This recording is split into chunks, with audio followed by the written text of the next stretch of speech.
Ladies and gentlemen, welcome on in to the Party Poker TV stream. We're here for the Party Poker Championship Czech main event. My name is Nathan Gamble, two-time WSOP bracelet winner. I'm here to bring you all of the action from this exciting event. And here we go with the feature table that we're going to be watching today. As you can see, it is players from all over the world. This is truly an international event. We have people from America, Germany, Greece, Slovakia, Czech Republic, Belgium, Austria, and Turkey. And it is quite the affair today. And there we go right now with that table. The chip leader from Germany, Sebastian Langrasok, with 92 big blinds, and that's 5.6 million chips. From Czech Republic, David Vesley, 53 big blinds. Heaton Kyle Van from the United States of America in third place with 44 bigs. Welcome on in, ladies and gentlemen. Thank you for taking the time to be here with us today. There you go, King's Resort. What a beauty it is. As we said, that PPC stands for Party Poker Championship Czech. This event has been running from August 8th through the 15th. There is Heaton Kyle Van in the first position. Heaton is from the United States. Torsten, seat number 2, 1.4 million in chips. Torsten is from Germany.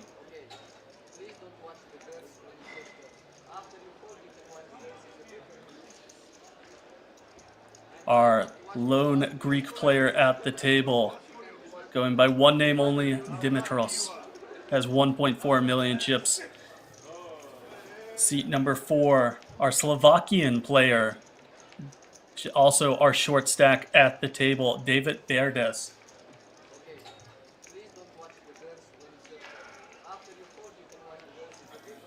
Seat number 5 is a chip leader coming into this feature table. From Germany, Sebastian Langsrak. I apologize for my pronunciation. Not the best with that, but he has 92 big blinds. I think he'll live. David Vesley from the Czech Republic, 3.2 million in chips with position on the chip leader. It's going to be one to watch today just for that reason alone. From Belgium, Robin Cornet, seat number 7, just shy of 1 million in chips. Going to have a little bit of work to do. From Austria, and with a name like that, how could you not be? Walter Schorzinger with 1.4 million chips in the 8-hole. And finally, Our main player is from Turkey, Husinya Ozbaki, just over 1 million chips. They're all getting settled in, getting ready to play. Again, ladies and gentlemen, thank you for being here. As of right now, I'm your only host for the event, Nathan Gamble. Working on getting Melissa in here, hasn't been able to join us yet. No worries on that, as we have plenty of action to keep ourselves entertained.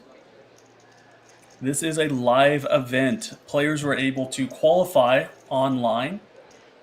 They had 3 opening days where you could play on Party Poker, qualify for day 2, and you also had some live flights as well. So whatever floats your boat and suits your fancy, you could kind of qualify on your own terms.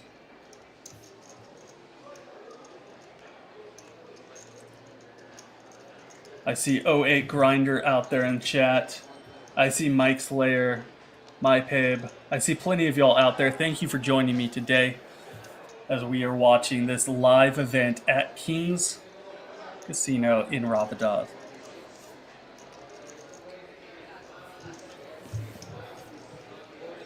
Lines are going to be 30,000, 60,000 with a 60,000 big blind ante. And our lone American at the table is going to kick us off with a couple snowmen under the gun.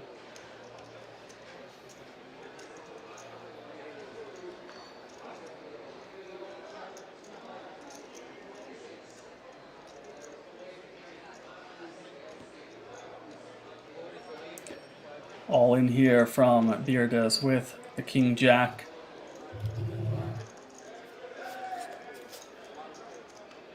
One king in the muck.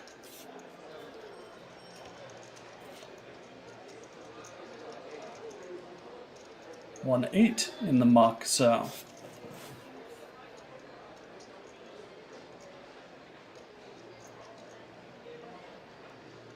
Well, I imagine it's going to be in the muck. I don't see too many calls here with the 8 deuce of clubs. Obviously, Heaton is going to be in there and see the coin flip he's up against.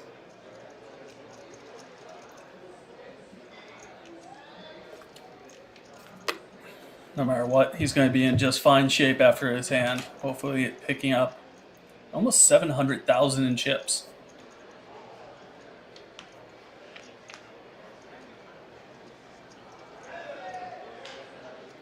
Extremely clean flop there for Heaton Kyle Van. 4, 5, 7. Puts in a very advantageous spot. So David is needing just the king or the jack on the river to stay alive.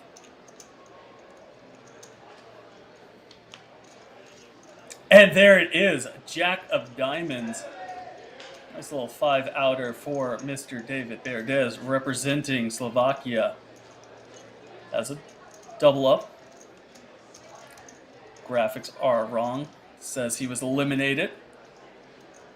The graphics are reading as a queen of diamonds on the rivers. No worries. We saw it with our own eyes. There's a jack of diamonds.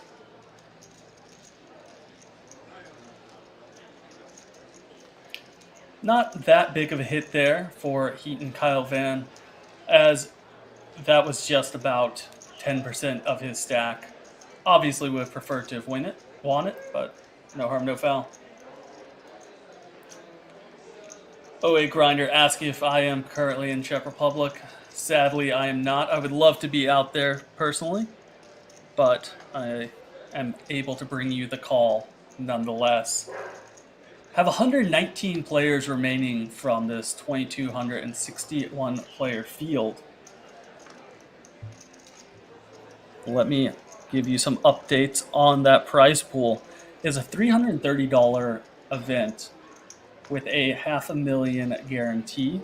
They blew that out of the water as they did acquire 2,261 players, bringing the prize pool to €644,385. So blew that guarantee clean out of the water. And as of right now, with the remaining players, they're each guaranteed €825. That's not what they're really all about, as first place takes home €89,650, which which is a pretty sweet gig for just a small 330 buy-in.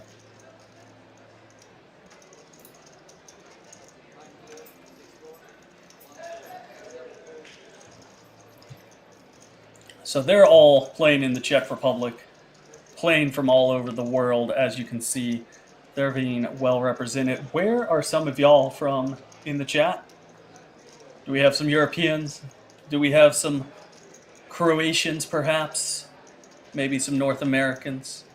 Where do y'all hail from, ladies and gentlemen? Put it out there. Let's get some flags flying.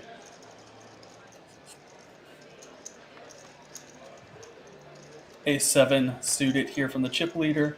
Getting a call from a small blind from the Queen Jack suited. Interesting little flop here. Rainbow ace high board. Chip leader does check it back, which opens up a double gut shot for our small blind, who checks it back over.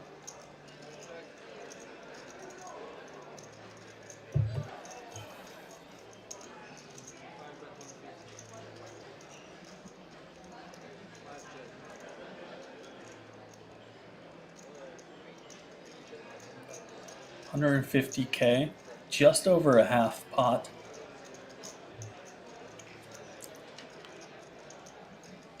Ooh, probably the worst card on the river there for Hussein, as he picks up the jack. Gives him just enough to consider calling on the river against the dominating ace, but instead, our chip leader checks it on back. May regret that one if Hussein's able to make a comeback later on. See, some of y'all are out there all over the world. New Zealand for a couple of you, UK, Brazil, California, Las Vegas. Well, no matter where you are, no matter what time zone you're in, I appreciate you taking the time to join me on this Sunday afternoon. At least that's where I am, Sunday. I know for some of you it's Saturday, for some people it's Monday. Here, we're going with Sunday. And no matter where you're located, we're all just lovers of this great game of poker. Finland. I like it.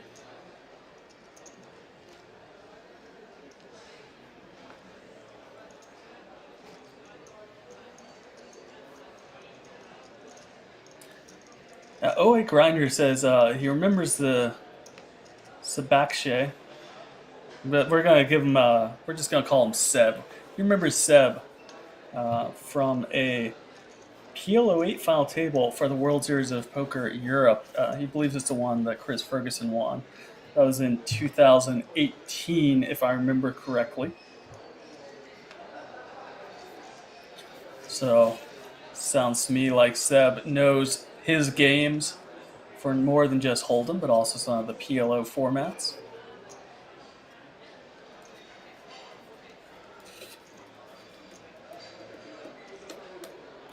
David Berdes here, undergun +1, Queen Jack offsuit, shoving it all in, all the biscuits in the middle. 11 big blinds.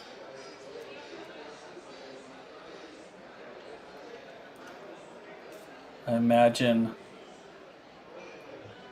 Robin here with the ace-queen is going to be going alongside him and have David Berdes in a very rough shape.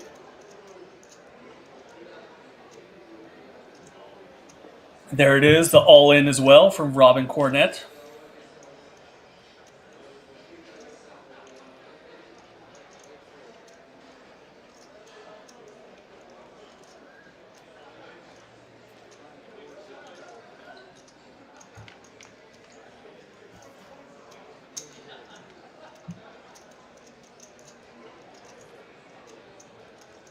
One ace dead there, the ace-9 being folded. But more importantly, David Berdes is going to have to find some type of flush, straight, or maybe a little jack ball to keep himself alive.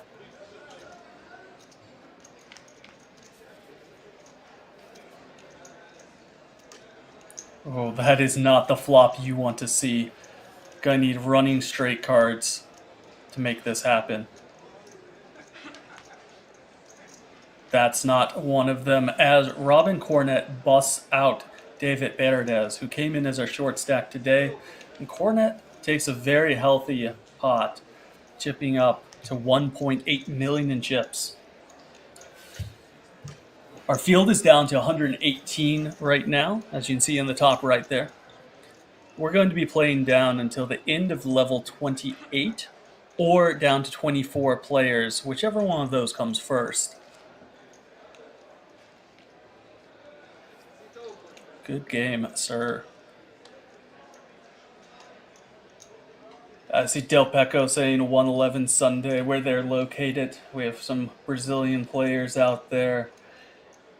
And Maroon Poker saying nice table. I agree. I'm particularly fond of that table. It looks very, very clean.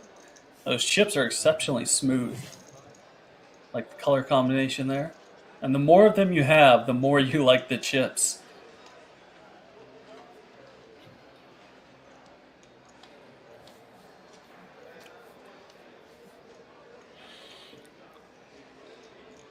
So, David Berdes just left us shortly ago. He was fairly well decorated, had 140,000 live earnings, with his top place being here at Czech Republic for a World Series of Poker Circa event. Third place on a $200 event, taking 32,000. And he was 41st on Slovakia's all-time money list. Good game, Mr. Berdes. Appreciate you coming out and playing. Good run at it. The chip leader here picking up pocket jacks. Sometimes it doesn't even feel fair.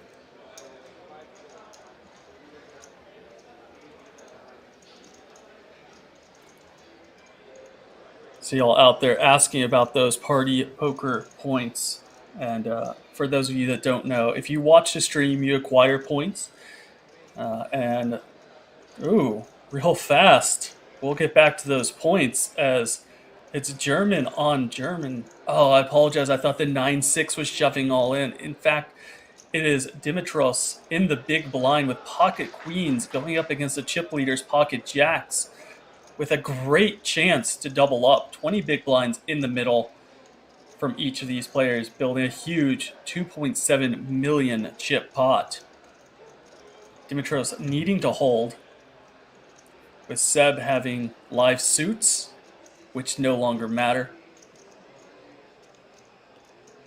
A 4-5 would be welcome for a chop. A little wheel action. That's not to be. Instead, we're looking for a jack on the river. Otherwise, Dimitros doubles up to near 40 big blinds. It's paint, but not the paint that Seb was looking for. 1.4 million for Dimitros is what he's adding to his stack as he doubles to 2.7 million. Almost 50 big blinds.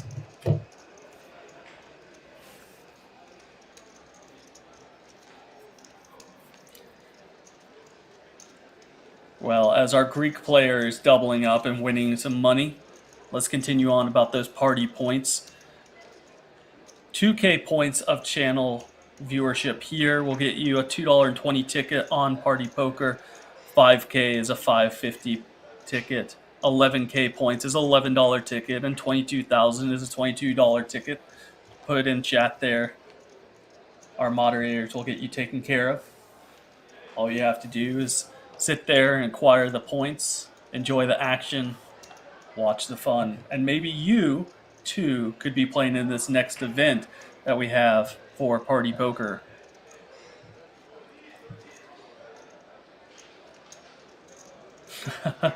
I like it. Oh, wait, Grinder saying Dimitros coming in hot with the one name like a rapper. Well, he's going to be rapping about that hand for a while if he manages to run it up and make a nice spin towards winning this event.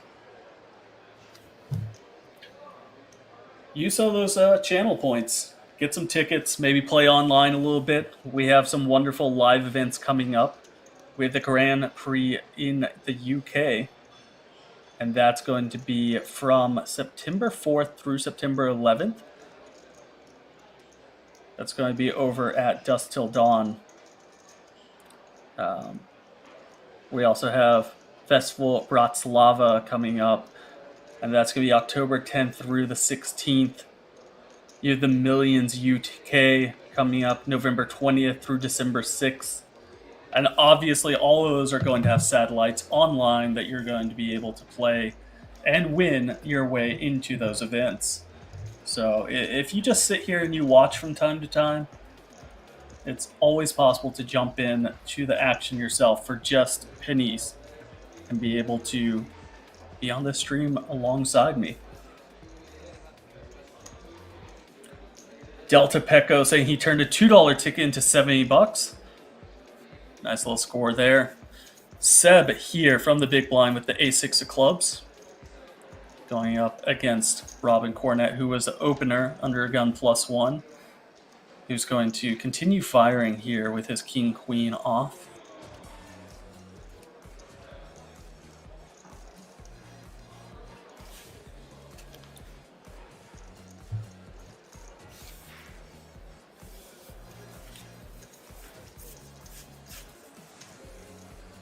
Seb makes a call. Oh, looks like these two players know each other. There's a little bit of winks and smiles on that one.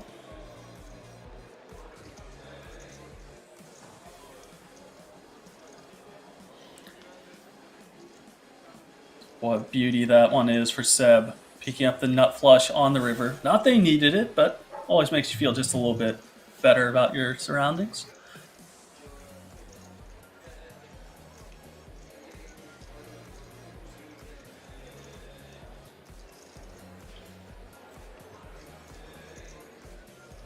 KG will look over, see what's happening with the waitress as he decides what to do.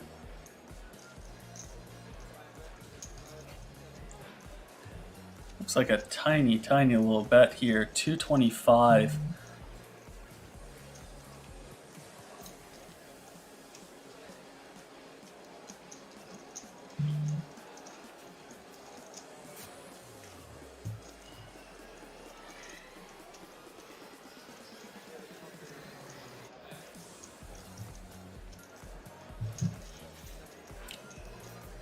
Robin Cornett does make the call to get shown the nut flush there by Seb. Robin Cornett is from Belgium. He looks like a slightly less intimidating Stephen Chidwick to me. Doesn't quite have the stare down. He's got the bald head, got this 3-day shadow, but he just needs to stare a little bit harder, and I think he could win every tournament he enters.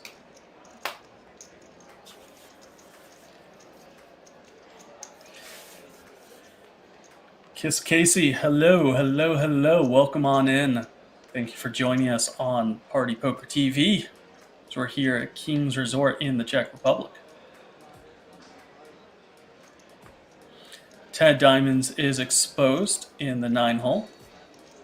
Will not be in play this go around.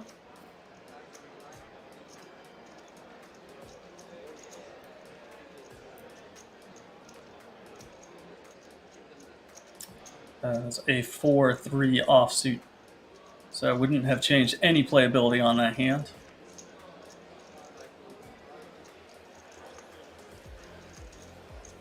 All right, Heat and Kyle Van opened up this stream today. First hand with pocket eights, lost it, and he's trying again here with pocket eights. Opens to just over 2 bigs.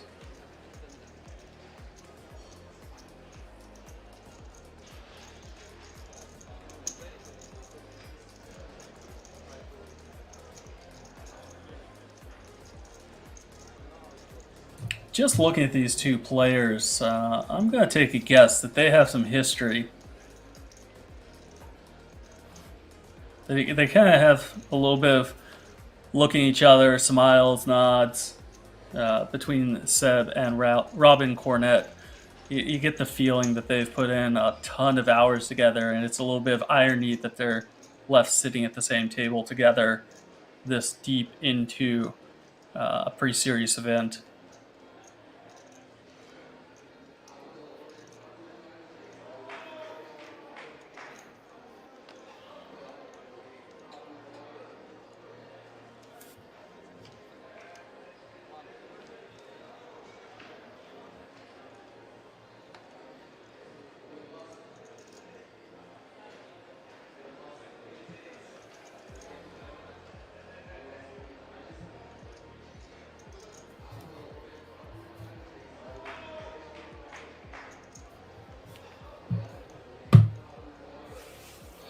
cooking it in the chat. How you doing, good sir? Very familiar name from back in the day. Been joining in on these streams for a very, very long time, alongside when we also were streaming the Galathon Challenge. Always good to see you in here. Our Greek rapper, Dimitros, one name only. He's letting the beat drop here with the 10-6 of clubs. Raising it on up.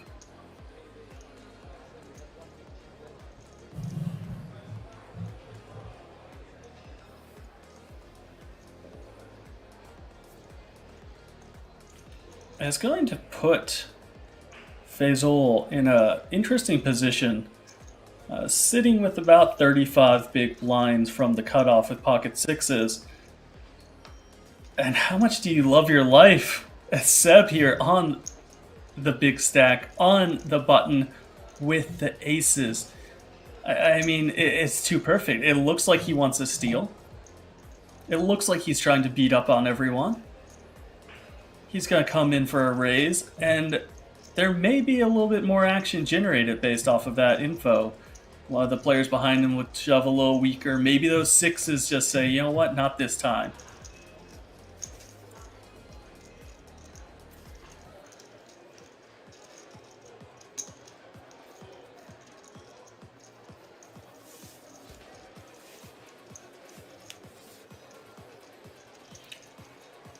Doesn't look like he's going to get any action, but you never know. Maybe Fazol's been playing with him all day. Maybe he just jams all in. Just tired of getting raised. There's always that potential.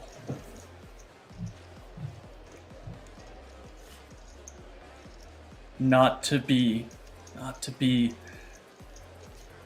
Seb going to pick up a healthy 400k, but he was looking for oh so many more chips on that pot. It is such a perfect setup for him.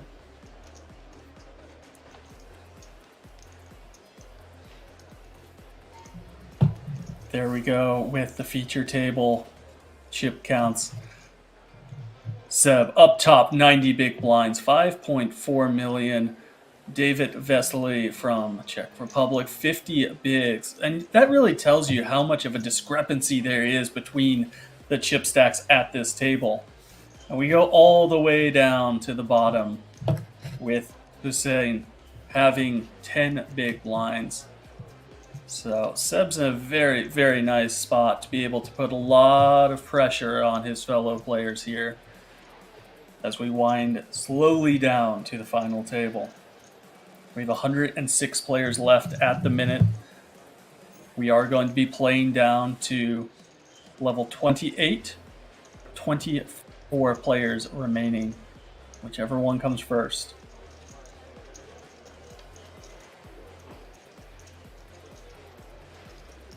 Torsten opened up ace-jack of diamonds under the gun +2, and Seb just said, you know what, I'm going to protect my big stack. There's no reason to get involved. Fold to ace-10, which would have been dominated.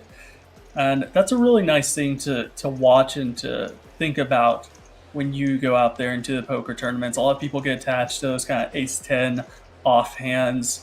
But he had also noticed that Torsten is not playing the most hands. He's opening up an early position, and ace-10 is probably going to be dominated the vast majority of times. If it's not flipping against, say, 7s or 8s. So decides to just preserve his stack, not get frisky, and 3-bet it. Definitely liking what I'm seeing from our chip leader today.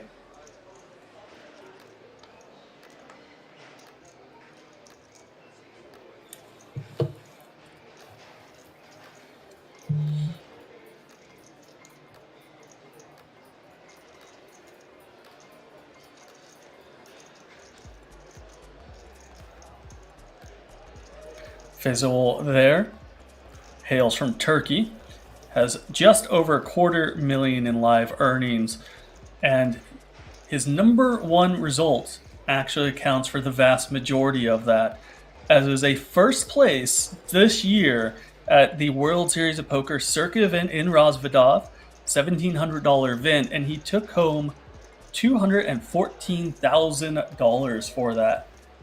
So very, very healthy to have one result accounting for 80% of your live earnings.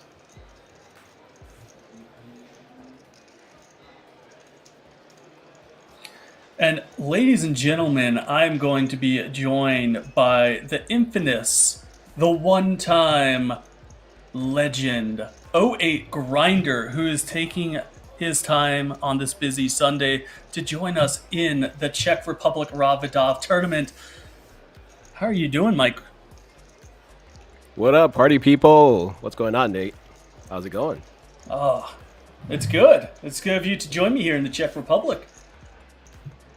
Well, I saw that you were lonely, brother, so decided to hop in for a quick minute.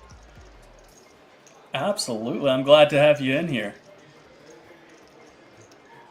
For those of you not sure who '08 Grinder is, he is a longtime commentator, been doing World Series of Poker, joined us here on Party Poker several times, and also joined us for the Galfond Challenge. So always happy to have you in here, man. I'm always happy to be your sidekick, brother. No, not a sidekick, a fellow commentator, sir. All right. I'll agree with you this one time. All right, that's the only time you'll hear us agree today, right? The chat's gonna be like,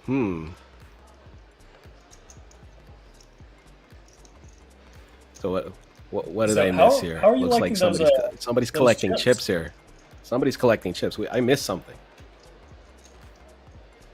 No, Seb, our chip leader here, raised it up and then took it down on the flop.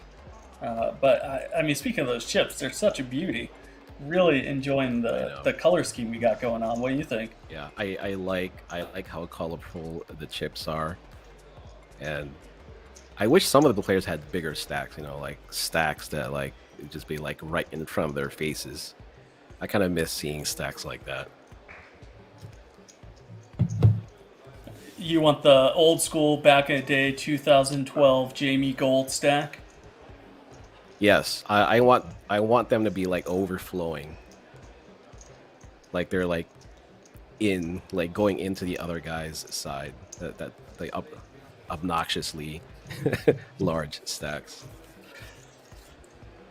I mean, this has been a conversation as of late, specifically when the World Series decided to kind of take a lot of those down, reduce the stacks. I'm in favor, kind of a middle ground approach. We don't need micro stacks, but I don't think we quite need the overflowing stacks. Sounds like you're on the opposite side of life. Well, okay, so I don't mind that the World Series of Poker has decided to, do away of the large stacks, but sometimes the aggressive color ups or the unannounced color ups it's kind of annoying to some people. I've seen some of the reactions, and some people are annoyed by it. I don't know if it's a majority, but I guess people have to get used to it. What if I made you this argument, Grinder? What if I said poker players are notorious for just sitting all day and not necessarily having a lot of muscles? So maybe it just brought down to a point of they weren't able to physically carry 20 racks of chips to the next table, and they couldn't handle it. Well, what I'll say to those poker players that don't work out, that choose to sit at tables all day, is to get really good at poker quick. So you can make a lot of money, and then you can get an assistant to carry your chips for you. Well, as of right now, there's only a handful of people at this table that need that assistant, and that's chip leader Seb, 92 big blinds here on day 2 of the how many Party chips Poker Championship Czech. He had you've got, let's see. I believe he had 5.6 million chips, if I remember correctly. Okay, so these stacks look okay, right? They're not. Oh, these are healthy. yeah. But like, if you say chip leader and the guy has like two stacks, and it's like, you know, No. So you saw a second ago, the average chip stack is 2.1 million chips. So our chip leader at this table with 5.6 million is close to chip lead for the entire tournament, would be my guess. Maybe there's someone out hmm there 6-7 million, but he's well within the top yeah, 10. So he's sitting here with about 8 stacks. I think that's a pretty healthy amount for being in the top 10 in chips. I like it. yeah. No, 8 stacks is fine. 8 stacks is fine. I like it. Is this a millions event? No, so this is not a Oh, millions okay, event. This is the okay. Party Poker Championship Czech main event. We Oh, do that'd be have nice a if we were Millions in the Czech UK Republic coming right now. up. That's true. We have Millions UK coming up November 20th through December 6th.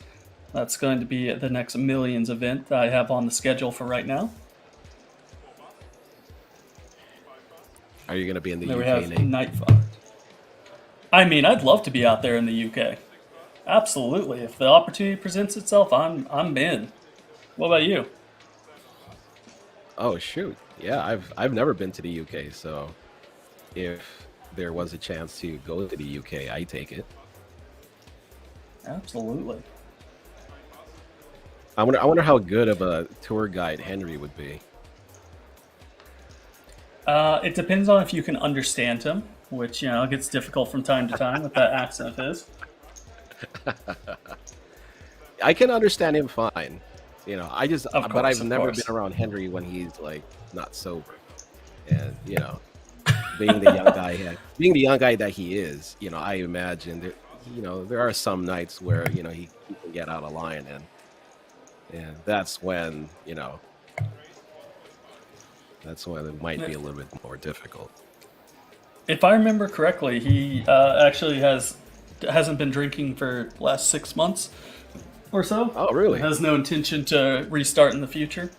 So Oh, no okay. worries. I think we'll be All able right. to have a sober Henry all across the UK showing us around.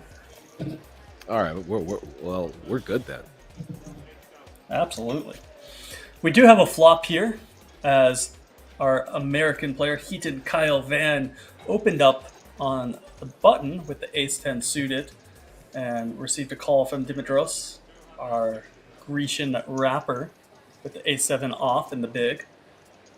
Not much to speak of on this flop, though, however.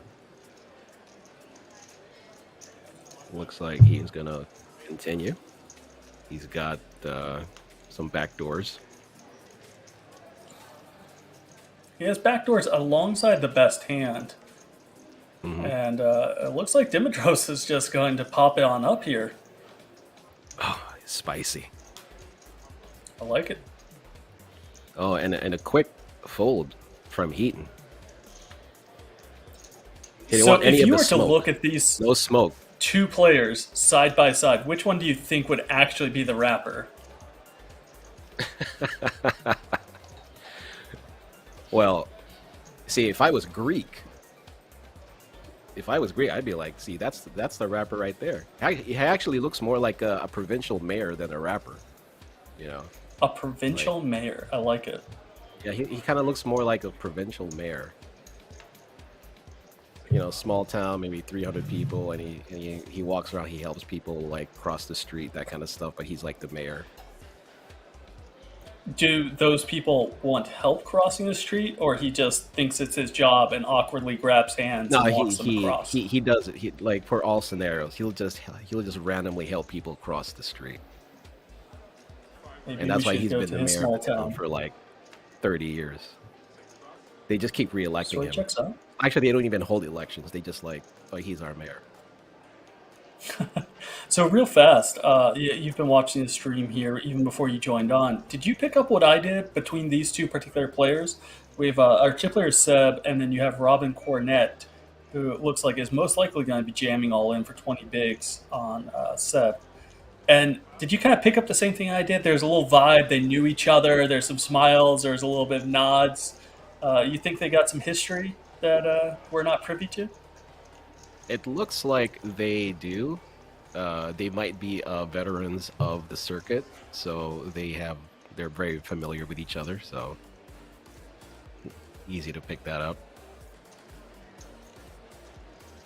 I feel as Robin Cornett does go all in here, and this should just be a pretty easy fold for our chip leader under a gun with the ace-10 suited, especially with prior information and knowledge between them.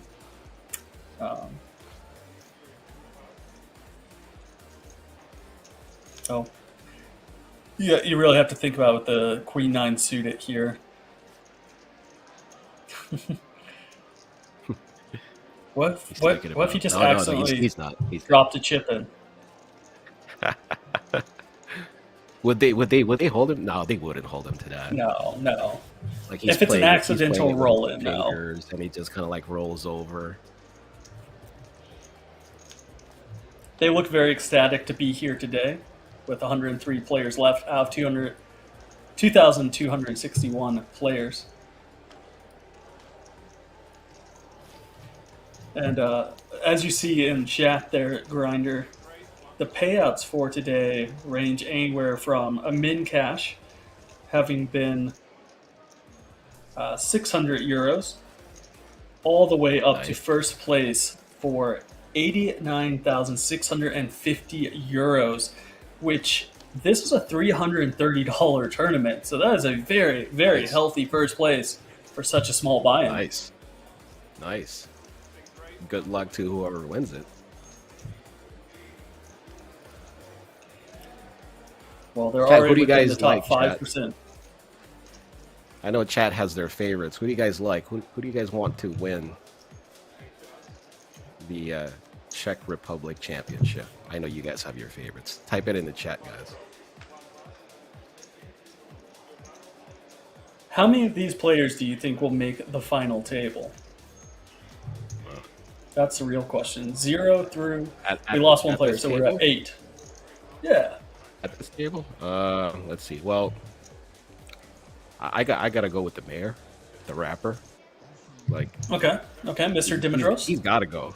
He's got to go in there. I mean, like, he's badass. He's got one name. I like it. So you got one. We have anyone else?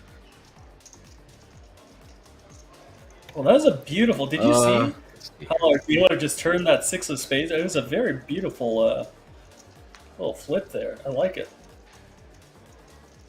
Sorry, sometimes you notice the card mechanics. Yeah. After playing long enough. They train these people very well.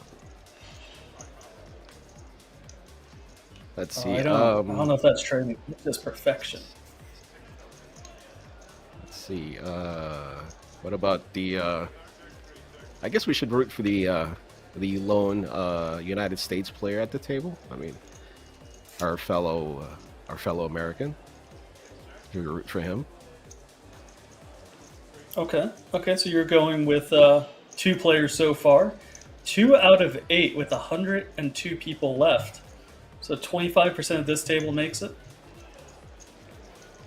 Yeah, why not? Why not? Borbag agrees with you. The rapid mayor for the final table. Yeah, there you go. That's right, Borbag. We're going with the rapping mayor.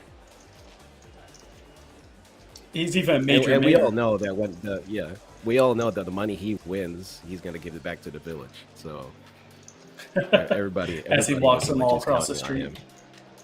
Yeah, exactly. You know, he's going to buy a new well, right? Because like the old well, it's not.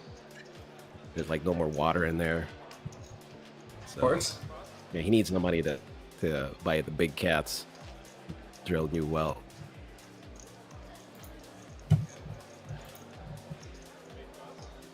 I mean, he's already locked up. Let me double check my figures here. But he's already locked up 825 euros, which I believe for his village is it's equivalent to 3 hospitals, 2 middle schools, and then 17 donkeys. So he's well on track to get them back up and running. We're in good shape. Yeah. The money will be put to good use. Money will be put to good use. Absolutely. King's Casino here in the Czech Republic. I mean, I just like their slogan, to be honest. Play like a king. You know, it just kind of Oh, that's really right. brings it home to what they're putting on here. It pairs well with the Party Poker Live. It's a nice feel. I always love watching these streams. I love commentating these streams. It just all looks clean. It looks smooth, and it looks like such a nice environment to play in. Hmm. Yeah, I agree. It's so. I wish I could play there. Maybe one of these days we'll make a trip out there. Playing the kings. Be like a king. Play like a king. Live like a king. Play like a king. Oh, Party Poker Live. we got some action here.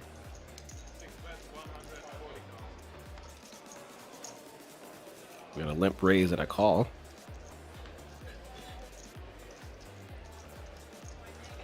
Ooh. All right. This is a.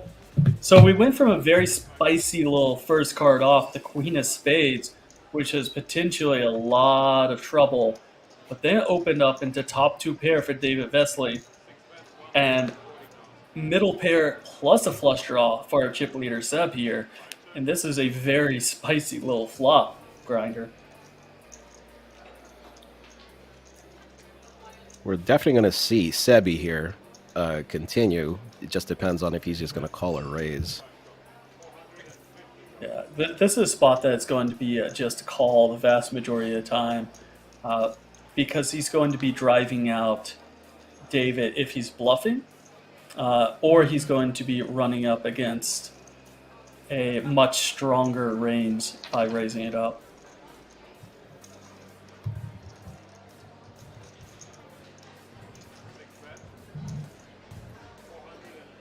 Do you take anything away from like the speed of how David Vesely's been betting? He's not really taking a whole lot of time in his decisions. So he's kind of quick. I think you can bet. you can always take something from that. However, when we've only been watching them for about 20 hands here, it's very difficult for us to personally take it away. If they've been sitting here playing together for 2, 3, 4 hours, then there's definitely some timing tells that Seb could probably have picked up at this point. So maybe sometimes he's fast, sometimes he's slow. It really depends on what that means to him. Seb is going to miss on the river with the 4 diamonds rolling off, making sure Vesley does have the best hand with the kings up.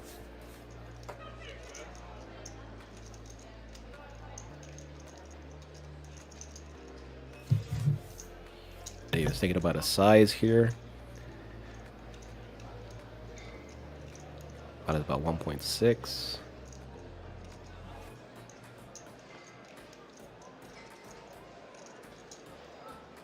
It's going to be a pretty easy fold here for Seb. Not much that he would beat. He blocks the clubs. Probably, I mean, Jack 10 is about the only hand that really comes to mind that may want to turn itself into a bluff from David Vesley. But Seb's going to give it a nice hard think here.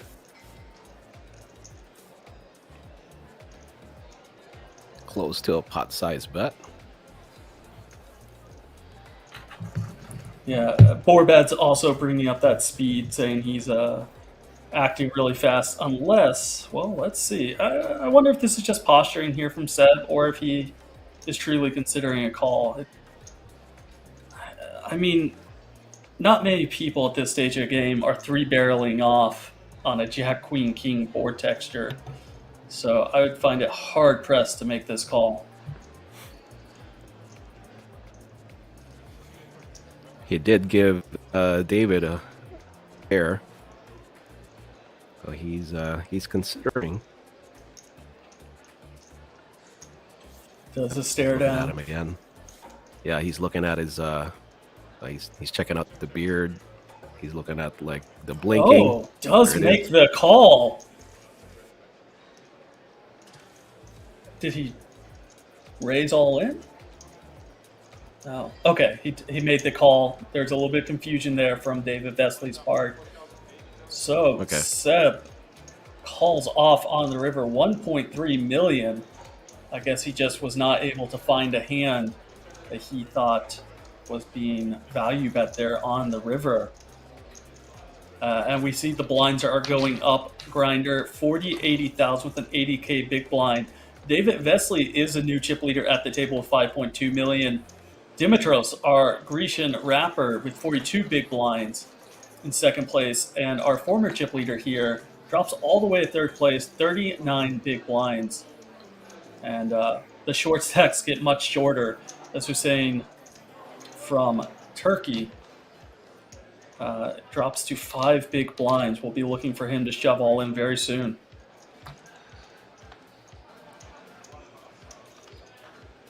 What seed is he in?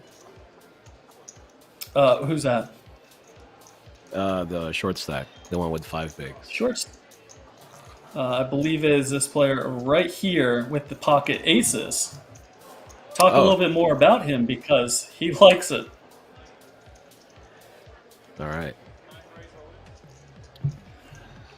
Beautiful all-in triangle there going in front of our I short like stack. that. I like that. That looks awesome. I'm a fan. Torsten is going to need a lot of love if he decides to put forth those chips with the ace-jack offsuit. You have the pocket aces with 5.5 big blinds.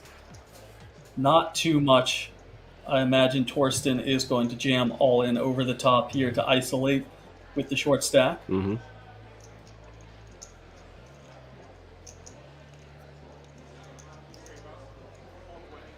This man right here, he looked like someone you don't want to cross in the streets.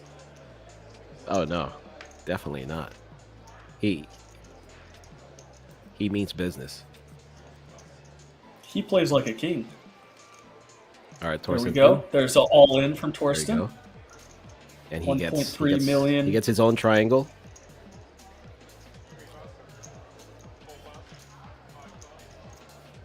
King Jack rightfully folds. And everyone else doesn't realize it, but they're very happy not to have a hand here.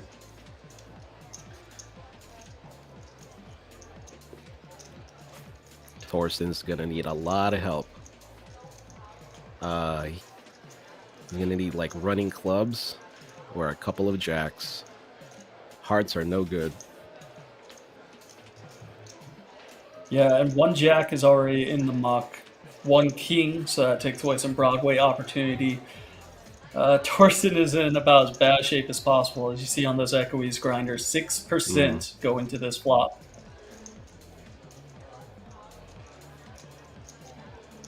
Okay. About as naked as it comes, does pick up the runner Broadway, and the turn shuts it down, giving our short stack a very nice double up to 1.1 million in chips, and leaving Torsten, I believe, as our short stack at this table with just over 10 big blinds.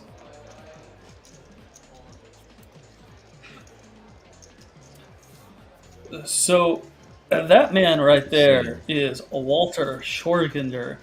I apologize for that last name being butchered. He reminds me, have you ever seen Breaking Bad?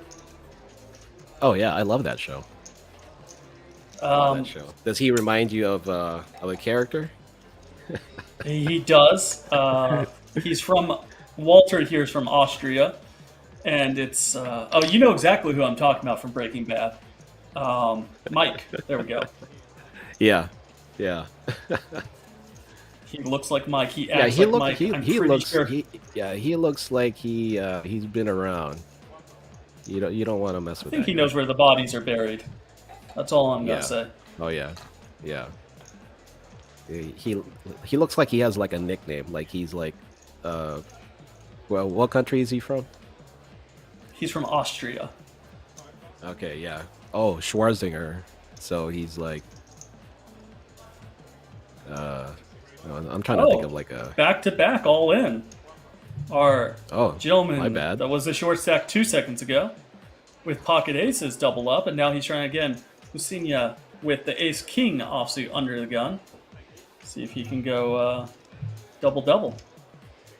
Oh man, the trigger happy from Turkey who's saying Oz Balki or Balchi. I don't know how to pronounce that last. I'm sorry, chat.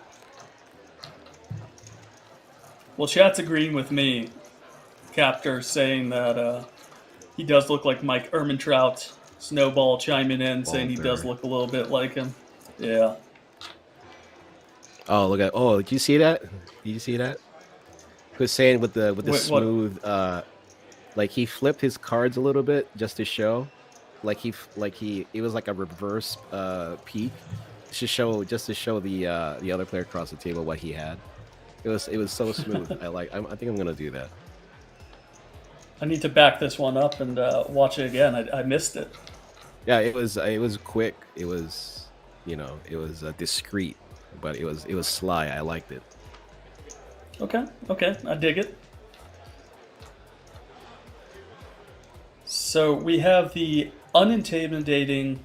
Oh wow, he's so unintimidating. I'm forgetting who the actual player is. Oh no, Stephen Chidwick. There we go. The unintimidating Stephen Chidwick here. Oh man. You have Mike Ehrmantraut. We have a Grecian rapper. I'm hoping everyone sticks around for quite some time so we can figure out just slowly but surely who everyone at this table is. Yeah. All right. Mayor decides to let the Jack 10 go. All right. Good job, Mayor. Let's see. Player right next to him just had LASIK, so he folds. Yep. Can't see the cards properly. Yep. It's the bright lights. I will say I've played on many different feature tables, final tables, and I'm not saying that to brag. I'm saying that from a perspective of how different it is to play in a normal tournament table than it is to play under either the lights or the cameras, and how it really is. It's brighter, it's hotter, it's a little bit. I mean, you'll see a lot of people when it's their first time or two, they get intimidated by it. I remember at the series this summer, it was so hot that people couldn't wear hoodies. So it could definitely be he's wearing the sunglasses simply because of how bright it is under the featured lights here. Oh, I bet. I played cash games at Paris, and there are different points during my my sessions where it was like hot, cold. It was like you could not bring the proper attire. Like one day you gotta bring clothes like it was like in the middle of winter. Next day it's like tank tops or whatnot.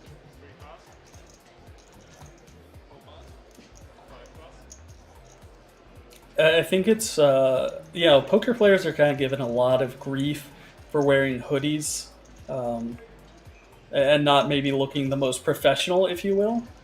And I think the sole reason is you want layers because you never know. Some days it's going to be the Arctic in the casino. Some days it's going to be extremely hot. You want to be able to put something on, take something off easily. It's born out of a necessity more than anything else because you show up every day in shorts and a t-shirt. There's going to be some days you regret that. And if you show up every day in a suit and tie, you're going to regret that as well. So, oh, Heaton showing the kings from the big blind. He got a walk.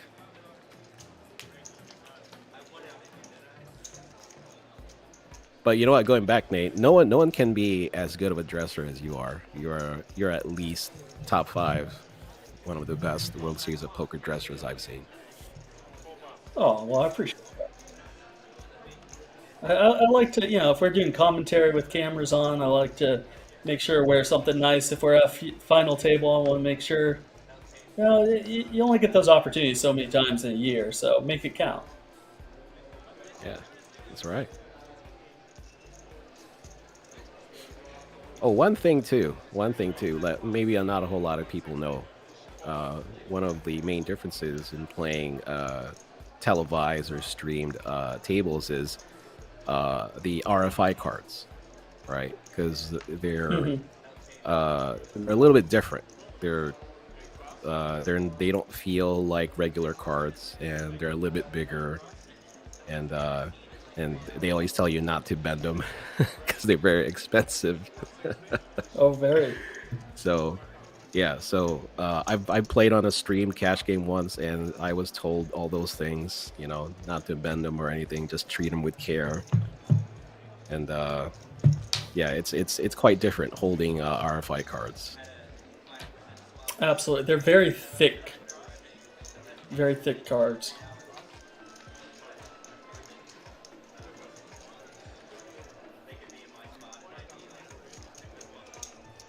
I forget exactly how much. I've heard the numbers before on how much a pack of RFID cards will run you, but they are extremely expensive because they literally have small, microchips in each card. Mm, yeah, yeah. I don't know. I don't know the exact amount. I'm sure I've heard it somewhere. But yeah, they're very expensive, and don't mess with the cards. Absolutely. What they say.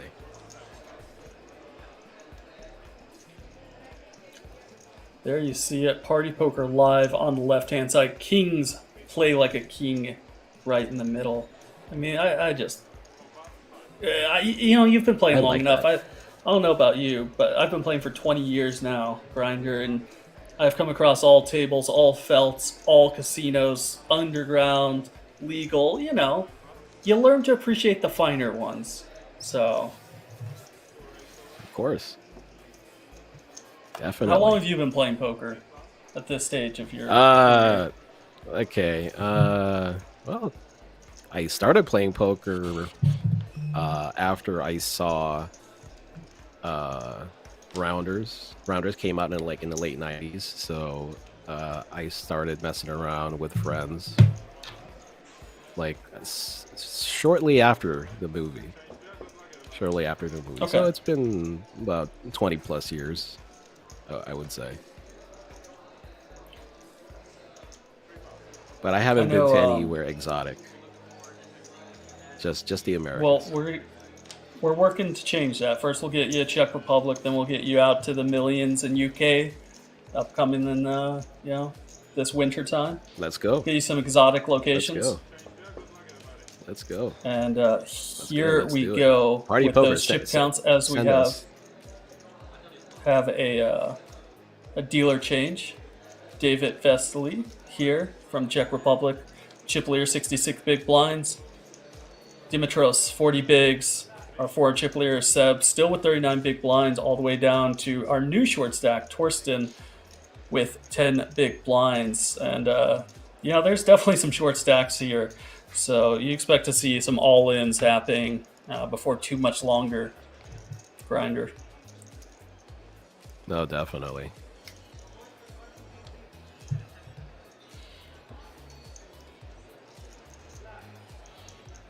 The trigger man from Turkey, Hussein. Prior, he had 5 bigs. Now he's up to 15. Good on him. Snowball in chat saying, good luck pronouncing some of those names. Absolutely. I just blanket apologize in advance. Myself and Grinder are both American. Pronunciation of some of these European names is not our specialty. So, blanket apology to them, to their families, to their small children watching, and as well to all of you in chat. All in here from Robin Cornet with Pocket Jets under a gun +2.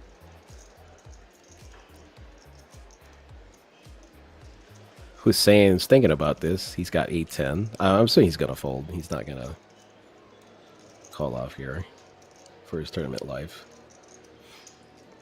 It doesn't look like it. He kind of just gave this exasperated sigh there. It's a 15 big blind shove under a gun +2.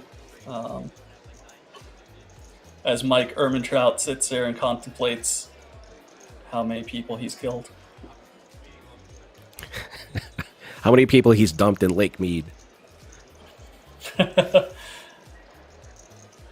So Which we apparently are in. has gone up 15 inches. It has here in the last couple of weeks as it's been raining and flooding in Vegas. Let's see, some ace 10s, couple ace 10s in the muck, one jack 10 offsuit in the muck, and our big blind here with ace queen offsuit. I imagine this is going to be a call from Hien. Faizullah Kardashian. He took off his glasses. He can see now. Oh, he's laughing a little bit. He's like,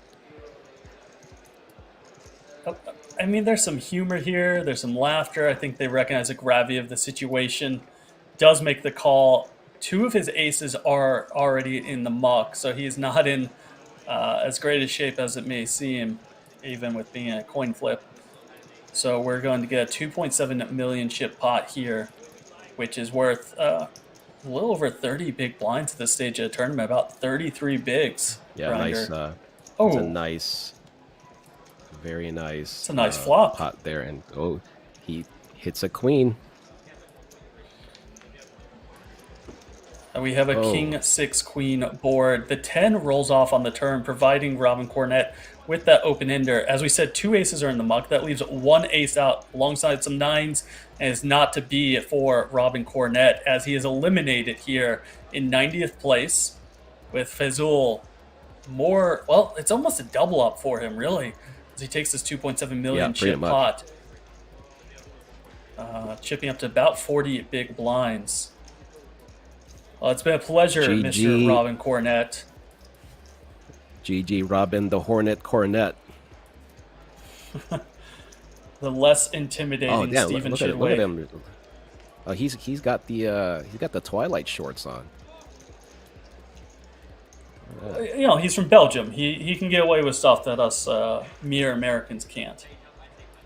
Yeah, that's true. That's true. The Europeans are always they're better at clothes than we are. So we are here in level 23 of the Party Poker Champions Czech event. We're going to be playing down to 28 levels today, or 24 players remaining, whatever takes shorter to happen. So we're currently at 23 with 40, 80, 80,000, and level 28 would be 100,000, $250,000, and $250,000 antes. So really going to be stepping up pretty quickly here in the next few hours if we're going to make all the way to level 28, Grinder. We're here for all the action, guys. Mike's been playing pretty tight. Did you see it drop? I haven't seen him play the single hand so far. It's one of those things where you're reminded how slow live poker can be once in a while. We've been doing this stream now for about an hour, and I would say we've watched maybe 20 hands transpire. That's you're probably close to correct there.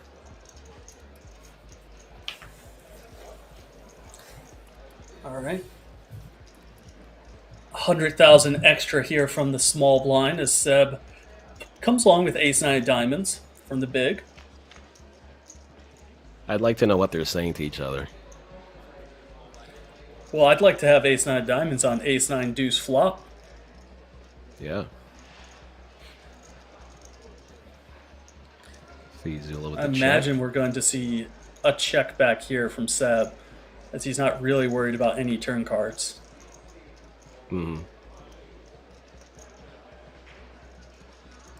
Decides on a different path, a little bit more of an aggressive branch of the game tree.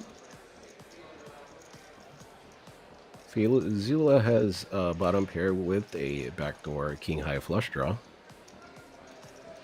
He was also the aggressor coming into his hand, so he could have decided to get spicier than just a flat there. But does come along, 7 of spades rolling off.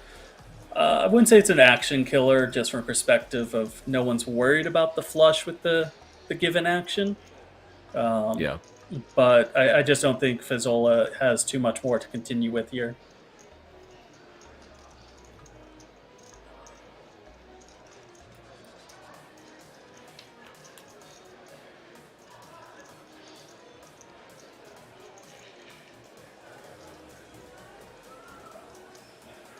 As I said, I don't Expected think check Seb there. was worried about the flush on the turn. I think he is just trying to find a way to Yeah. get more action and chips in the middle from Fizzol.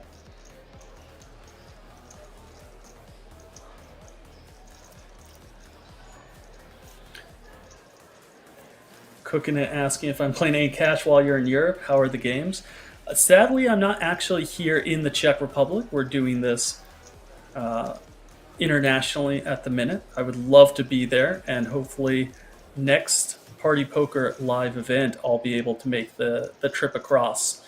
I've heard wonderful things about the Czech Republic, as well as some of the amazing stops that they have coming up. But this go around, was not able to make that trip across the pond. Interesting bet here. Seb bets 750K.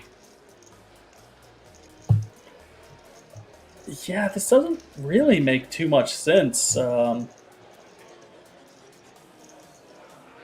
Very interesting bet. I wonder if Fizzol is just sitting here posturing, but at the same time, we thought Seb was posturing earlier on, and he ended up making the call with the Queen Six of Clubs. So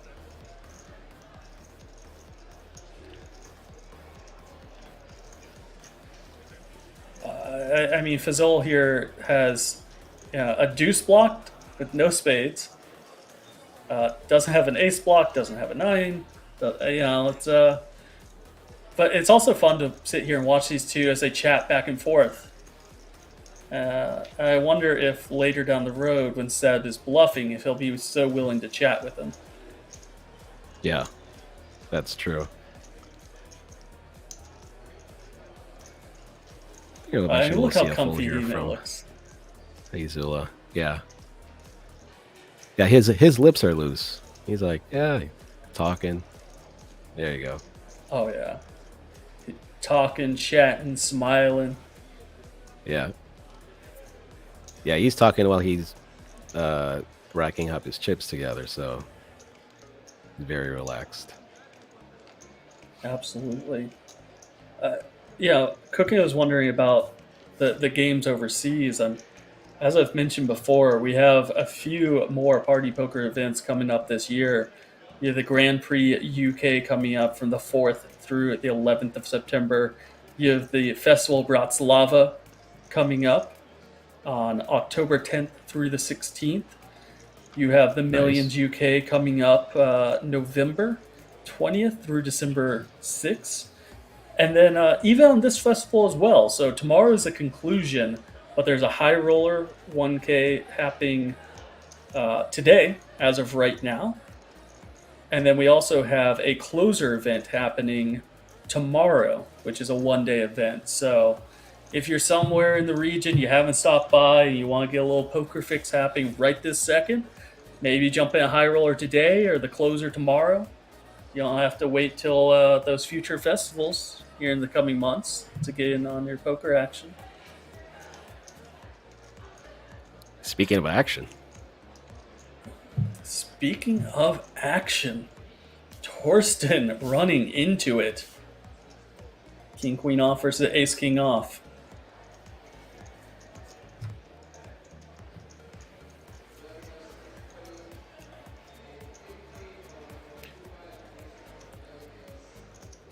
Just over a 10 big blind shove here, 870,000. So I guess it's about 11 big blinds. Obviously, Seb's never folding. It just depends on caller all in.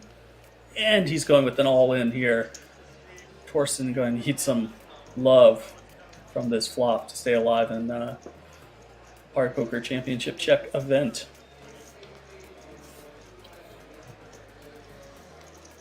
It's going to need a lot of help here.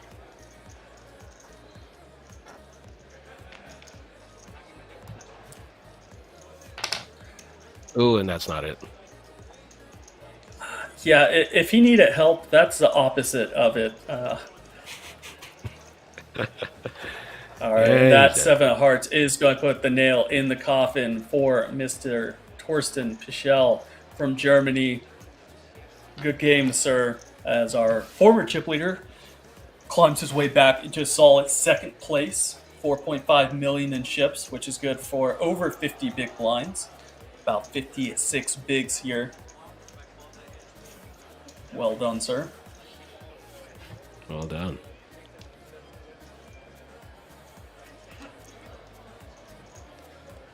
And Got Mr. some good Torsten hands. Pichel is taking home approximately 915 euros as he busted in 85th place.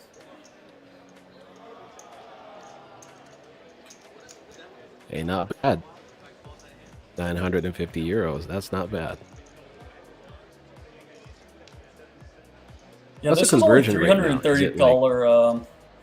I think it's 1-to-1. oh, so there you go, guys. For all you non-Europeans there, that's $950. All right, so the euro currently is worth $1.03. So we'll just say 1-to-1. Yeah, it's 1-to-1. There you go. And so he won 915 euros, which is worth $938.70 for all our American listeners. Bezula. Another nice hand here. King, queen suited in the cutoff.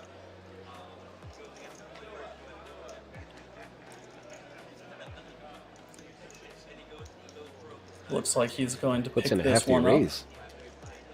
Yeah. Hefty raise. Did he make it 205,000? Does that sound right? Yep. So just about 2.5x. Yep.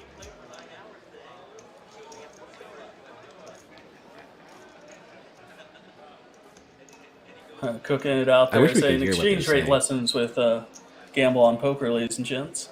Hey, if you're going to watch international events, you need to know how much you're playing for. Exactly. Exactly. Oh, Grinder, when they brought you on, they didn't tell you that part of our job is to read lips and interpret what they're saying for the audience? Oh. You know what? I wasn't informed, but you know, it's a good thing I went to the lip reading school many moons ago.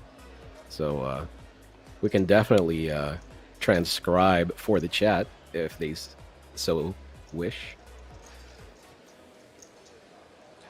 So going back a little bit, you said that you got into poker roundabout of the Rounders era, which is, I want to say, 97. Does that sound correct? Yeah, right around there. Like, I remember watching the 98. movie.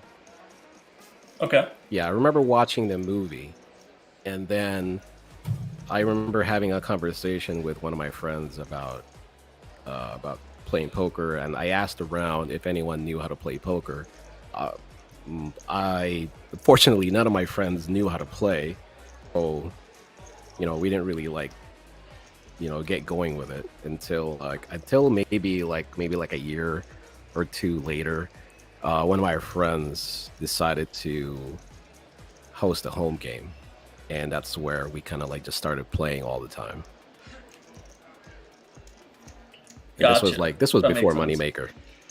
You know, this was before Moneymaker, and I remember seeing Moneymaker on TV, and I was like, "Hey, I didn't know poker was on television." You know, so well, real fast. Here's a moneymaker in and of itself. As there you go. our former short stack jamming all in the queens from the big blind after a raise from ace-9 off from Vizzola and a call of pocket eights from Seb. And I gotta say, this is going to put Seb into a pretty awkward spot, as I imagine Fazzola is going to fold for the million, and Seb only has to call a million more with some dead money out there with this pocket eight. It's going to be flipping a large percentage of the time, so I think we're going to see Seb up against kind of a rock and a hard place for another million in chips. Definitely a tough spot here. He doesn't like it. Honestly, it'd be kind of disrespectful to fold here. It would just mean that he thinks that Hossein is playing extremely tight and has no worse hands in his range. Like he wouldn't jam sixes or sevens. But I mean, you see the face. He does here. look you like see it too. him. Yeah, he's uncomfortable. He doesn't like it. He doesn't want to, but he just kind of has to, based off of how many over cards he'd be up against. The ace kings, the ace queens, the ace jacks, the king queen suited. So he doesn't like it, but I'd be very impressed if he finds a fold. Yeah. Oh, look at it! Look at this guy. He's leaning back. He's leaning back. Oh yeah. He just winked at him too.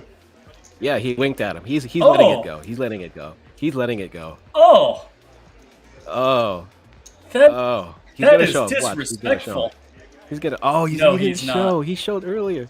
Okay. That very nice fold there from our second chip stack, Seb. So currently we're sitting with 7 players at this feature table. David Vesely with 63 big blinds, which is worth 5.1 million chips, all the way down to Walter Schwarzinger from Austria with 9 bigs, which is 790,000. So you have a little bit of the gamut. Still have a very international table here. Very, very nice, diverse table we have here.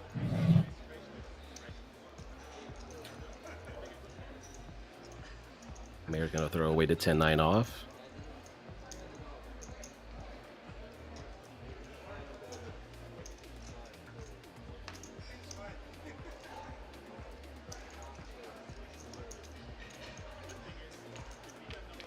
Walter, still not getting cards. Gonna let the 4 deuce go.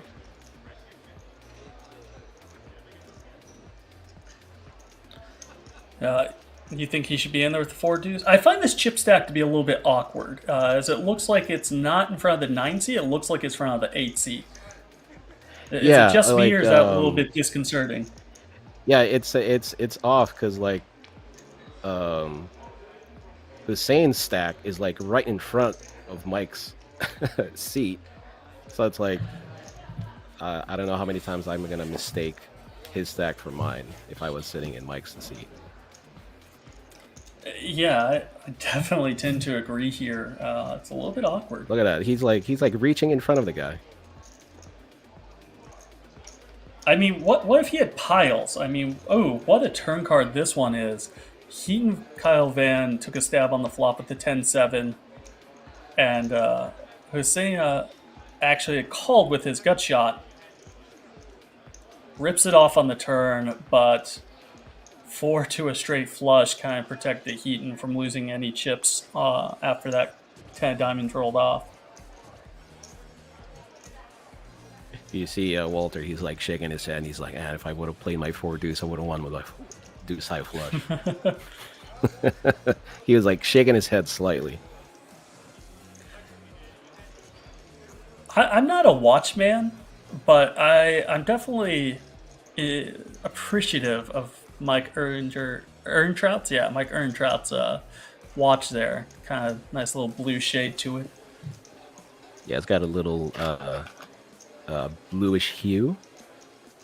Yeah. I'm not a watch enthusiast, so I'm not sure what brand that is, but considering he knows where bodies are, I'm pretty sure he can afford a nice watch. I'm not a watchman either. I can appreciate a nice timepiece from time to time, but I don't necessarily understand how people spend the amount of money that they do on such timepieces. But I think it's a Rolex, if I'm not mistaken. I'm sure someone in chat can identify. Is it a Rolex? The name, the brand, the year it was produced, everything about it.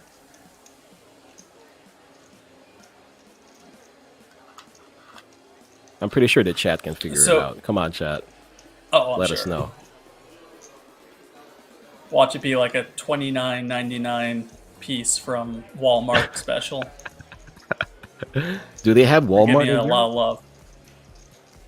of love. I've been all over Europe. I've been, I think, about 10, 12 countries in Europe. I don't remember offhand. I don't think I've ever once seen a Walmart, so I'm gonna take the don't. What is the equivalent? What is the equivalent of a Walmart in Europe? I don't know, but we do have some watch experts out there. Iron Wolf LT is saying it's a Casio, $23. Snowball can confirm, factually, 100%, it is a watch.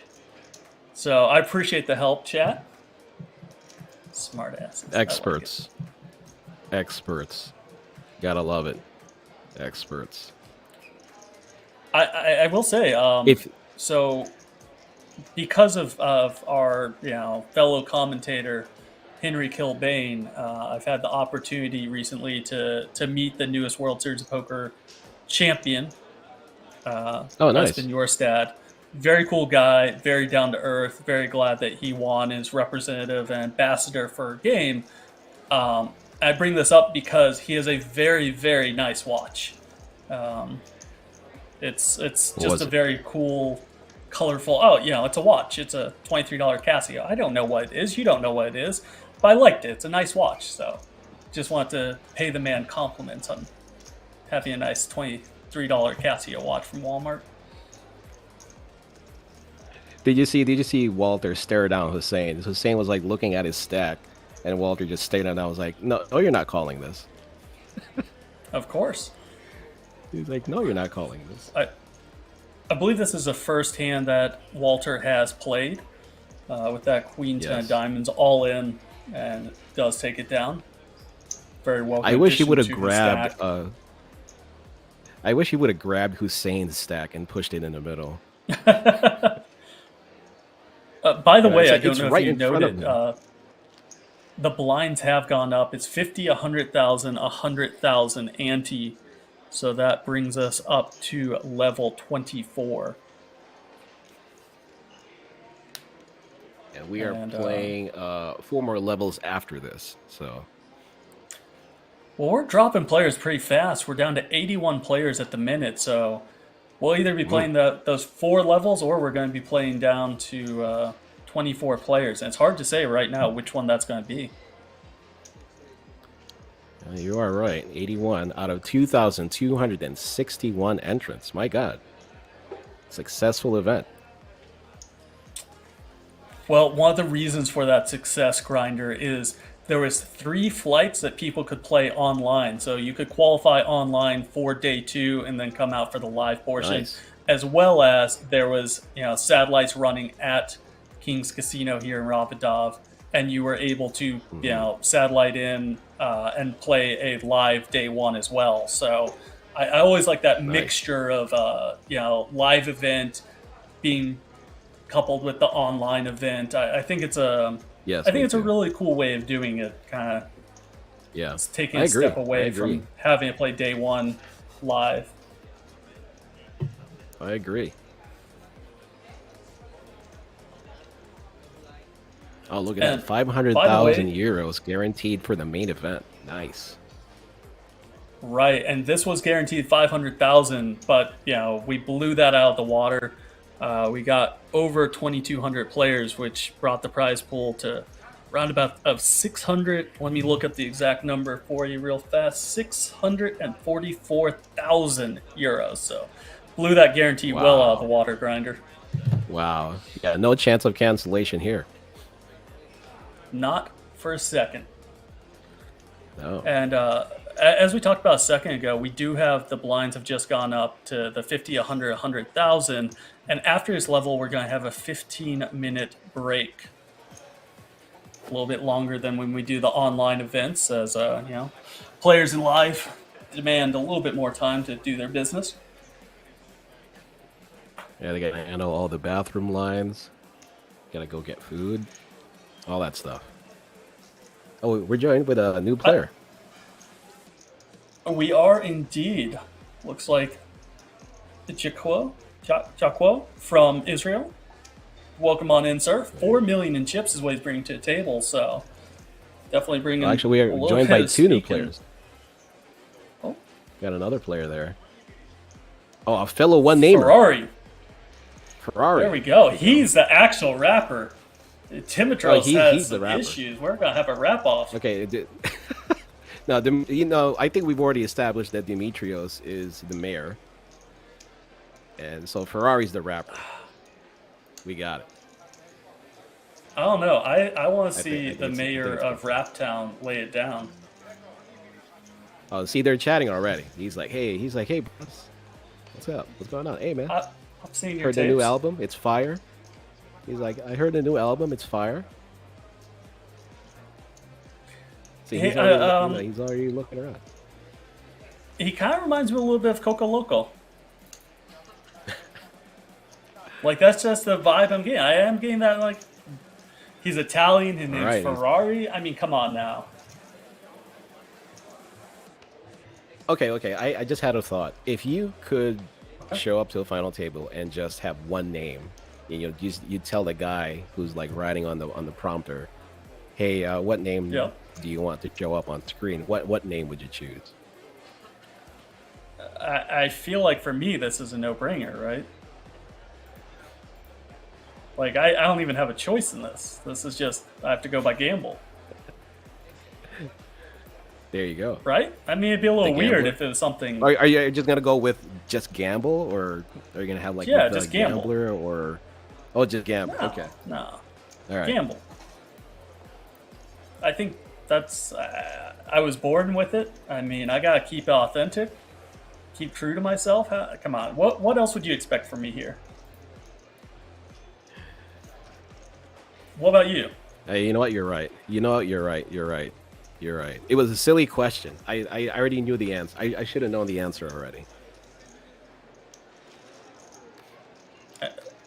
It looks like we're okay. We are getting his whole cards there. Um, Yeah. Man, I do feel pretty bad here. Do, do you see how he squeezed in between his own chip stack and the chip stack hmm beside him? That's a Yeah, all he right, real squeezed in. fast I here. think. We're gonna get the chip counts. Yeah, again, as we have a dealer change, a little bit of clumping there at the top between 53 big blinds and 40 big blinds. Walter still at the backside with 10 big blinds. Heat and Kyle Van has slipped to 17 bigs.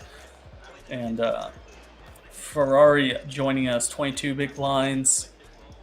With, well, actually, now our new addition as well, Jacques, coming in second place. So, bringing a lot of varied stacks to this table.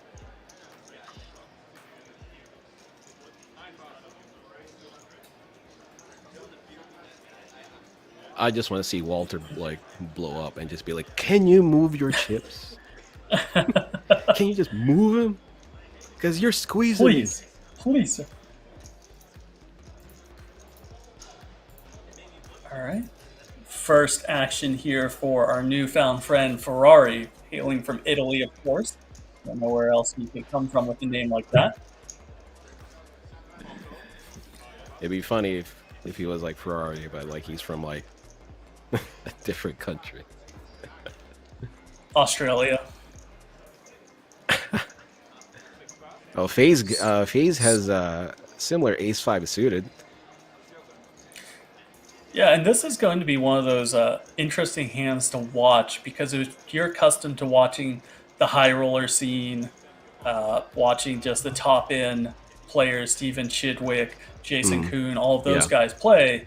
Ace 5 suited is They'd the be three holy betting. grail of bluffing hands. I mean, there's so much that goes around Ace 5 suited, and so you can tell when you watch these kind of not so studied players, the differential in how they treat it.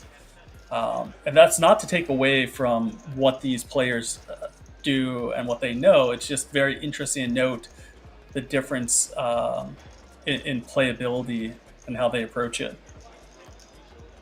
I agree. All right, we're gonna heads up to a flop here. Ace-5 versus Ace-5. Suits versus suits. All right. A little 3-5-8 All action right. there. Mid-pair, top kicker for both of them, giving Fazul the backdoor club draw. But Ferrari does have the power of being the aggressor here, so kind of interesting to see how this one plays out.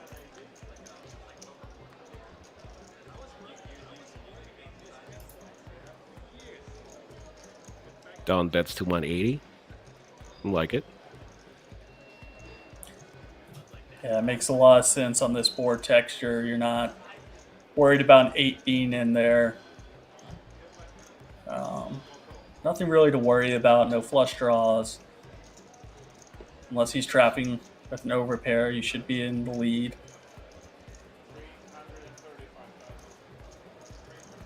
Not really a card that should worry either of these players.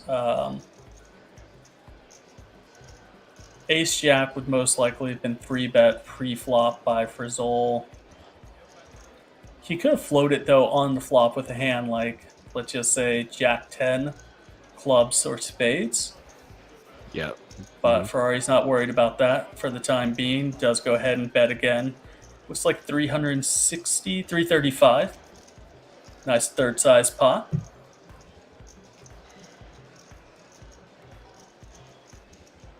If I'm Fazzola here, I think I'm just going to take another card off. No reason to really raise it up. Still have plenty of chips behind to work with. He lifted his glasses. They do He a wants to lot of really see talking him. back and forth. Yeah. I like it. I like it. I love how they just freely talk to one another. It's crazy. I love it. See, to me, it's one of those things like you're a little premature in the hand to start talking back and forth from Fazzola's perspective, because now you're kind of limiting your options of what you can and can't do. Unless you do this when you're bluffing, when you have the nuts, it just kind of takes away from your ability to proceed in the hand from a psychological perspective.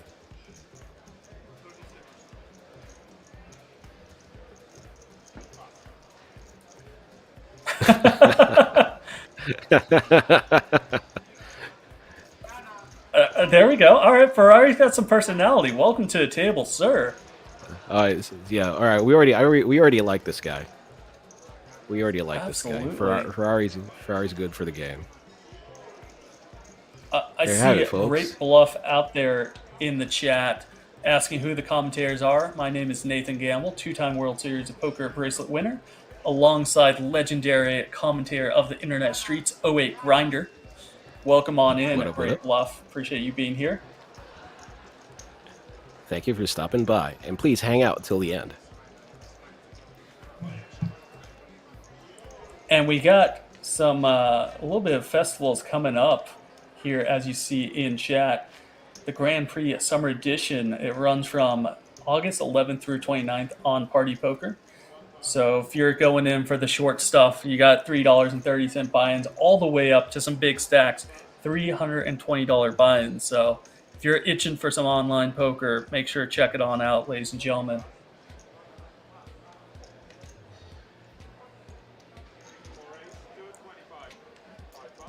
Okay, I get now why Hussein's stack is all the way to the right. Because the dealer can't go around his stack when they're dealing to him. So they probably asked him to move his stack from the left to the right. But I think he's too far to the right. You know, he could bring it a little bit more closer to himself. Well, if you do notice, on the table, they have those little white strips of tape in front of them, and that's where the RFID is and where they need to place their cards. You know what? So you can see it in front of each of the players.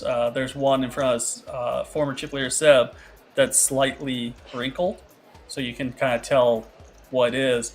but just tells them where to put their cards, and they can't put their chips on that location either. So he's trying to avoid putting them on the RFID reader.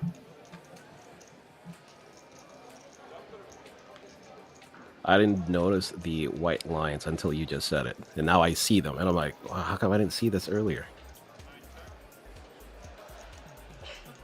All right, open up here for Ace-10 off from Fizzola, and Hussein calling from the big blind with the King-8 off, which this is not a bad flop for Hussein, as he flops backdoor straight draw, backdoor flush draw, a couple overcards.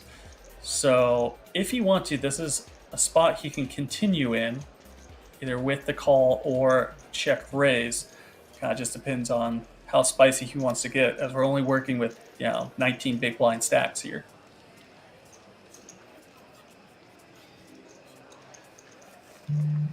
He's got like an air of disbelief around him, but he's gonna let it go, I think. But he does.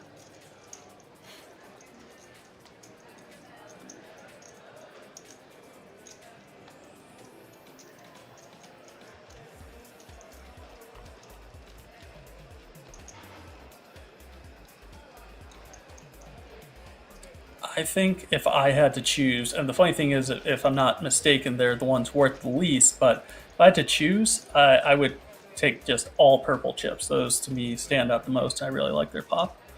Just saying. The purple chips are nice. And they blend well. I like the blue. Like, they're not what color is that? That's I'd say blue. I mean, it's a shade of blue. Yeah, it's a shade of blue. I like that. It's a nice color. It's like my They're wife's favorite color. Fall colors right now. It's a little bit of like October, Halloween time frame. You got your purples and your oranges. And, yeah. It'll be interesting, kind of fun to see tomorrow for the final table what colors we're working with, what chips are going to be in play at that stage of the game. Because we're going to introduce a new color or two. Well, nice. I'm assuming we're not going to see any color ups during the next break, because it's too early, probably. Right. I mean, so right now we're at the 50,000 small blind, 100,000 for big blind and the ante. Next one will be 60-120, then 80-160. So we probably won't have a color up until possibly the 100,000, 200,000 level. But I would imagine we're just going to wait off until the end of the night. There's always a chance. But I'd say it's going to be end of the night. Right, so there's a chance we could see some new colors. Mike Slayer 1 is asking if we are streaming the final table tomorrow, and the answer is...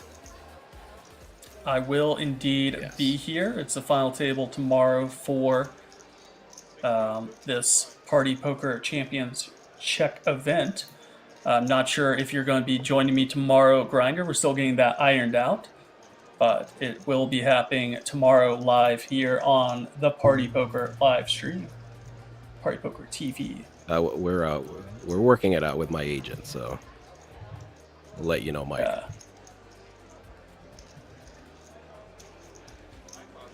Looking forward to that. I mean, this is a $330 event, and for that, first place is just shy of 90,000 euros. So I don't know how often you get to play a 330 euro event for that much up top, but it's not too often in my book, Grinder. Nope, indeed.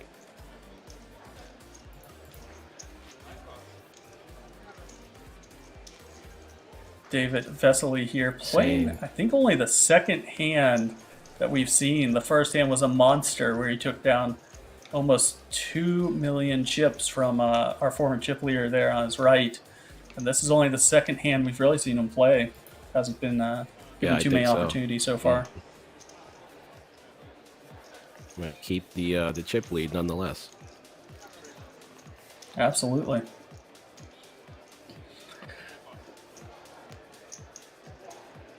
So we're in the third level of today's action, and we're still going strong, dropping almost 40 players in those 3 levels.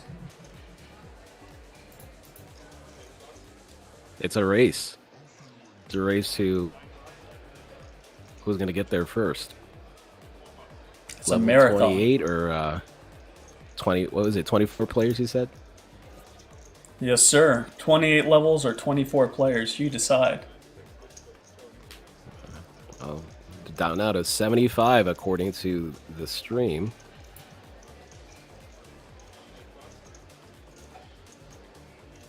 Well, as we play down, we have a new member in chat, Brazilian Donk. Welcome on in. Appreciate you being here. Welcome to the Party Poker Championship Czech event.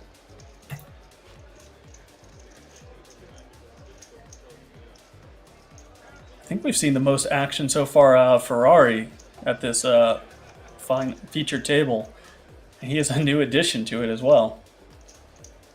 Out of the 2 new players, he's definitely making a name for himself.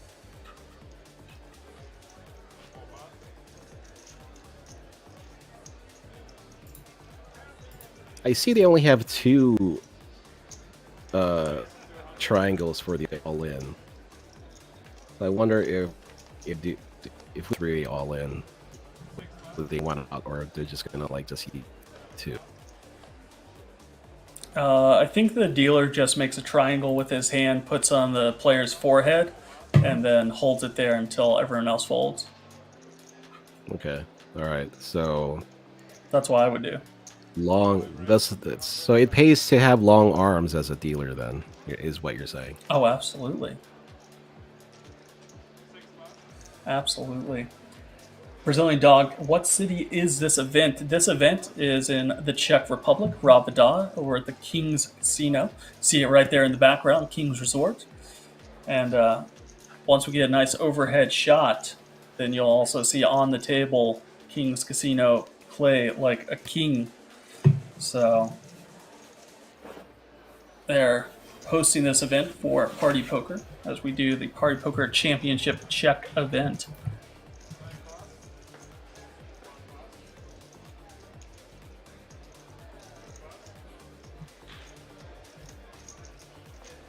King Queen offsuit open up here for Seb. Yeah, he's gonna get every little pickup is a $250,000 grinder. Nice.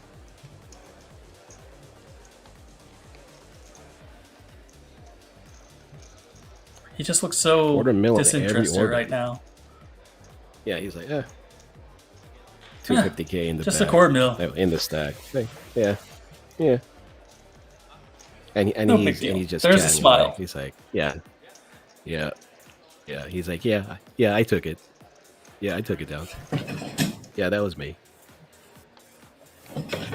There you go. Kings play like a king for the Party Poker Live PPC. I love that. Which is the Party Poker Championship. That's a great slogan. Check. I hope they never change it. I like it. Yeah. Never change it. Never. Okay. Don't change it. I like it. We'll make play like a king. Make a recommendation to them. Yeah. What's the boss's name? The guy that owns Kings. What's his name?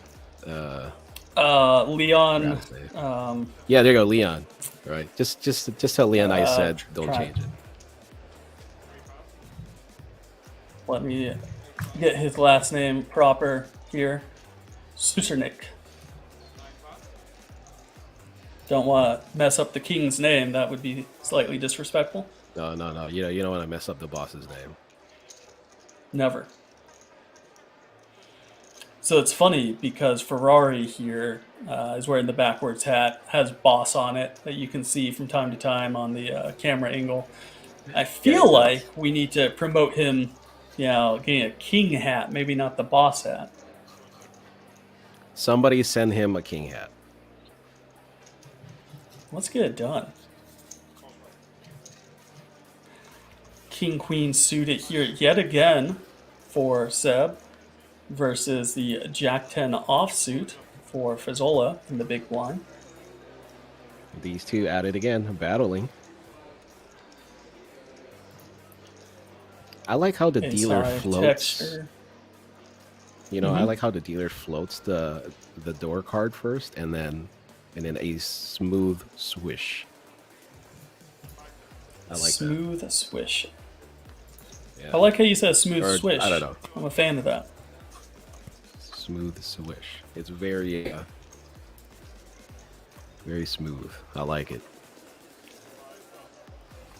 The King Queen did check back on the ace-high board texture. Not really going to get any folds from anything that beats him. So I decided to just go ahead, check it back, which also gives him the opportunities to get spicy on a few turns.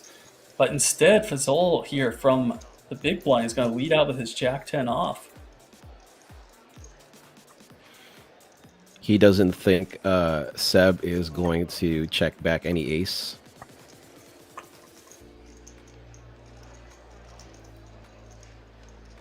Or he could be checking an ace as well.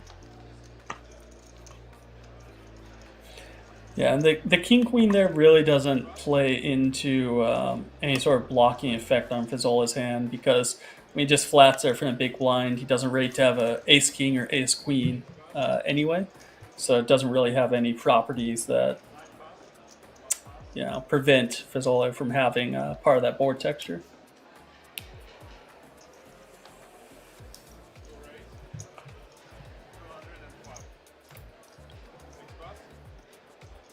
David Vasily continues to fold, not getting the hands.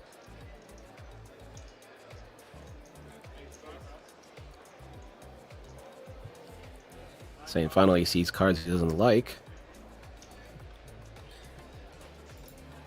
Well, I mean, we talked about it earlier, and we have it in the lower right now. We're on hand 39 since we started up this stream. So it's been about an hour and 50 minutes that we've been going. Let me do some rough math for us real fast. Hour 50, so that's 110 minutes. So, a hand every 2.5 minutes, roughly. Not quite, not absolute, but. So it's one of those interesting things when you play live poker. It's easy to think that someone's very tight, they're not playing hands, and then you kind of have to realize, like, over the course of 40 hands, you definitely do not have to actually be dealt a single playable one. That is true. That is true. Oh, Fazzola here getting spicy once again. 9-8 off, going up against a King Queen off. As he 3-bets here from the small blind.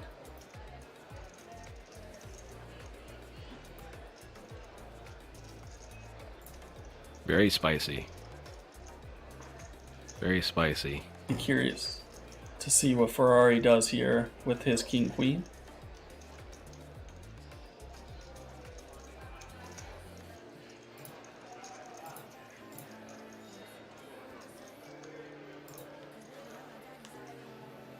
Really thinking through his options. Yeah, he's been active since joining the table. And he's also seen Fazzola here kind of getting after it as well in the last couple hands. So does make the call. Gonna go heads up. Fazzola, obviously at the worst hand here, but he has the initiative coming in with the 3-bet from the small blind.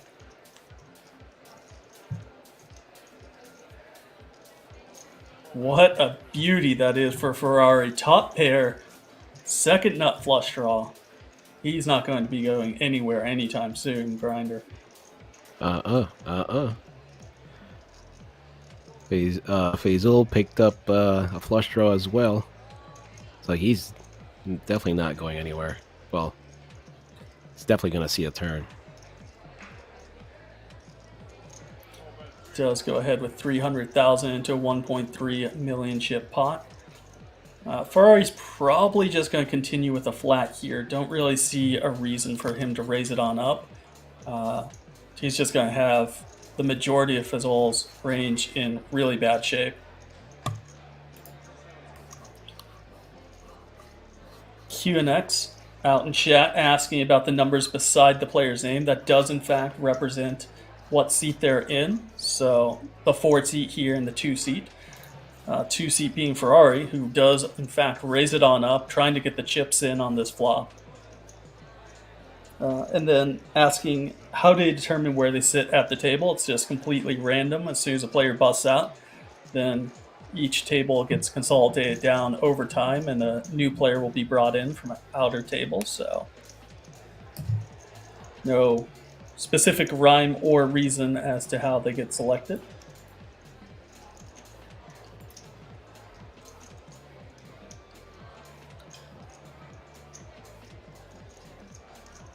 Oh, there we go. The strength in that man right there from Ferrari. He takes the slow sip of the drink. We all know what that means.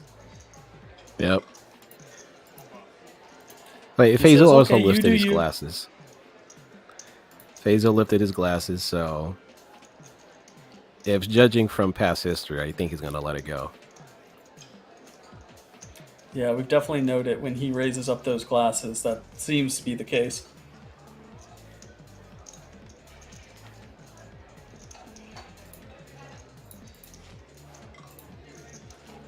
Does let it go, just like you predicted. Oh, Ferrari with that stare. He gave him a little quick glare there. Little quick glare. Gotcha. That's what he's saying. Gotcha. Nah, he didn't have to say anything. Just that look. I mean, that's what poker's all about, right? That little look. Yeah. Yeah. Borbag out there in That's chat right, land saying he came in second in the McLaren Turbo Series. 8 max PKO for 2,633. Nice little run at it. Nice one. Good run there, Borbag.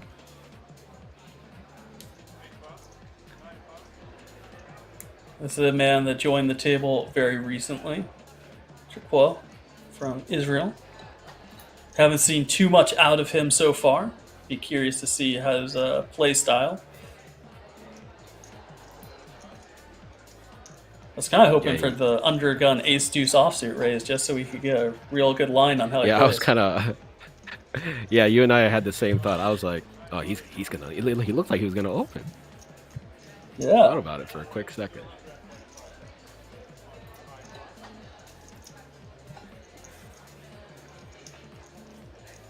Ferrari no hijack.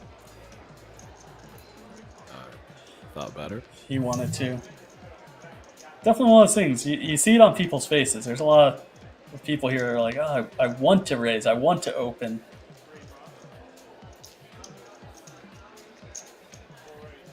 All right. Fazol is our customer from the button.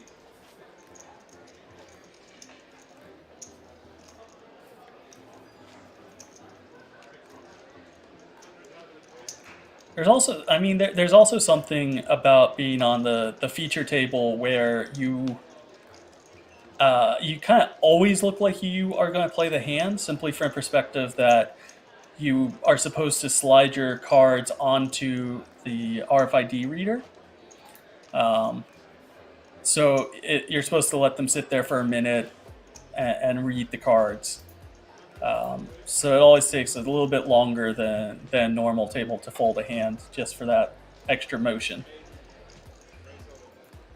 Oh yeah, yeah. I remember when I was playing on stream. It was a PL08 stream, so obviously we had 4 cards, and I remember I folded a few hands very quickly without putting the cards on the reader, and one of the producers got chastised. Like, hey, could you? Yeah, not chastised, but I had a little warning. They were like, yeah, if you could like just keep the cards on there for like a second or so. Like, oh, I'm sorry. Well, yeah. Walter is definitely putting his cards on the reader right now, as he has the ace king off under the gun, jamming all in for looks like 7.9 big blinds, and gets the job done. No customers. A third of his stack by just getting the blind, so definitely needs a little bit Come more on, love Walter. in his life at this point. Just grab a little bit off of Faisal's stack. I mean Hussein's stack. No cheating allowed. Like a chip or so, or something. Charge him rent, all right? Because he's in your space. Well, here you go, and you can tell exactly how many chips each player has. And if you would notice, if Walter was to do such a thing, because we have the chip counts in front of us today, with David Vesely still up top, 5.5 million, worth over 50 big blinds, all the way down to that short stack that you want to be a thief, Walter Schoringer, 10 big blinds, and our lone American also in the short stack range at 14 big. So sorry to say, Grinder, we're keeping track. No one can just grab any chips off one another, no matter how much you want them to. I still say he should take a chip off, just to charge Hussein there. Charge him rent. He's all up in his space. Well, instead we're going He's to not even have happy about Hussein opening under a gun and trying to steal Walter's big blind. So, goes with a under the gun limp. Interesting.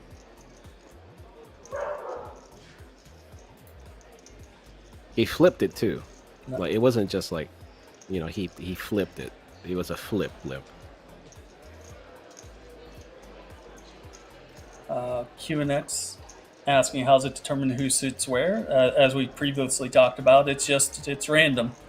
Everyone has their seat assigned to them, and then if a player is to bust out, then there's a drawing order from other tournament tables, and they will come in from that drawing order and fill the empty seats at other tables. So at this stage of the game, it's fairly random.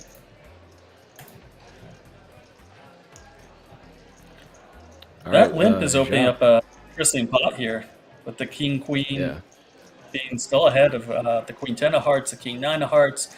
Walter's happy to see a free one with the 8 deuce of diamonds. 4 ways to flop. Let's go 8 deuce. Let's go 8 deuce.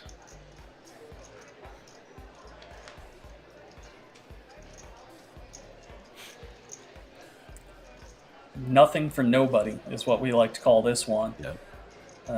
King Queen of clubs is still ahead, and it'll be interesting to see if he's able to realize that equity and stay ahead by the end of it. Typically in limp pots, most players will play it kind of straightforward. Yeah, absolutely. Jack of diamonds on a turn. That king queen still ahead.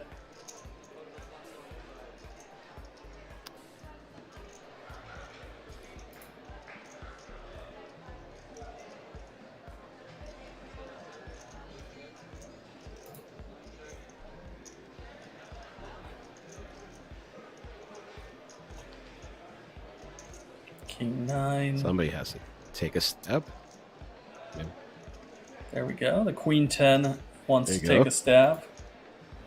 Has a gut shot Broadway draw.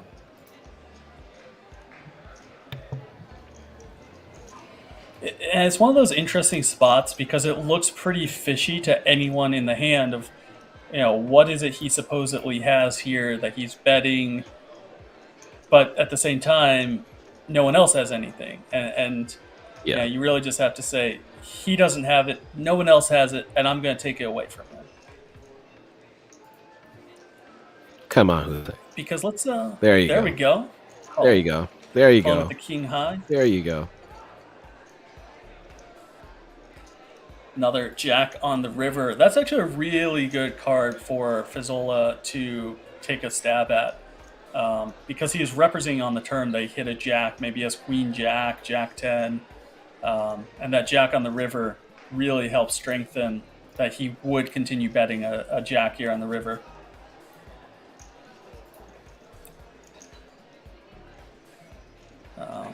Makes it much harder for Hussein to make a hero call.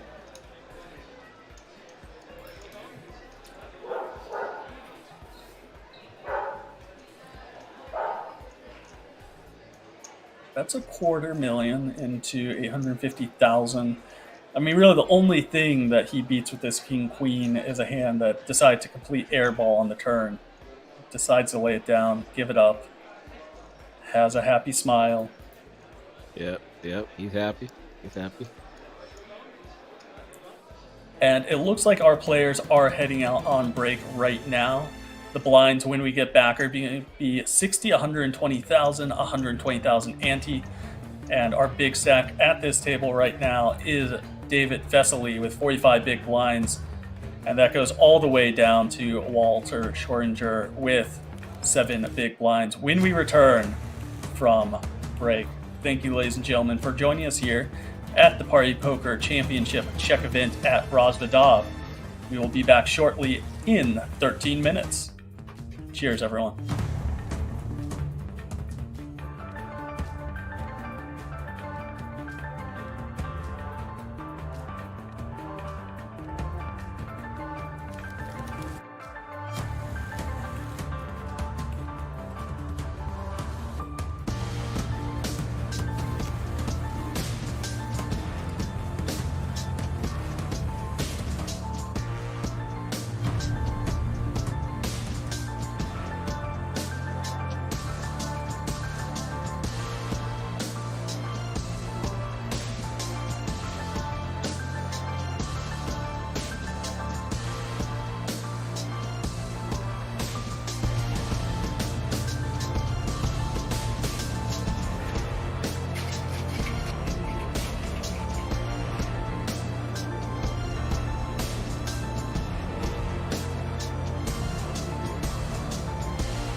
For those of you that aren't aware, shisha is a steamed instrument that's used to vaporize and then smoke flavored tobacco. After a long day of playing at the poker tables, for me personally, this is the perfect way to unwind and relax in comfort and luxury. So why don't you come and check out the King's Lounge? Oh, hey man, have to go and take a seat.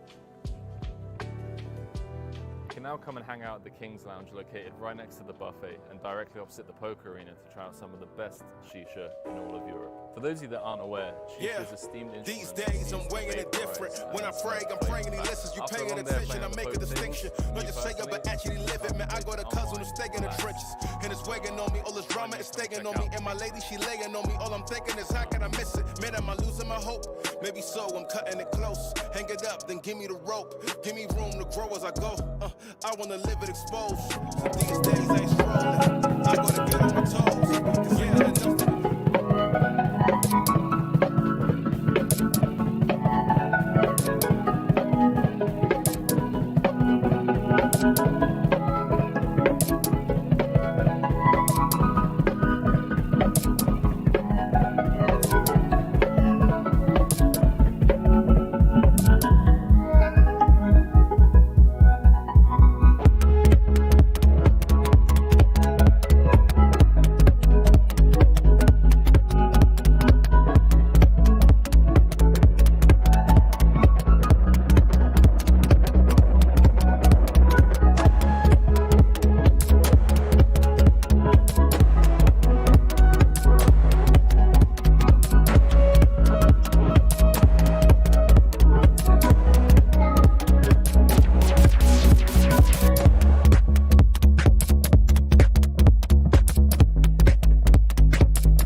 Welcome on back, ladies and gentlemen, to the Party Poker Championship Czech event.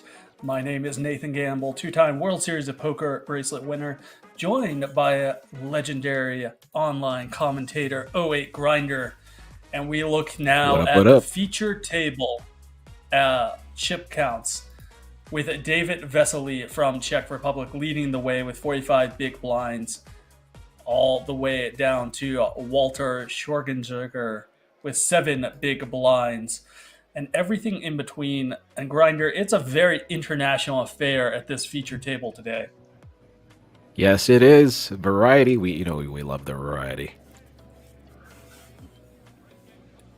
We got Czech Republic, Italy, Israel, Germany, Greece, Turkey, USA, and Austria represented right now. And we're currently on, I believe it's level 25, if I'm not mistaken, 60,000, 120,000 blinds with 120,000 big blind ante. And as I said, we're on level 25 Grinder, playing down to either level 28 tonight or the final 24 players. I'm wondering what milestone we'll hit first. I'm thinking we're going to hit level 28 first. That's you think it's level 28? My guess. Yeah, I think we're gonna hit level 28 first before we lose enough players. So I think last time we checked, I think we were at like 70 something. Yeah, last time we checked, I believe we had 71 players, all the way down from 2,261 players to start this event. So we need to lose about 50 more to get to that 24 mark tonight. Yeah, things can happen. Oh, absolutely. And you see there on the back wall, the PPC, it ran from August 8th until tomorrow, August 15th. We still have a high roller event happening today alongside closer event happening tomorrow.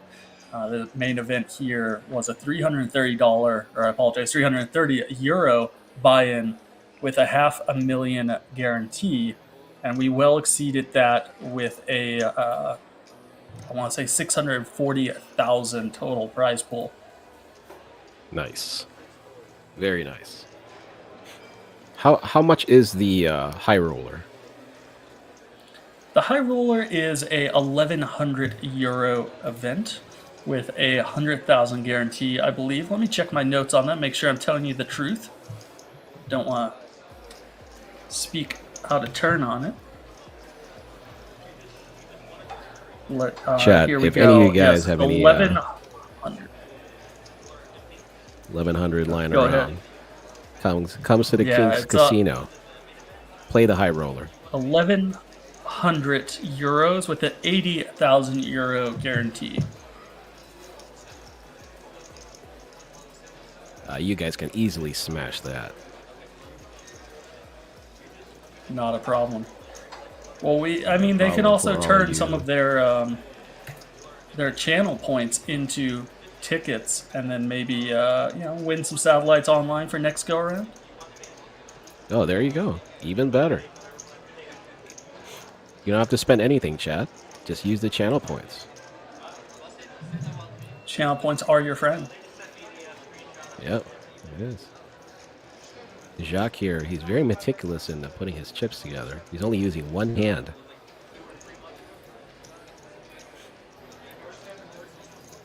This is the way.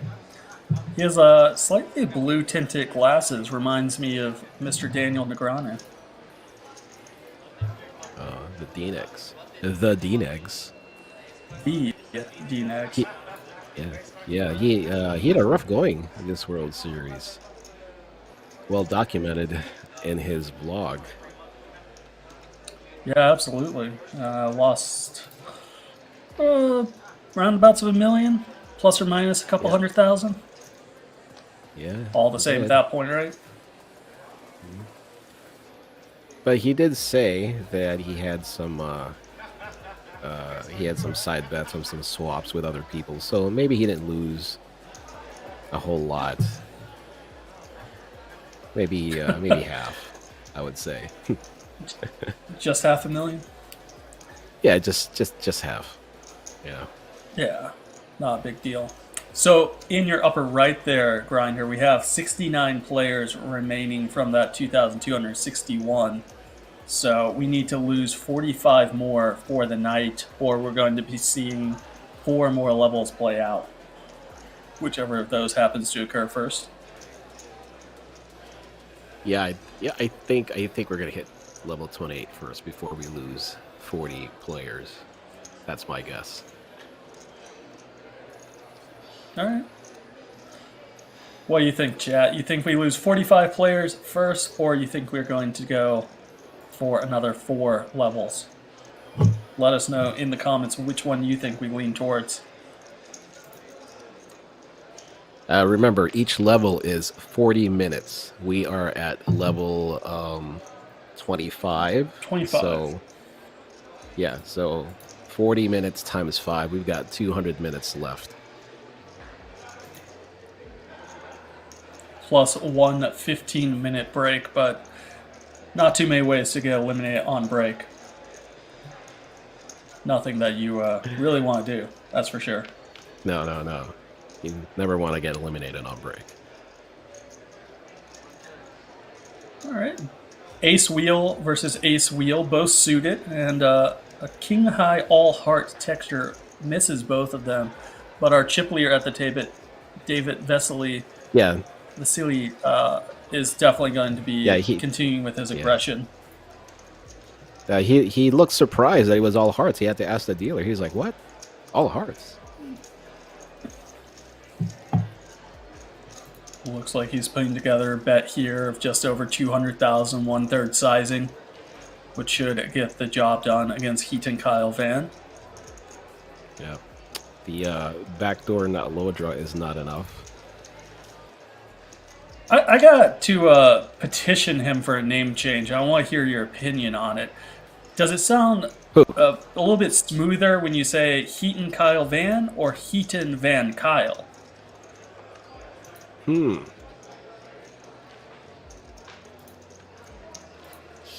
Just I don't know. It rolls off the tongue smoother to me. If it's it does. Van Actually, Kyle. it does. It does. Heaton Van. Yeah. You know what? I didn't see it, but now I do. Yeah. I don't know if we can petition for a name change over the internet, but I'm doing it. I'm calling this one in. I wish we had access to like a sideline reporter that could just kind of like drag him away from the table when he's not in hand, and then we can just ask him questions. Just be like, "Hey, what about this name change?" Well, what about these pocket kings? Because that speaks volumes to me. 250K here from second place Seb.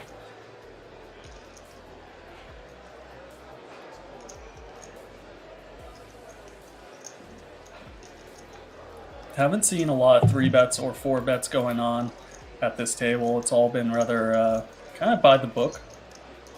Mm-hmm. We'll see if he gets any action here. I haven't seen anyone fold jacks yet, or a jack, so maybe there's a jack somewhere. Pocket jacks.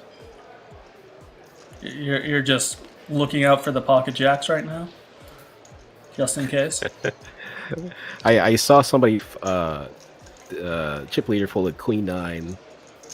So I was like, oh, maybe queens are gone.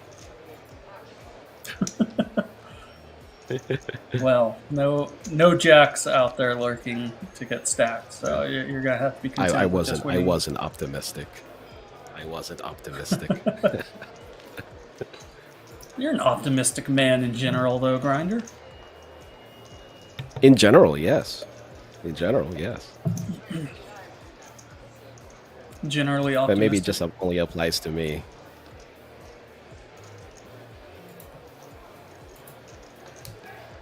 Look how much space Mike has. Walter. What? Like, I just if there's a petition that needs to be done, Walter needs more space. Start it in the chat. Let's get Walter more space. Let's get him more space. He's too snug there. I mean, that's pretty snug on both of their parts there with the ace deuce and the ace seven with their particular stack size. I think both of those could easily be an open jam. And instead, we're seeing Heat and Kyle Van from the dealer button jamming the queen nine offsuit and taking it down. Pick up a nice little 300K. I'd like to see both Heat of the aces fold. I'd like to see Heat on a heater. That too.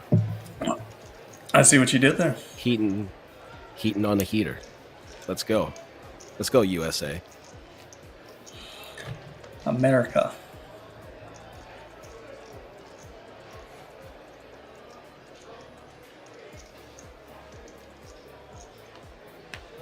So tomorrow is the final day of the PPC. We ran for a week. How awesome is that?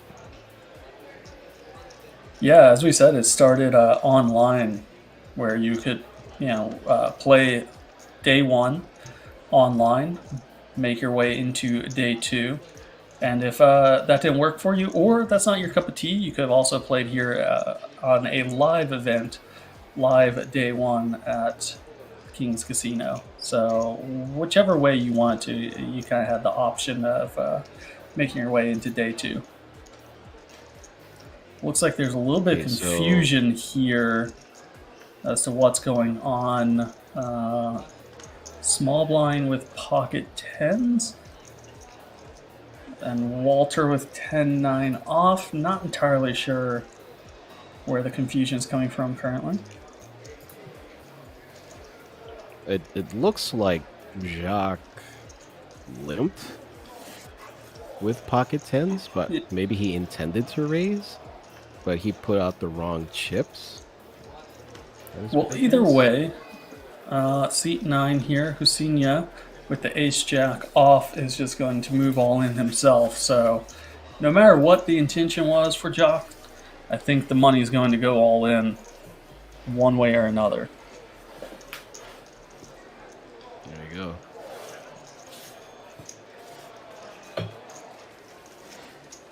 Yeah, not entirely clear there what kind of happened. All right, does limp, does find the call with the pocket tens. And the ace-jack offsuit is going to need to hit and hold for Husinia to remain alive in this tournament. Yeah, he's a 56% favorite right now. Yeah, and that's taking into account that both tens were in the muck. So this does account for the cards that are already folded out. Clean flop there, though, for the pocket tens. Holds the only remaining club, which becomes relevant with a backdoor club draw. Instead, we see a 3 of hearts on the turn. Only an ace or a jack will survive. Instead, it's a queen of diamonds.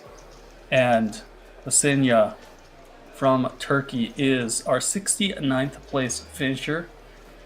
Good game, sir. GG.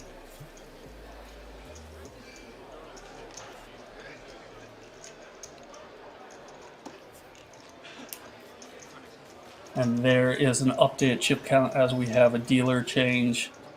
8 players currently at our featured table with blinds at 60, 120 at 120.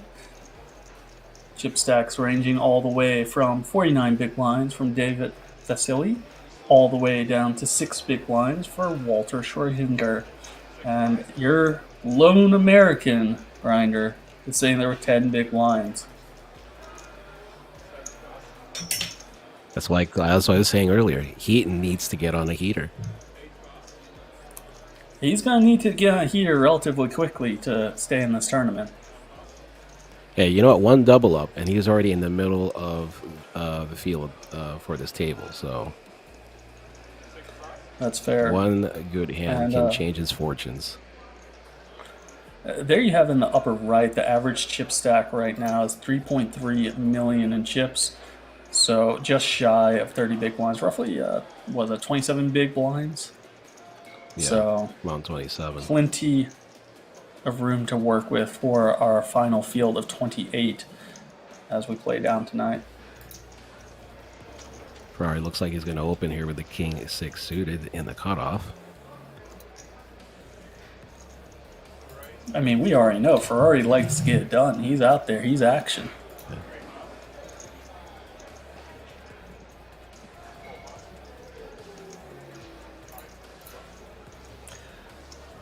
King 6 of hearts opening it up. Ace 5 considering what to do.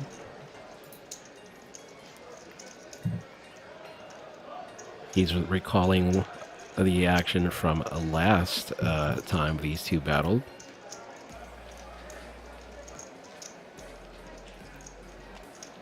He's going to let it go this time.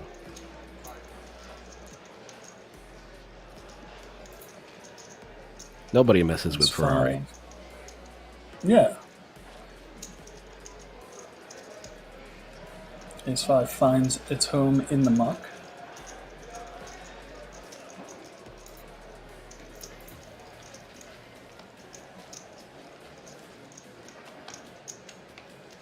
I mean, look, this man came to play, clearly. He's got the Party Poker Live lanyard. He's got the backwards pink hat. The boss hat. His name's He's got the Ferrari. backward boss hat. His name's Ferrari. Yeah, he's ready. He came for one thing only, yeah. Yeah, like he's ready. You know? He got his tan, now he's ready to play.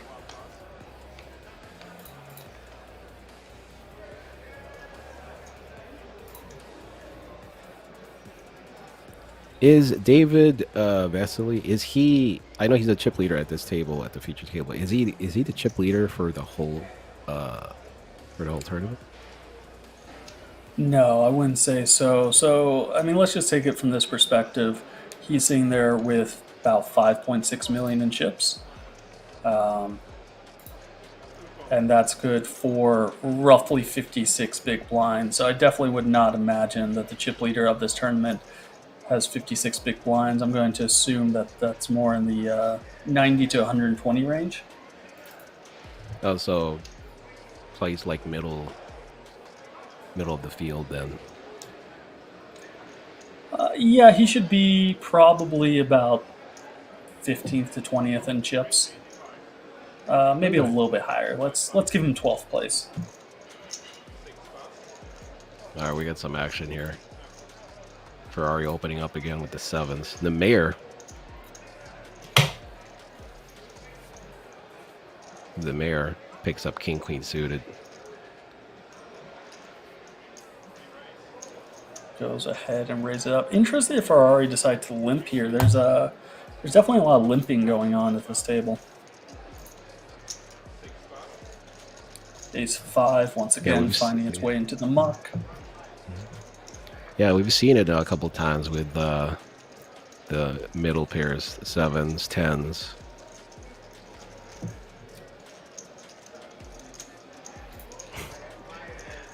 Ferrari's engaging the mayor. I mean, I do enjoy the conversations that are going on back and forth between all these players. He's asking. He's like, "Do you really have like no last name?" And he's like, he's not even answering. He's just looking at him. Like, he's like, "What do you think?" One has a different meaning. One name versus one name. What name. do you think? He's like, "Listen here, kid." He looks so happy. He looks so happy. Of course. I mean, he lives in Greece. You know, nice weather, and he's the mayor. He's beloved in his village. And by the way, he's not using village funds to play. He's not playing village funds to play the tournament, guys. So all you people in Greece, don't worry. The mayor is not using. He's not using village funds. He's playing with his own money. Of course. Oh, look at that! Walter is happier now. You see, he's more relaxed. He's happier that he has more room to work with now. He doesn't have Hussein like getting all snug with him I in mean, the 10 Jock over seat. there is actually melting away. I don't know if he's going to be able to survive the rest of the night. You know what? I think it's the jacket. You know, he's got one of those like Mercedes Benz jackets. They're too hot. He's gonna feel uncomfortable. He should just take it off and just relax and enjoy himself.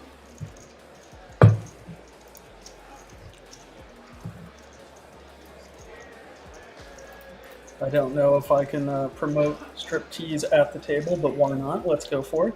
Take it off, Jack. Take it off.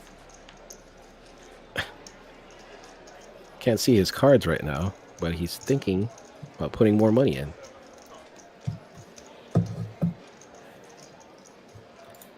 Borbag is saying, he thinks Hassan stacking his chips where he did is very rude. I don't think it's anything along those lines. It looks appears to us as just in relation to where the RFID is and where he is in relation to a dealer. It's kind of mandated that that's where his chips go. So parts of playing live poker. I don't think there's any ill intent there from any of the players.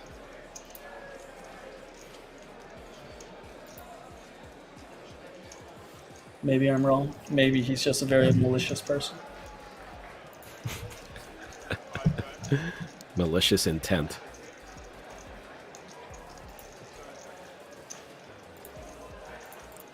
It's a real thing.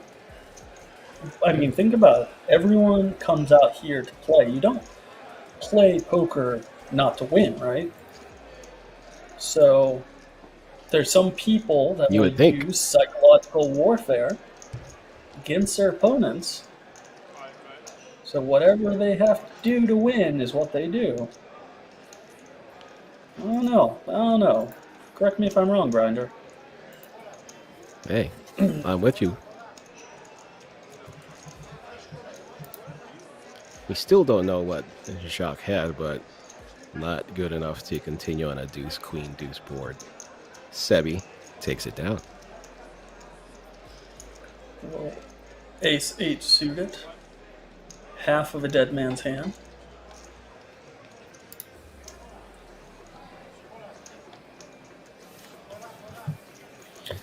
Yeah, Borbag is saying he knows Ferrari the line waving on around now. 9 is pretty far over to the right. That's definitely what I noticed as well. It seems like his RFID spot for that particular chair is pretty far over. Ferrari was trying to get Sebi to drink a bottled Coke. And I don't know where he dropped the Coke off to. I did notice earlier that there's a Coke with a very large straw in it. More straw than Coke. Yeah, that was a very, very long straw. And it looked like it wasn't paper either. It was like your old school plastic straw. Oh, absolutely.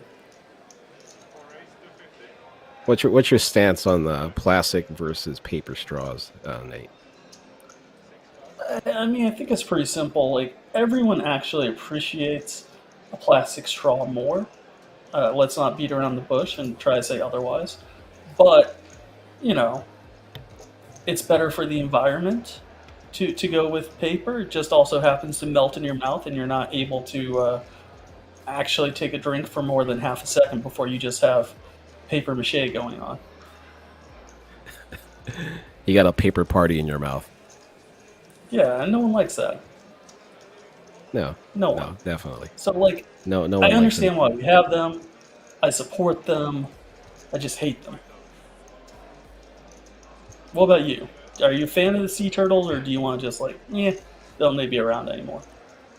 Hey, you know what? I grew up watching Teenage Mutant Ninja Turtles, so I have a lot of love for turtles. Okay. Okay. As for the plastic straws, I typically don't use straws when I go out. I just like to drink straight from the glass, or if I got a bottle, like if someone gave me a bottle of Coke, I would just drink it straight from the bottle, not use a straw.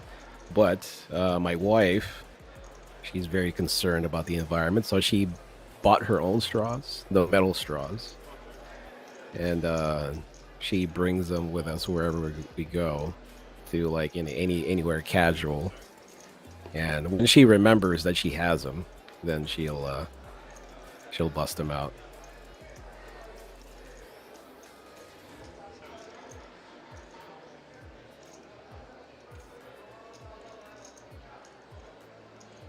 We're still not seeing Jacques' cards here.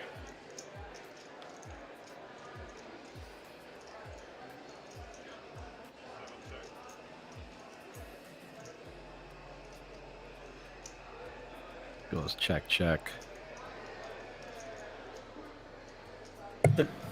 He has king 7 here, and the question is if he can derive value from anything on the river with the. I mean, it's like Jack obviously beats him. Any king would beat him, so curious to see if he tries for any sort of thin value here.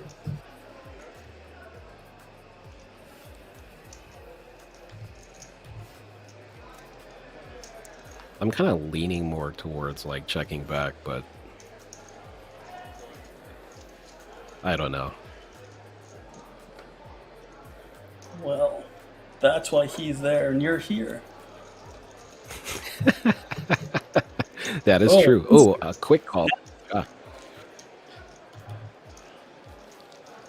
What are we at? And it looks by that flip over that he definitely has the king 7 beat.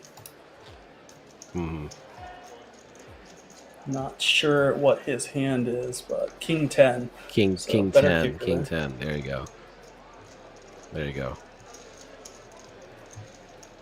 Yeah, and that's part of the issue with betting on the river is what's going to call you that you have beat.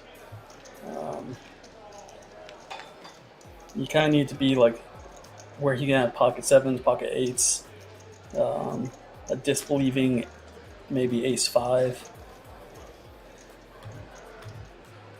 So, not overly surprised to see the king 10 in there on river making a snap call.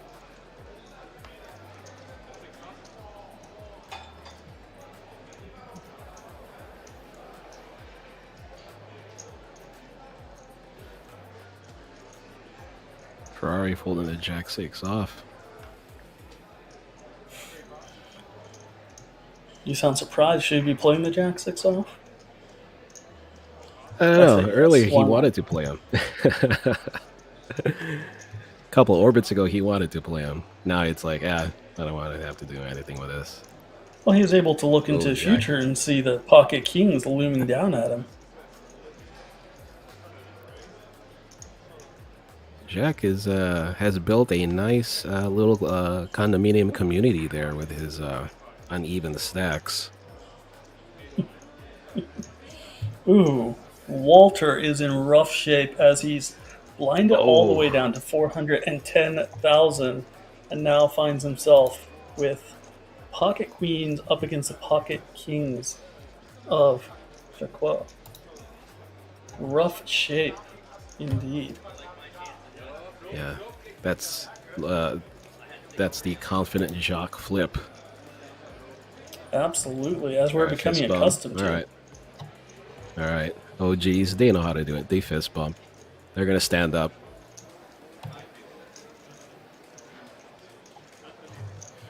He's like, yeah. I mean, he's clearly not out yet. He still has 21% equity.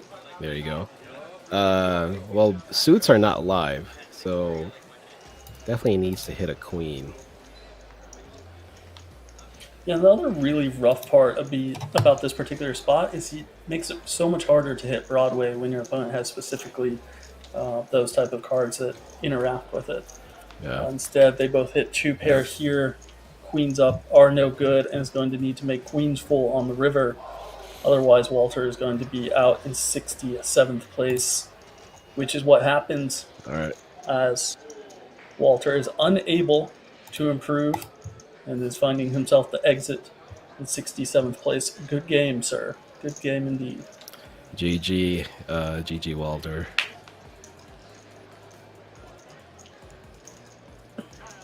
And Jacques The clearly rich get richer. still only using one hand to stack his chips.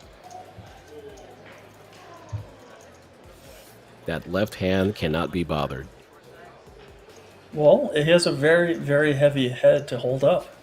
Clearly. A lot going on in that beautiful brain of his. Oh, wait. The left hand has been used just to slide a stack over. And real fast, I've noticed for past few minutes we have a new individual in chat, and I kind of really like the name. So I'm going to give a shout out here to Mr.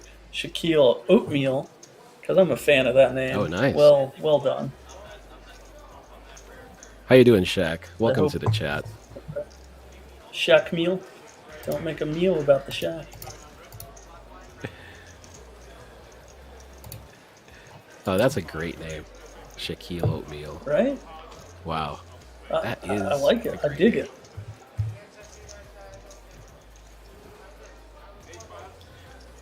David Vesely. Waking up to monsters. Ace King now. I mean, monsters are good. Monsters under a bed, not so much. So I definitely prefer his position.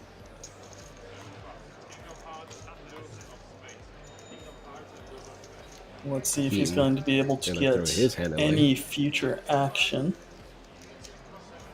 Look at that Ferrari. He's so animated. Like, he's complaining that he has to fold. He's like, look, I want to play every hand, but I can't. I got to fold. So maybe you were right earlier on the Jack 6 off.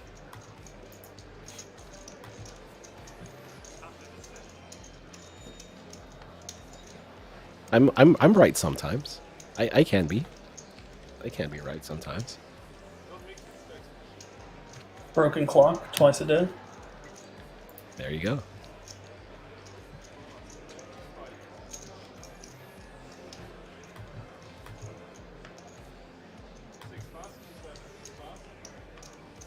This was our chip leader to start the day with approximately 5.6 million in chips. Not too far from that now, but the blinds have escalated 3 or 4 times since the start of the day. So his chip stack has diminished from 92 big blinds, and he's at 4 million, which is only worth about 35 big blinds at this point. That's kind of the beauty of tournament poker, Grinder, is you just can maintain the same stack size, but it's not worth as much, and you're just forced to get in there. You're forced to see some aggression and get after it.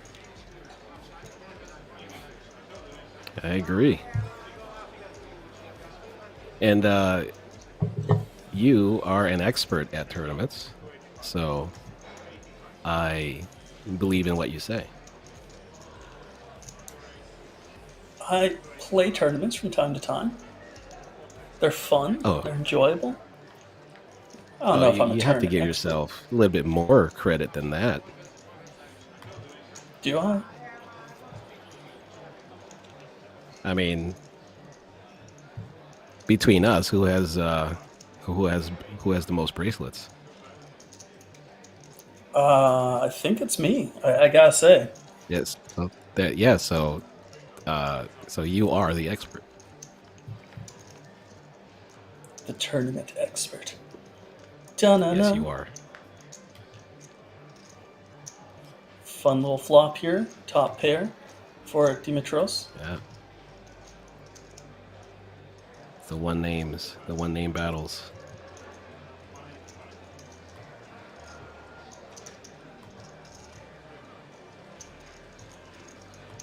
Clearly gonna be pretty happy when you call it the Queen 10 out of the big blind, flop the top pair, backdoor.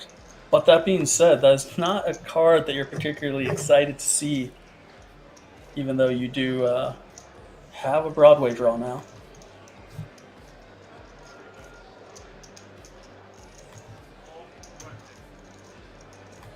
Could slow it down here, Ferrari. Yeah, it's a spot he could take a stab on the ace, but decides not to.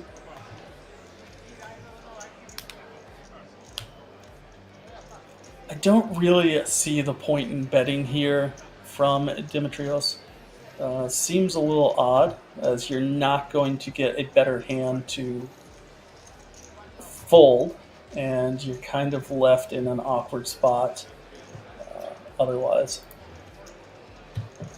He's like,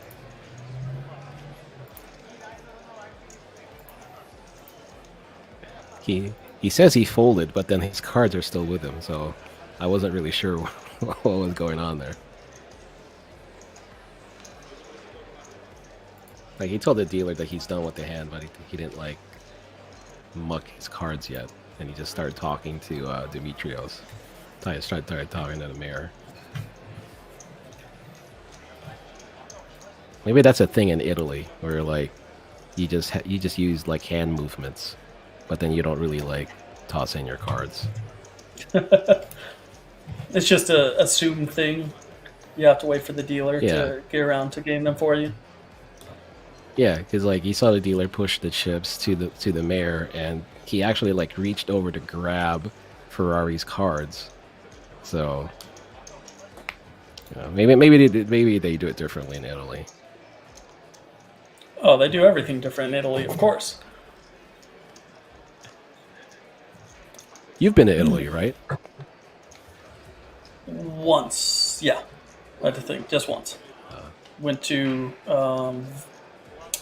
Venice and Rome.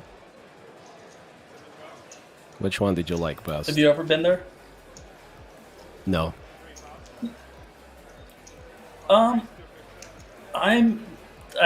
gotta be honest, I'm not a lover of Italy as much as most people. There's some people think it's the best country in the whole world, and it was nice to see it. Not exactly my cup of tea. So I think between them, I enjoyed Rome more just for the Colosseums and the history and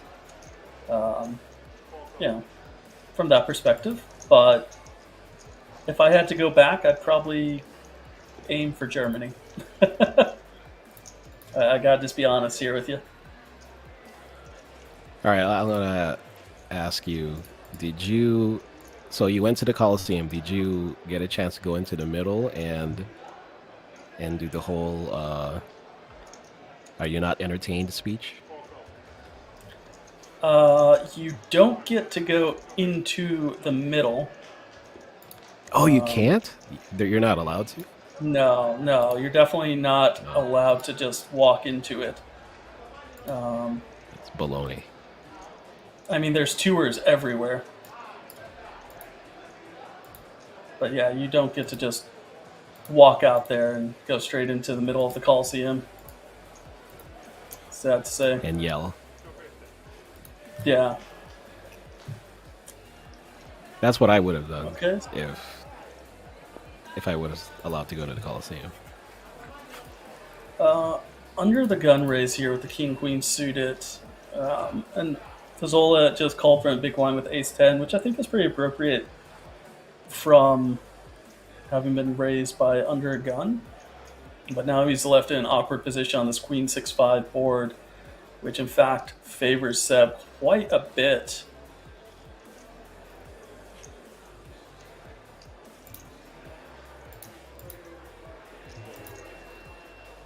Oh, he goes all in. Oh, all in and obviously going to get called. Is a delayed all in. I think it has the same result as he would be getting called pre-flop.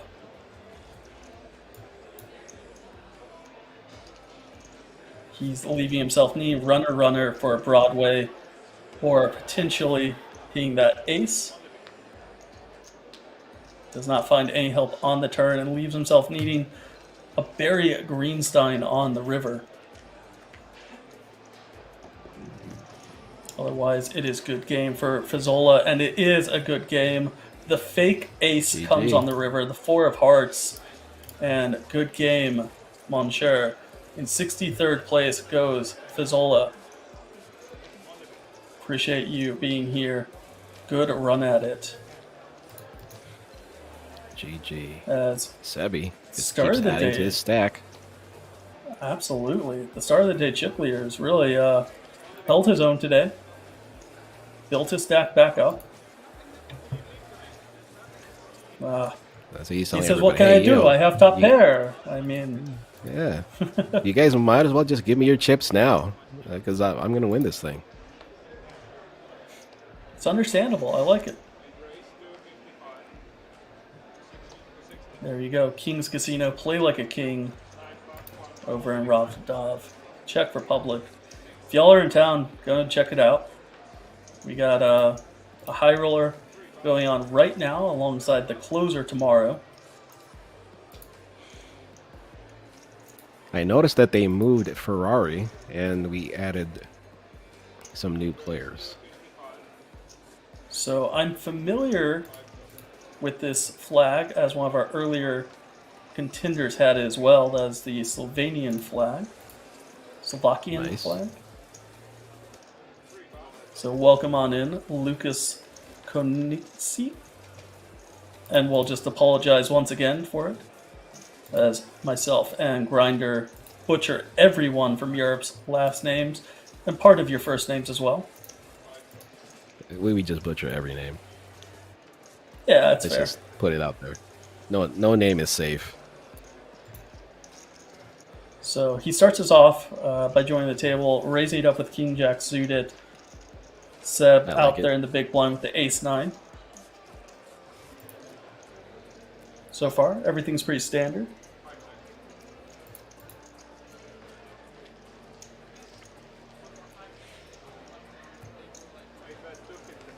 He looks like a player. You know, he looks like he knows what he's doing. Yeah, he does. He does. He does.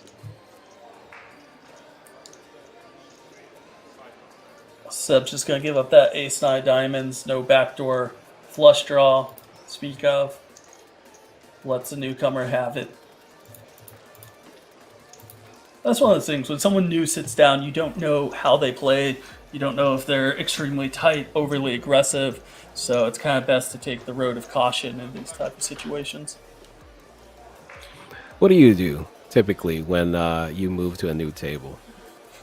What are the things that you want to establish when you get moved? Well, I want to establish that I have a lot of chips and they're going to give me more. I don't really, I'm not one of those people that says, I'm going to, 3-bet the first time or 4-bet the first time that this happens to try to establish dominance. I think I've been playing poker long enough, and most professionals will tell you, all you're really doing is just playing the cards you're dealt, and you know what to do with them.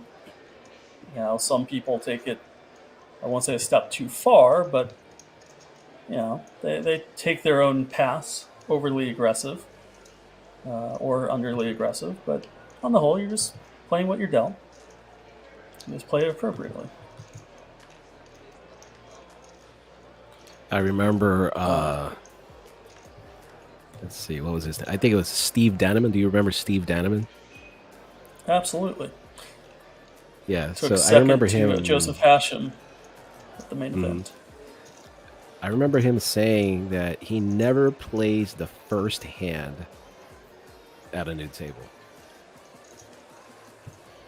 Well, if you have So aces, it doesn't even matter. He Just he doesn't says look he at it? doesn't. He doesn't look at it. interesting strategy. Was there a reason Yeah, behind it, interesting or strategy just indeed. I don't know. I think he's just maybe superstitious? superstitious or yeah.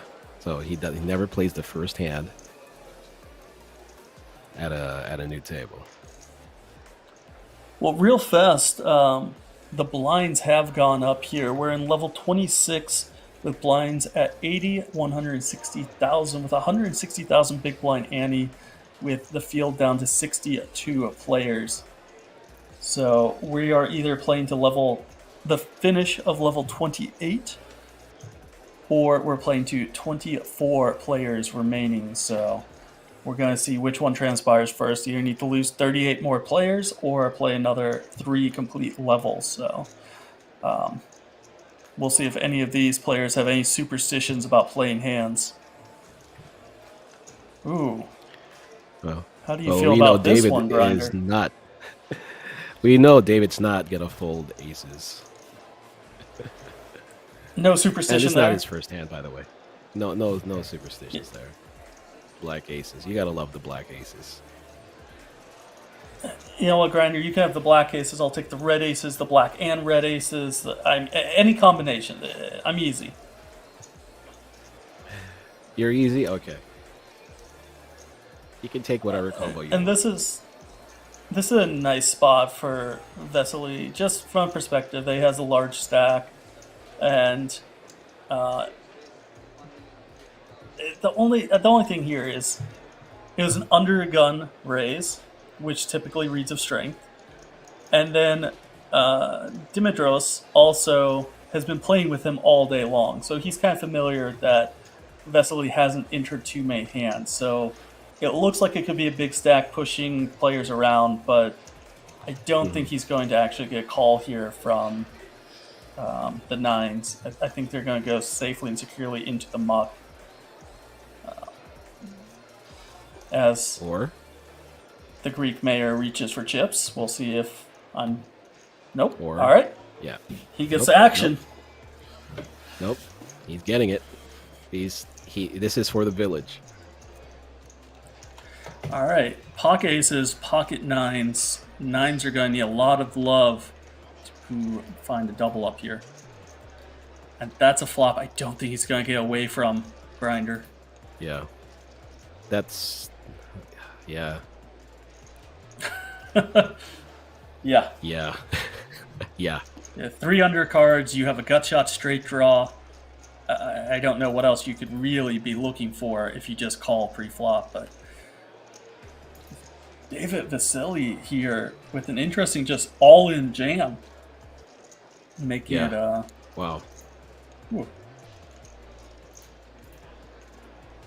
All He's right. giving him the only Mayor. way out on this hand.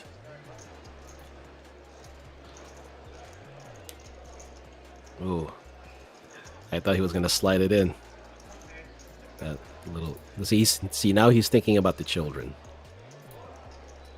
Thinking about the well, I can't thinking about what needs to get built. Thinking about old Mammy's refrigerator needs replacing. Getting one from the mainland is just too much. Well, he does not look comfortable. It's a very interesting, just all-in jam here from David Vesely. As, I mean, if somehow the 5s, 6s, or 7s were in his pre-flop calling range, he'd just be absolutely dead. So instead, you're saying, I think I'm up against 8s through jacks, and those are going to call me. It's a little ambitious to just jam it all in here.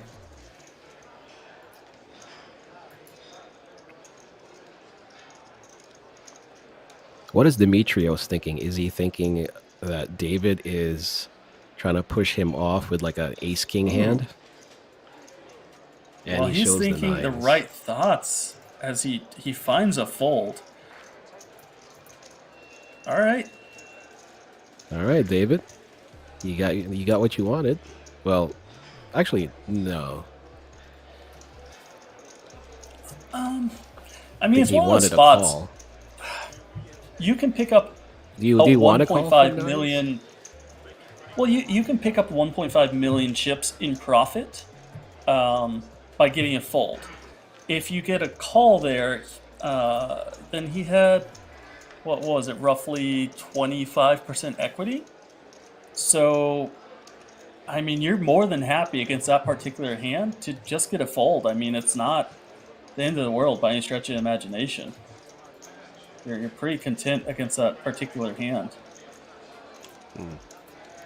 That is true. That is true.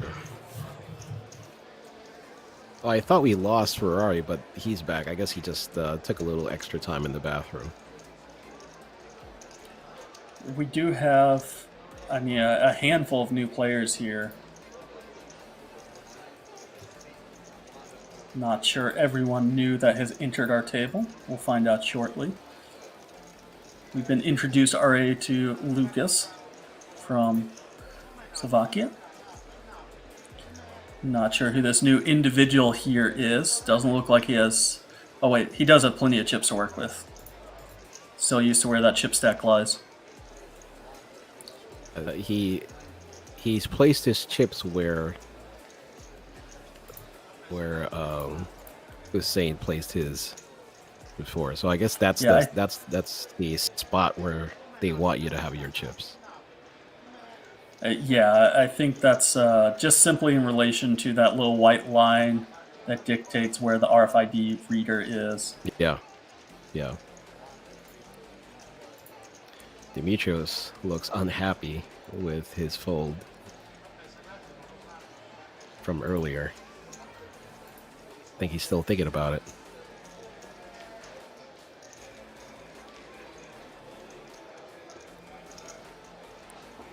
You know, it was all Jacques' fault anyway. He raised under the gun with the 10-7.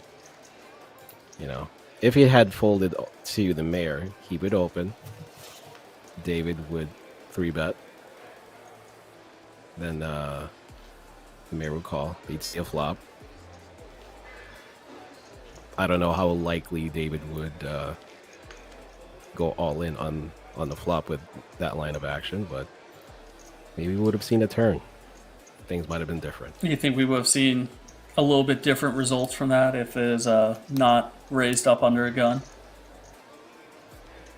Yeah, probably. Here we go. Here is our new face at the table, Dean Kolunsik. Not entirely sure where that flag is from. Wasn't able to get the Dean. Anybody in the chat know what flag that is? Well, that's the Italian flag. I'm not gonna lie. I was sent over the players, the name of players, the list of them, their flags earlier before we start today's stream, and I made sure to go through and denote where every player was from. But as players come and go and bust, and obviously I'm not able to keep up with every single new player, and sadly, not versed on every flag out there in the world, Grinder. Well, you know what? Chat has come to their rescue. Go Juice says Serbia. All right. Well, let's fact check him here. Let's double check this one. I believe you, but also don't want. Yeah, that looks like Serbia to me. Boom. We are affirming. That looks like the Serbian flag. I believe him. Dean's flag. There you go. There you go. The Dean. Like the dean of the college? Is that what you're... I guess. Like he's a college professor? He looks like a teacher. I mean, I can see him being a teacher. Okay. Ferrari here actually getting some playable hands. Ferrari had ace queen suited earlier. Now ace jack suited. That's still our American friend in the 1 seat, if I'm not mistaken. Changed up his look quite a bit. Yeah. The heater has not come for Heaton. The heater has avoided Heaton. Not yet. Deuce 3 offsuit, the dirty diaper. Oh. Who would forget the dirty diaper? No one should ever forget the dirty diaper. Lucas lets the jack 9 suited go.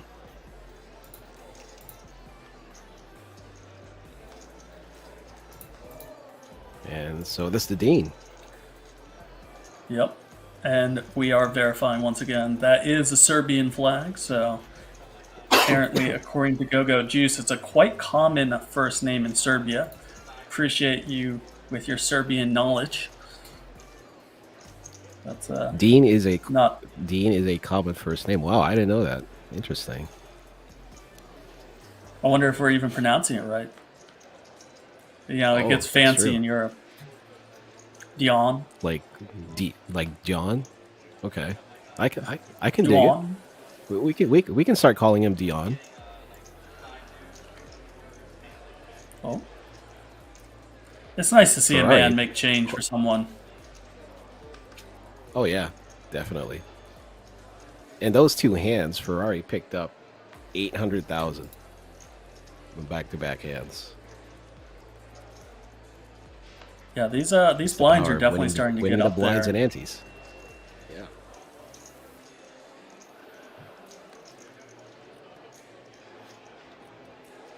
Looks like Jacques is going to get spicy again with spades. He loves spades. Maybe that's what it Really, is. he raised with Maybe 10 you know he mixes and he likes the 10-7s. He likes the aces. He likes spades. You know he has certain Yeah. proclivities in life. Hey, can't fault him. He likes his Dion spades. here.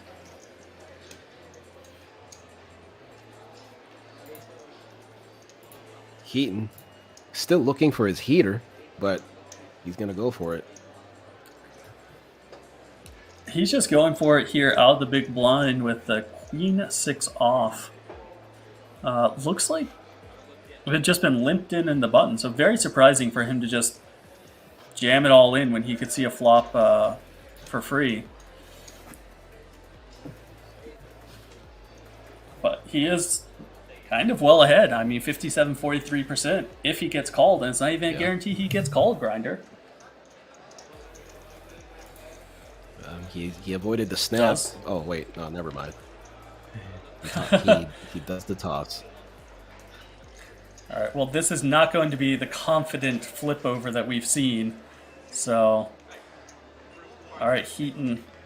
Oh, the professor leans back. He looks comfy. He knows the spades are coming in.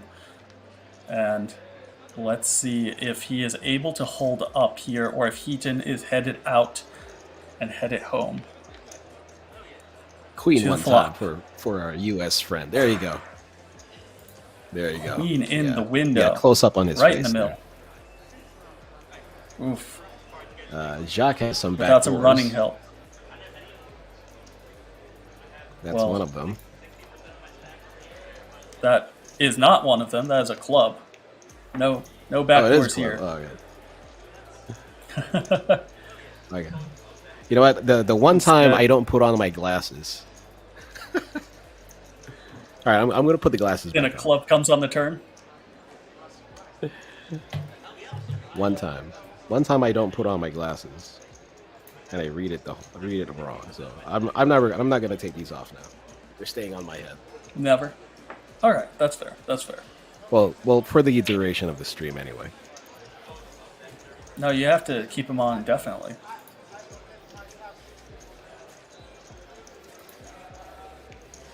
Well, with that double up Heaton, it's still a short stack, but now he's at 11 big blinds.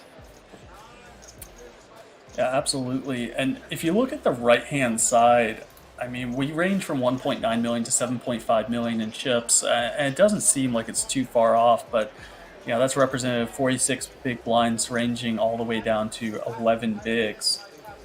And you know, one of our most active players here has been Ferrari. He's picked up some pots, and he's still sitting only at 24 big blinds.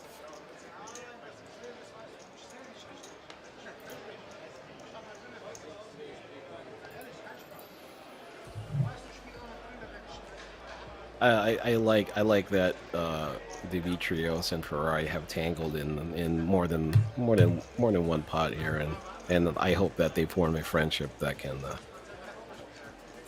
last a while. Transcend barriers. You know, yeah, it transcends everything. You know, Yeah. I see. Yeah, they're nice to each other. They're friendly. Some players play for money. Some play for friendship. There you go.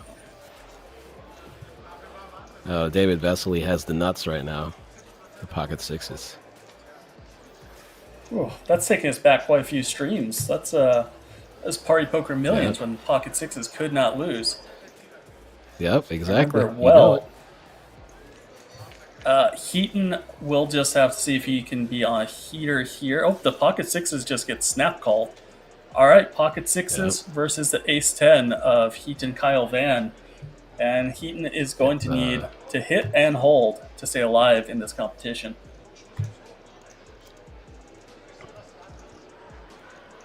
Heaton. Could this be the heater he's been waiting on?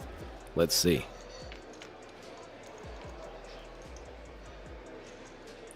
All right. We have gut shot now for Heaton. Drawing pretty live here. Always a sweat. Mm-hmm. Turn does not bring any help. Pairing that 3. He's going to need to hit here on the river. 10, jack, or ace. And instead it is a 9. And our lone American friend, Heaton Kyle Van, is out of here in 59th place. Good game, sir. Good run GG. at it. GG. I mean, it's tough Pocket when sixes you're up hold. against the nuts. You know, when you're up against the nuts, it's tough. You have to get lucky. No, absolutely.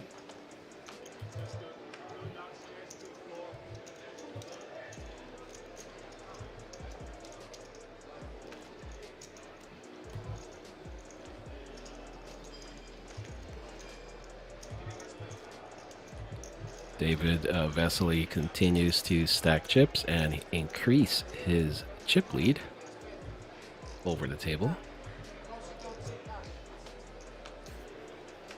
Him and He's tied for first with the player right beside Mr. Jocks. If I'm not mistaken. oh, is Jacques the chip leader now, or was he? For the I think he was prior to that hand. He had roughly 6.5 to 7 million in chips. Mhm. But now instead we have Vesely here with 9.7, rocking up the chip counts. Yeah. So we had a little issue here. Jacques wanted to raise, but then he was acting out of turn.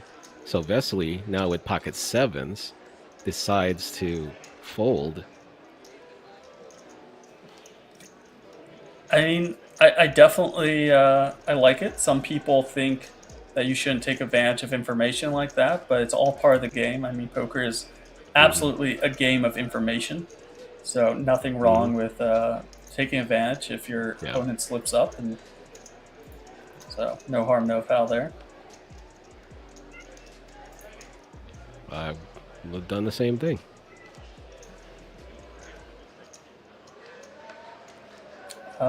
Yeah, Roy Kingson out there saying, good to see an American repping Nottingham. David Vesely is not American, actually. He is, let's see, Heaton was our lone American at the table. Let me try to find out for you where David is from. I have it right here.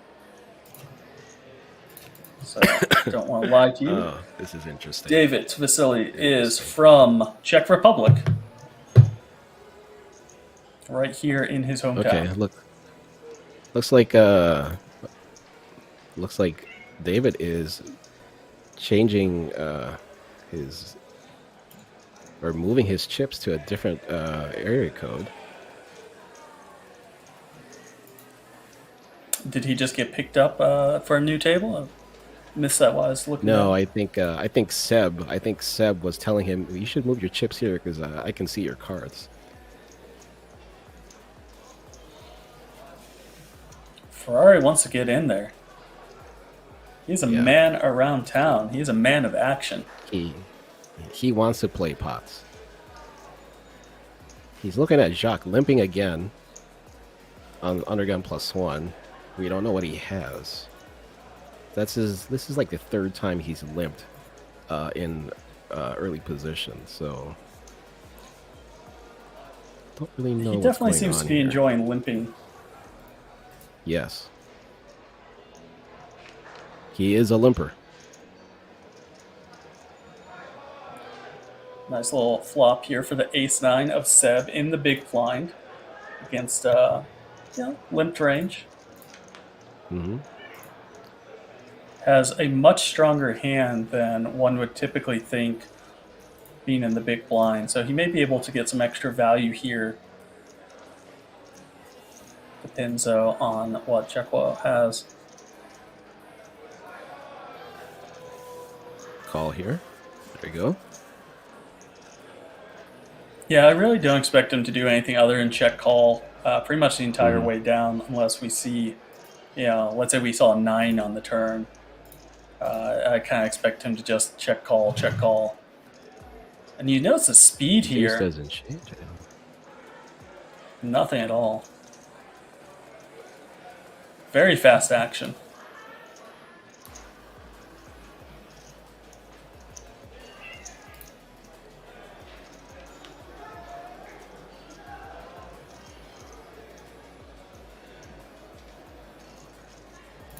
The deuce doesn't really change it all that much. I mean, brings in the 4-5, but I don't know if Jacques would just limp in with 4-5 of spades.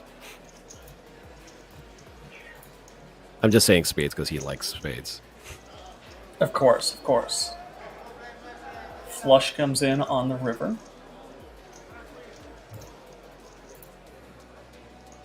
Jacques has to look, make sure. He's gonna check his cards, make sure he has a diamond. And he continued. And look at Seb. He doesn't even try to pretend. He just covers his face in kind of dismay and disgust. Oh, look. So Seb hasn't even acted yet. And Jacques already putting money in.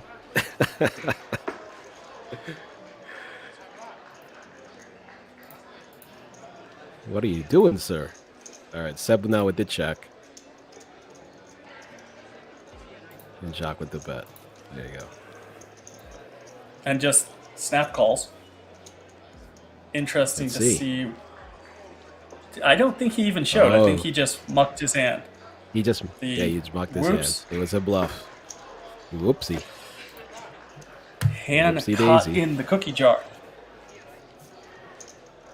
Red-handed. Caught red-handed.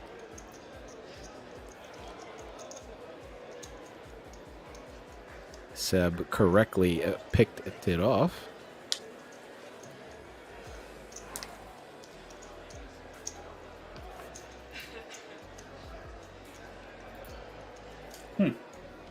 Yeah, Seb definitely seems to like bluff catching on the river more than most players that we happen to see. Mm-hmm. He had that queen 6 call earlier. Yeah, he did.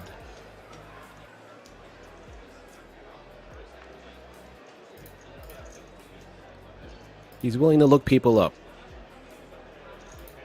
Yeah, absolutely.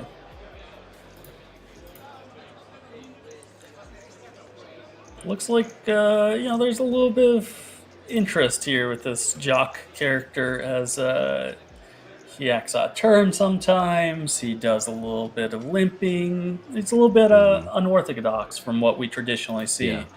So, one to keep an eye on. I think they're as telling he him progresses. to. I think they're telling him to put the cards on the reader because they haven't been able to see a lot of his cards.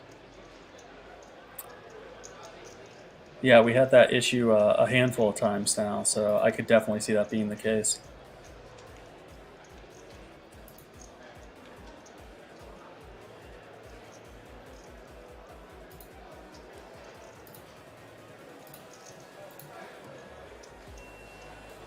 Lucas opens with the 8s. Vedin with King Queen off. Dion. Or Dion, I'm sorry. Forgot. Don't we were mess it trying up to now. pronounce it in Serbian. I gotta think Serbian. Dion. Of course. Otherwise, you're going to get kicked out of the booth if you don't say their names right. We both know this. Oh my god. Sorry. The council. I'm sorry. I apologize to the council. The Council of Dions. Mm-hmm. Pocket the 8s chairman here of- versus the 8-7 of Ferrari. I mean, This would be a really bad time for him to get out of line, but does find the fold. I have a feeling Ferrari is like this very enjoyable person at a cash game. Like he'll play a lot of I hear you. hands, do a lot of talking. So that's fair. Fair I assessment. think we might see him maybe down the line. Some cash games. Ferrari, we see you, brother. Demetrios folding the ace jack. I mean, we haven't seen much out of Lucas other than 3 or 4 raises. I don't think he's had to show a hand down yet, so it's not like Demetrios is sitting there saying, "Oh, he's a tight player." It's kind of a very tight fold there from Demetrios to off his 10 big blinds, 11 big blinds. I think most players are going to find a fold there, so pretty surprised.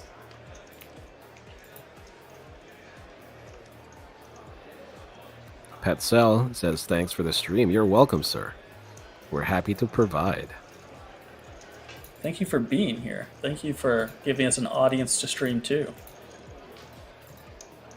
We are here for you. Yeah, Roy Keane Roy saying Keane King says Queen, King Queen. and yep, right on the same page. Yeah. We're as surprised as you are, sir.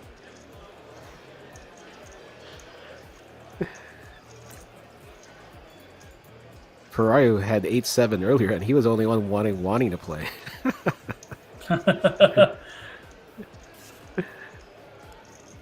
Yeah. He's like, F So- y'all. It's interesting as he's finding a raise here with a 7 offsuit, a min raise, versus a jam all in, a hand to go with the ace jack of clubs. Kind of interesting to see how people's brains work. It's the mayor. Does pick up the blinds though. It's things work differently in the village. Yeah, that's fair. All right, it's okay. I mean, he redeemed himself. He folded the ace jack suited, but now he raises a7, picks up a nice 400k pot, and he's laughing it up with Ferrari. These two are best friends. He's now. enjoying himself. Oh, of course. Yeah, these two are best friends now. They're gonna go out to dinner, have drinks.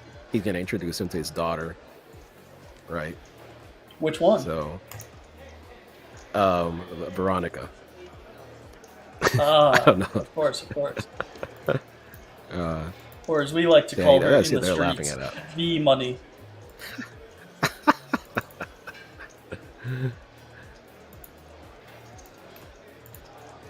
Yeah, these two we're are all here definitely for hanging money. out. These two are definitely gonna hang out. Maybe they later. came together, like they caught the same Uber, had the same driver. Or maybe Ferrari was his Uber driver, and he was like, "Hey, you know what? I'll play the tournament too with you. Sounds like fun." Yeah, why they're not? at the Come on same down. table, at the feature table.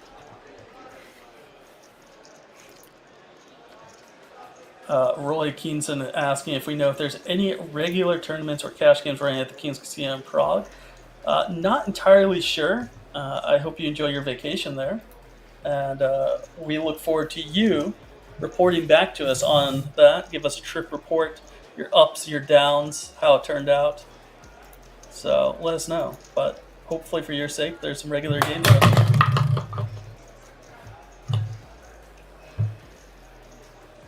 Are you okay there? Yeah, little water balls go flying. Okay. All right. Just making sure. Just making sure. I didn't know if you had like a life alert bracelet on, so just making sure. Yeah. Took it off for a shower earlier, but real fast. We have Lucas out here being pretty much the only person that has 3-bet light so far today. 3-betting out of the big blind with the 9-4 offsuit. Just getting after it. Yeah, he came to play.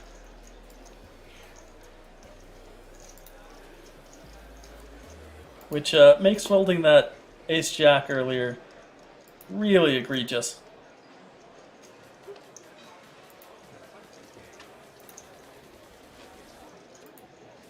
Yeah, you're gonna have to hold the mayor accountable. Yeah. The mayor is accountable for those. Where is? Oh, okay, never mind. I was gonna say, where is Dean's stack? Is like, does he only have like 4 purple chips? And I forgot that he had, there's Right. another stack right there on his right. That's terribly close to Lucas there. You forgot how it all works with the stacks and the squeezes in the middle. Yeah, I gotcha. I forgot. Ferrari's looking at Jack 5. That's one of the hands he likes to open in his local room. Gonna let it go. I mean, how do you not like to open the Jack 5? Mitrios. Opened earlier with A7 off. See what he does with A6 suited. Oh, it's definitely going in. No question about it.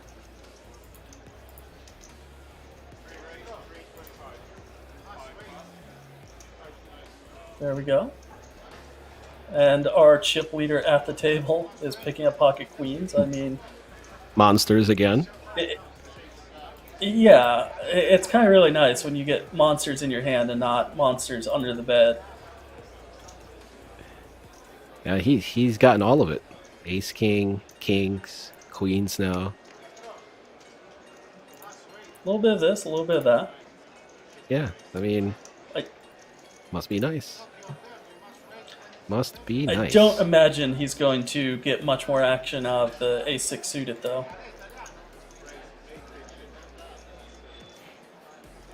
Heard the dealer saying raise Probably up to not. 850. Probably not. But Dimitrios still has in his mind those pocket nines that he folded when he was up against the aces. He's thinking he has revenge on his mind. He's touching those chips like he knows he's going to put them in. He's got revenge on his mind, brother. All right. Like the hair All right, on his let's see. arms are standing right now. He wants to put it in. Well, He we wants can't to even put it see. in. Oh, why did you stand up in the middle of that? Our camera angle got cut Wants to off. put it in. Of course he wants to, but will he? That's always a question. He's thinking about the children.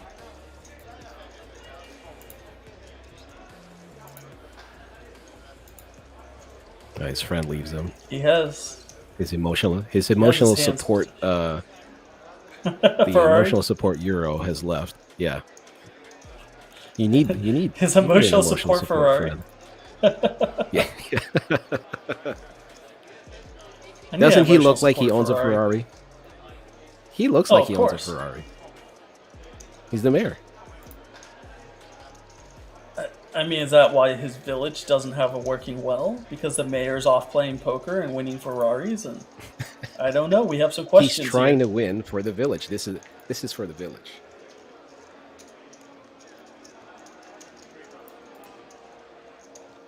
I mean, does find the fold, preserves the stack. The village lives another day.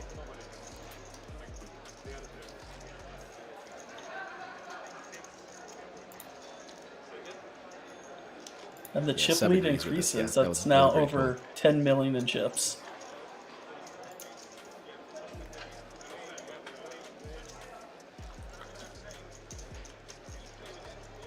So each Yeah, of those must be nice stacks to is get. worth 2 million.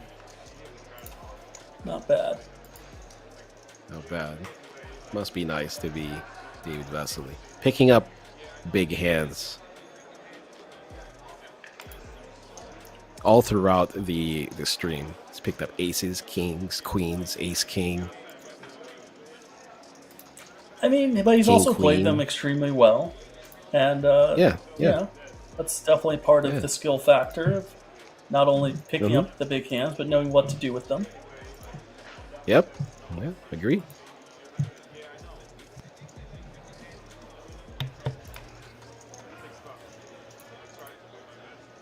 I think he's done a brilliant job so far of doing exactly that. Oh, if only tournaments were that easy.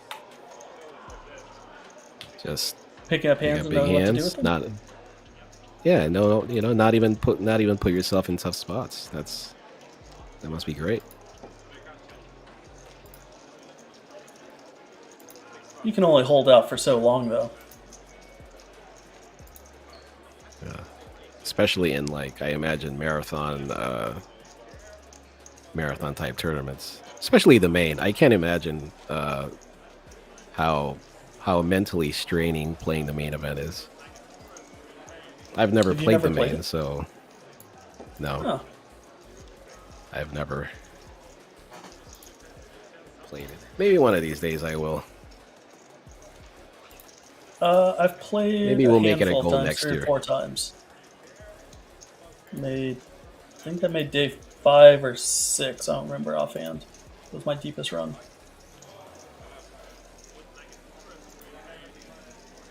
Is there anything 70th special? place? Is there anything special you do for the main? Like, do you like eat an extra egg in the morning, or do you just approach it like any other tournament? No, it's. I mean, the only thing I can say is you definitely you have to get an adequate amount of sleep, because you finish up at 2 in the morning, and then you have to go back at noon the next day. It just becomes a grind. So you just have to make sure to eat right, eat healthy, and get some sleep. But no extra Get that body eggs right. or yeah. Hey, I would go extra to, egg. That's additional protein right there. Yeah, every day. No, I would go lemongrass over Aria every day for dinner. Oh, Looks like our players are going speaking to of go dinner. on break here shortly. I want to ask you. Absolutely. So, we're gonna go eat at the Din Tai Fung this week, Absolutely. and I was wondering Highly if recommend it. you've ever been there. Have you ever been there? Is it a place they Yep. you would recommend? Yeah. Okay. Very good. Great soup dumplings. Okay. Very, very good spot. Ooh. Here's a beauty of a flop straight, or I apologize, royal flush draw for Lucas against the gut shot Broadway draw for Seb. We'll get back to dinner recommendations after, I think after break, if I'm not mistaken. We're going to break after this hand by the looks of things. Okay. And, I mean, what a hand to go on break on.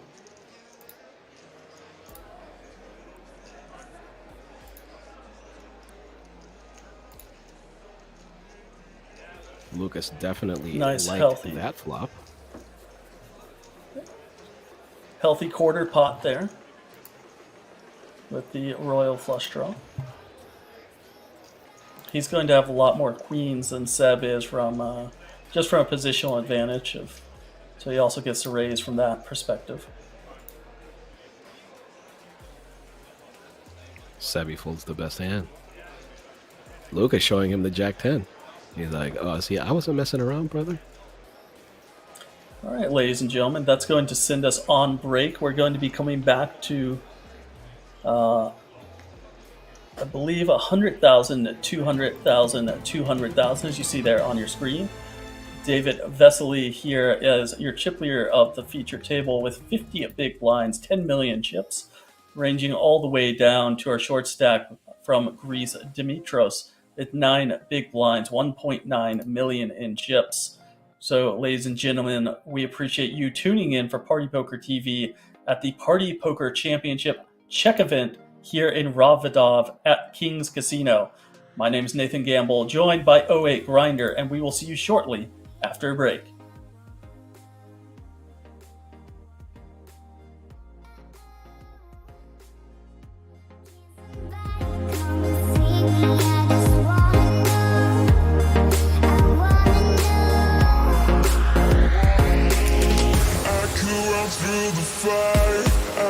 Conquer the night if I can make it. If I try to drive the red light, I could run through the fire. I could conquer the night if I can make it. If I try to drive the red, I could run through the fire.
Welcome on back, ladies and gentlemen, to the Party Poker Championship Czech series. We're playing the main event down right now. We're on day 2, playing to final 24 players or level 28. My name is Nathan Gamble, 2-time World Series of Poker bracelet winner, joined by online commentator extraordinaire 08 Grinder. How you doing, Grinder? Let's go. Let's go. I'm pumped. Let's I'm go. hyped. Let's do it. Last 2 levels. Let's go. Let's go. That's right. We're on level 27 right now, I believe. 100,000, 200,000, 200,000. And at most, we're going to be playing to level 28, which is 100, 250, 250,000. So we will see which comes first. The elimination of the necessary players or the play down of the levels.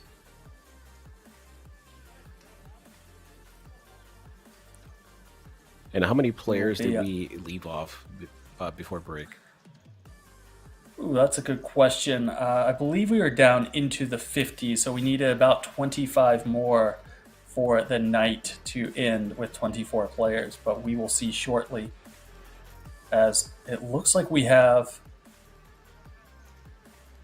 there we go. There's the feature table. Chip counts by seat. So seat 1 is going to be a new player, Maximilian Bauer from Germany. We have our fan favorite Ferrari from Italy, Dimitros from Greece, Rael Sav. I'm not familiar with that flag. I apologize. Chip leader start the day was Seb here in seat number 5, 5.6 million. Basically exactly where he started the day. However, the blinds have increased several times since. So chips are not quite worth the same amount. David Vesely started this table, and he has done very nicely for himself, chipping all the way up to 10 million. Chip leader with 50 big blinds at this feature table. From Israel, Jacquot with 4.2 million. We will see the other 2 players here shortly. So that's right there, as we said, David Vesely with 50 big blinds is the top dog at this feature table, 10 million chips, and it goes all the way down to 9 big blinds held by our lone Grecian player there. And I like all the flags, Grinder. I like where everyone's from, where it's just, it's an international event. It really is. Like, there's only 2 players here from the same country, Yeah, like we've been saying all along, we love diversity. We like seeing all those flags. We're here for it. We're here for it. And where we are is the King's Resort in Czech Republic. You see it there on the wall.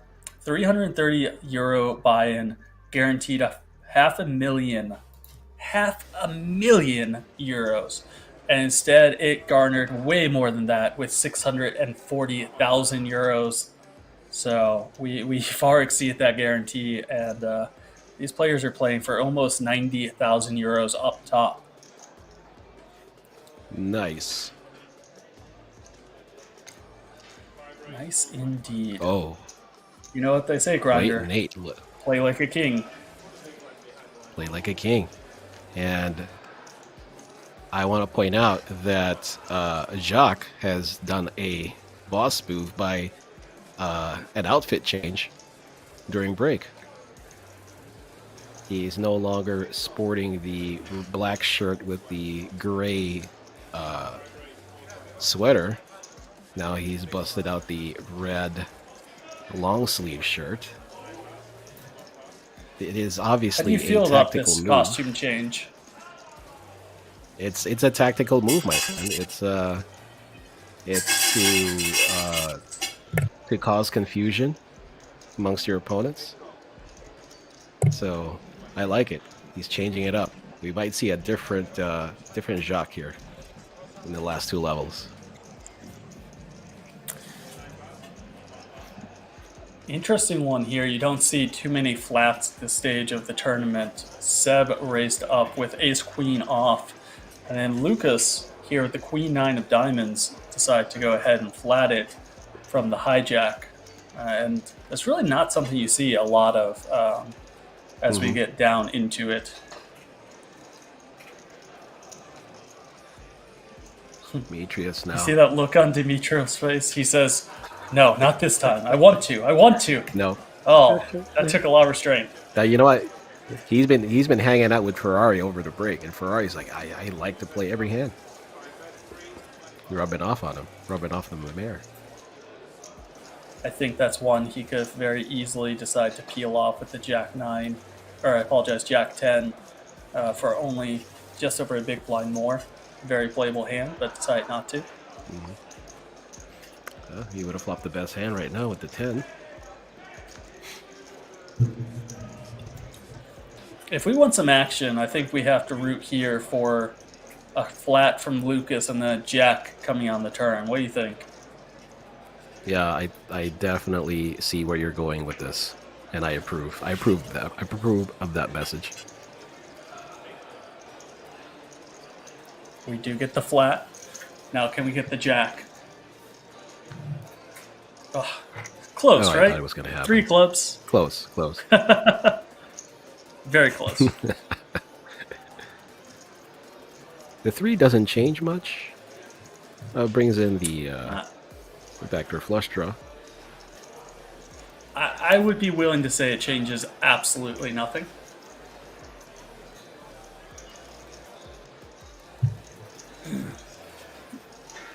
Obviously, Lucas was calling here on the flop not just to try to hit his gut shot, but also to be able to float and take away from some different runouts.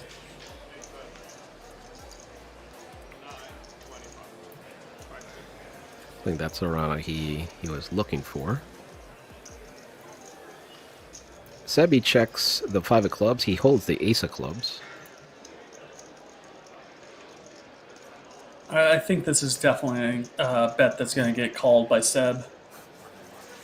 Although the Queen of Hearts is not the best for being in his hand, because it blocks the Queen Jacks of the world. He beats Queen Jack, he beats some Queen Nines, he beats Ace Jack. He beats a handful of hands, and it's definitely been shown that Seb likes to make calls on the river.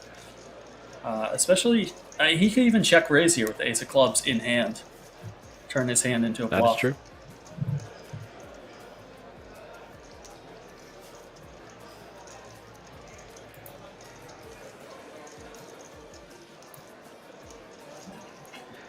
Lucas bets a little less than half pot, I think. Right, and one thing that is to note here is those pink chips are now in play. We did away with the purple chips. Those pink chips are worth $500,000 each. So your light blues are 100,000, your pinks are $500,000, and then those orange ones in the back are 25K, if I'm not mistaken. Nice. We saw a color up. Nice.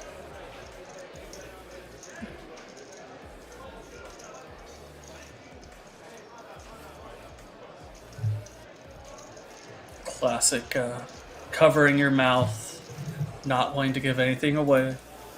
Remember back in the day when tells were all the rage? Like, you could tell what someone had by looking at them deep into their soul and seeing if their left pinky twitched, and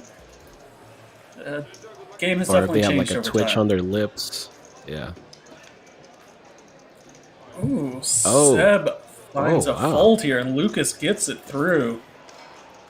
Lucas Nice pickup there. quietly chipping up. Has not shown down a hand yet. That's true. That's a very good position to be in, where you're just slowly acquiring chips. I think he's played 5 or 6 hands, won every single one of them, and hasn't had to show down a single time. Mm-hmm.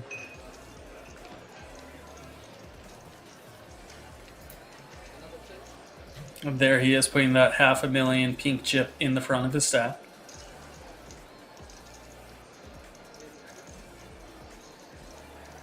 Good boy. Good boy. That one chip.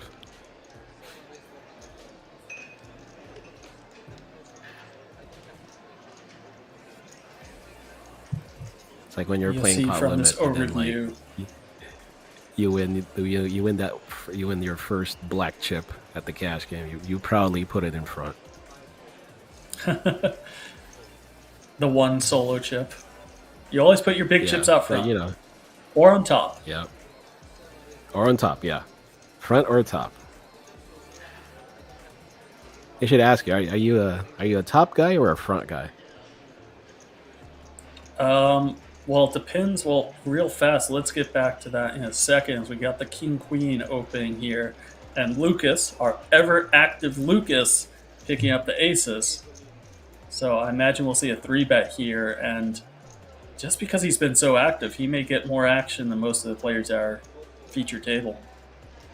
That is true. Looks like 950,000? 950 it is. Mm-hmm. That's a nice raise there. Oh, I think that's a clear ship spot for Dimitrios, and he's going to be up in a very difficult spot with his ace king of clubs going up against the pocket aces.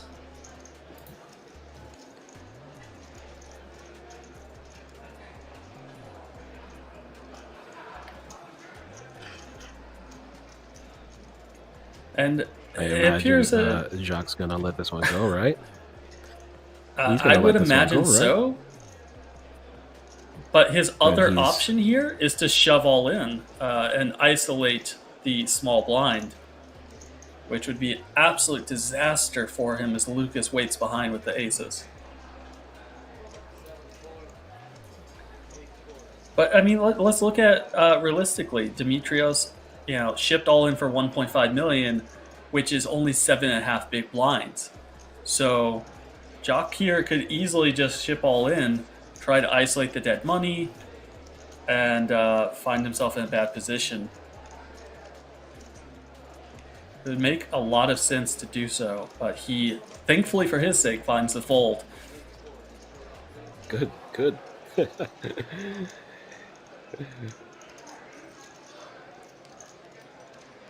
Ace King of Clubs, Queen of Clubs is dead, King of Hearts is dead. So two of the very important and vital outs that Dimitrios needs are not to be found left in the deck, so he's going to need a lot more help than even he realizes. Flop comes out as naked as can be, needing some backdoor runner possibilities. Otherwise, he is going to be eliminated from Queen this or tournament. jack? And Nope. that steal the deal. Lucas takes it down, pocket aces against ace king.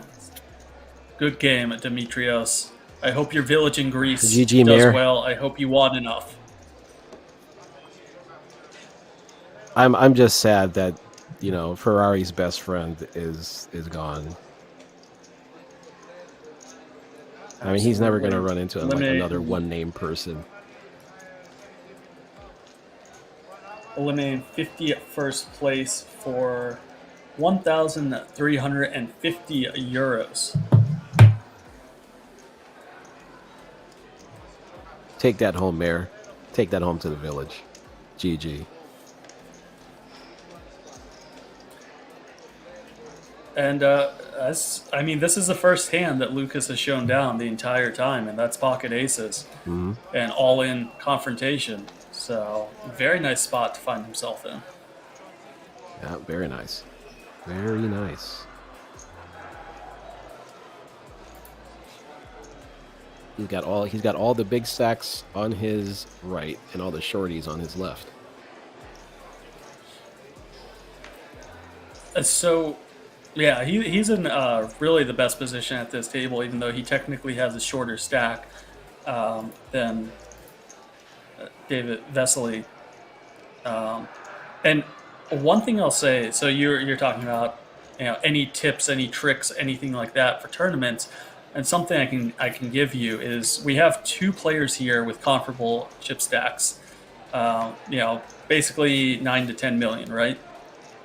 Can you tell me the difference between their chip stacks if you were to sit down as a fresh player at this table?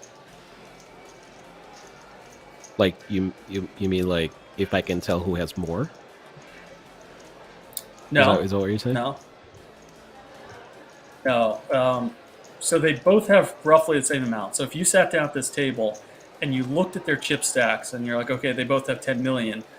There's a difference in their 10 million. Can you tell me what it is? Difference in their 10 million. And what it means. Let's see here.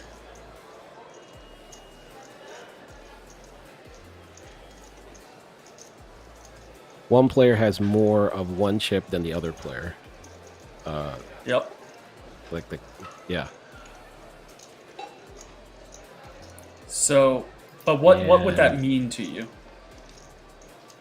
What would that mean to me? Okay. That's a good question. I never thought of that. Like what it means to me. Huh. So I'll say it. It changes things because we just had a color up. But let's say, we did just have this color up. So you have Vasily here, chip leader. He has 10 million. Okay, and he has a ton of pink chips. Versus the other player has a ton of smaller chips. He has the 25Ks and the 100Ks, right? So typically what that means when one player has a bunch of large chips is it kind of indicates more of like, okay, he won an all-in confrontation. He won a giant hand or maybe two. Versus the other player who has a lot of those smaller chips, they typically acquired them by raising a bunch, by picking up the blinds and the antes, and just picking up small pots here and there. So it kind of lets you know that the player with the smaller chips is probably going to be a little bit more on the aggressive side and trying to constantly pick up blinds and antes and go after every single pot they can. Versus the larger chips may not be quite as aggressive and maybe just had the right hand at the right time. I see. You know what? I never thought about that. I never thought about a player's chip stack that way. Good tip. Chat, I hope you guys are paying attention. That was a good tip. From two-time World Series of Poker bracelet winner, Nathan Gamble. It's the little things you pick up on over time. I mean, I said we just colored up, so it's not quite the same information that can be otherwise, but it's no, but small things like that can make a difference. No, that is something I never even thought about. It just goes to show my my inexperience at playing live tournaments. No, I don't. I don't think a lot of people think about it from that perspective. I got introduced to it along the way. I don't remember if it was in a video, talking with someone, reading a book, but I got introduced to it, and it's kind of proven itself to be true more often than not. So, just Well, you know, you figure I'd share the wisdom with you. you have the experience. Yeah, you know, you're sharing your experiences, and you know, experience is knowledge. So, you know, much appreciated. And Dale the Stag, he says heard and taken notice. So he's definitely going to use Dale's that one to look out for. at his next tournament. Yeah, Yeah. watch out. Dale's going to use all of it, all of that, all of the free info. Jock here. I assume it's only because he has the ace of spades, but raising under a gun first in with the a7 offsuit. Interesting play. Jacques has some very unorthodox under the gun raising requirements. So he's shown he's willing he definitely to. seems to be limping under a gun, raising interesting hands under a gun. Not exactly your normal standard stuff here by any stretch of imagination. Yeah. Well, he's wearing the red long sleeve shirt, so he's got a different attitude right now. Oh, that's a disastrous flop for a man, Deanne, as he flops top pair with a good kicker against the bottom two pair of our chip leader, David Vaselli. I don't think we're going to see Jock here getting too involved. This is about to be a pretty big hand that transpires. I imagine Dion is going to be all in shortly. Yeah, he's got about a pot-sized bet left, a little over. Looks like he is going all in. 1.8 million. Obviously, chip leader here, David Vaselli, is not going to go away, so it just depends on how he wants to play his hand with a third player in the mix.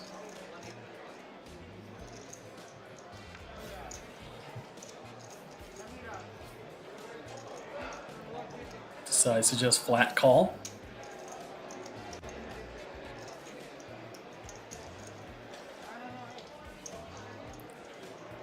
And I would venture out to say that none of these adventures under the gun hands have really worked out too well for Jock here. Yeah, you've noticed, huh? Actually, this is the 10-7 first suited time he's got actually pretty flopped a bad. pair. Yeah, that's true. This is the first time he actually flopped a pair. So, I mean, we don't know what he had the last time when he bluffed into Sebi, like when he three-barreled bluffed Sebi. So, not really sure what he had there. That's but true. I'm just gonna assume this is the first time he hit a pair. And Dion does not like seeing bottom two. He's gonna need a jack, a king, or a running pair here. 16% to stay alive here. And does not do it. 10 of hearts on the river. Good game, sir, as the chip leader GG. only gets stronger. Once again, David Vaselli picking up monster hands. If it's not giant pairs, Right it's time, picking right up place. Two pairs. Yeah, exactly. Oh man, I wish we could run as good as David Vaselli right now, chat. Well, there Galen is Stagg our says he's rooting 48th for David. place finisher. Dean, good game, sir. So you're still thinking we Galen drop says down he's rubbing. to... You think we play to level 28? We play to a conclusion of level 28, not to 24 tonight? We've got what 40 some odd players left, and one more level after this. I think we're gonna get to 28, my friend. It's You think looking more 46? likely. So we have to drop Yeah, drop 22 more more. players. Yeah. Ferrari looks doesn't look happy he has queens, but I'm sure he's happy in the inside. Oh, I like that little flick in of the chips. And a new player right here, right now, Raul Sav. We've only seen him in for a handful of hands. He has Ace King of Hearts in the cutoff.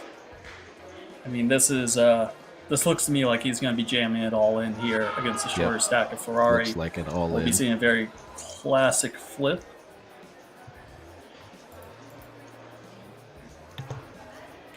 Going with the smaller bet sizing, 1.4 and a quarter. Okay. I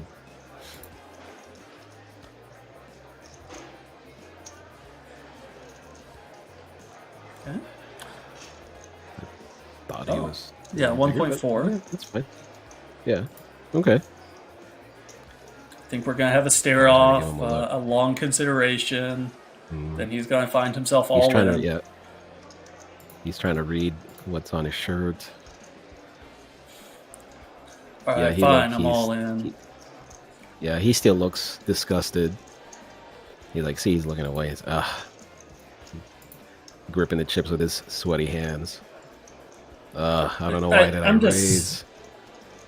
I'm going to go on record here and say there's absolutely no reason for this. I mean, you're never folding queens, and you have 1.2 million left behind. Honestly, we talked about it a little bit before. If you jammed all in for 1.2 million more and your opponent folded, you would be ecstatic. Because, I mean, look at the pot right now. There's 2.4 million in there. If you could pick that up risk-free, you'd be overjoyed with it. Let's call this what it is. To me, it's just There it is. the guy raised. I'm all in. Don't sit there in Hollywood. Save everyone some time. Like, you're never folding, and he's never folding. If he does, you're happy. So just get in and let's go. Or maybe Ferrari he has a looking to bad dodge history eight with queens. Well, he did look unhappy that he had queens. He did. Ooh. That is Ooh. about the most adventurous flop that you could imagine. We have the hearts working, the wheel cards working. There's the wheel right he off catches the bat. the wheel. Whew. Yeah, see, Ferrari. See, that's why he didn't want it. He didn't want it with the queens. And just like that. No ace or six for a chop, and it's a 10 of hearts knocking out Ferrari, giving the nut flush to Raul Sav. And good game. Yeah, Ferrari. Raul, Good game, Raul sir. just reaches over. He's like, yeah, I'm just going to grab this stack for myself. There. Thank you.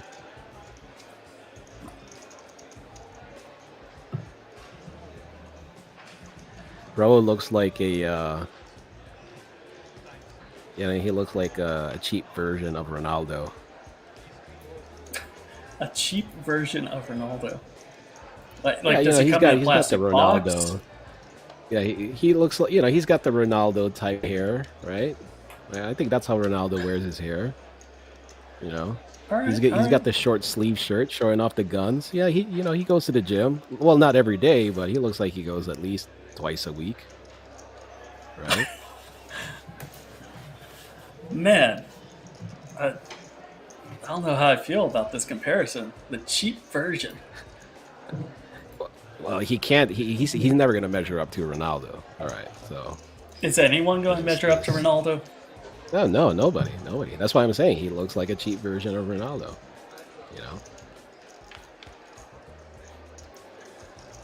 He looks Here's like our a chip 300 leader euro opening version. on the button. Queen 10. So Lucas here is one of the players that's going to defend in some capacity or another with the Jack 5 think so, off. too. I mean, he 3-bet earlier with 9-4 off. He knows his ranges, let's put it that way. He knows what he should be defending. Yeah. Yeah, his big blind is not an easy out, let's just say. Yeah, and picking up a 3-diamond board, unless he just decides to turn his hand into a no equity bluff, he should be folding this one off, which is what he does after the chip leader bets it.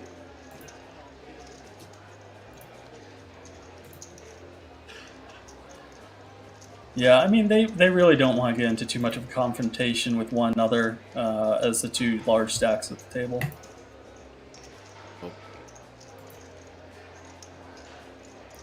And who is this new addition? We got a couple new guys. We do indeed. We'll know shortly who the new players are to our table. Got a big yawn here from Jacques. What time is it in the Czech Republic? Must be late. Let's see. I need to do the math in my head. That's too much to ask at this point. It's pretty late there, though. We're approaching 1 a.m. if I'm not mistaken. Ooh, okay.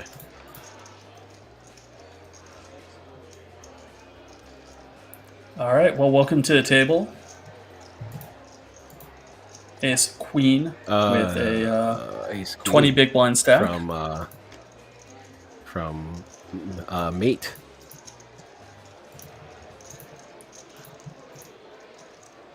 Matej, I don't know how to pronounce that. Mikhailik, We'll go with Matej from the Czech Republic there. Matej. Okay, that's fair. Oh, a fellow Czech. Each win. Yes, sir. Each win in the chat there. Welcome on in, asking where's Melissa. She was unable to join us today, so instead we have the always wonderful and emblematic 08 Grinder. So he is able to gracefully step in and cover down for her.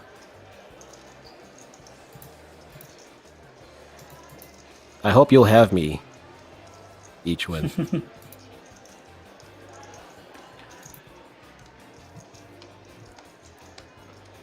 That red really stands out on this table. Everyone else is dressed with the blacks, the grays, and then it's just boom, right to the face, color. Yep.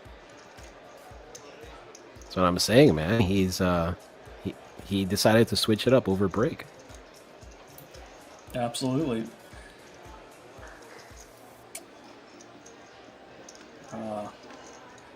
It's always interesting to see how they want to play specific hands. He want the King 9 of Diamonds, but he just couldn't. But we do get the raise here. Ace-6 of Hearts from Raul Sav, recent multimillionaire. Fresh off of stacking Ferrari, so using Ferrari's chips to raise.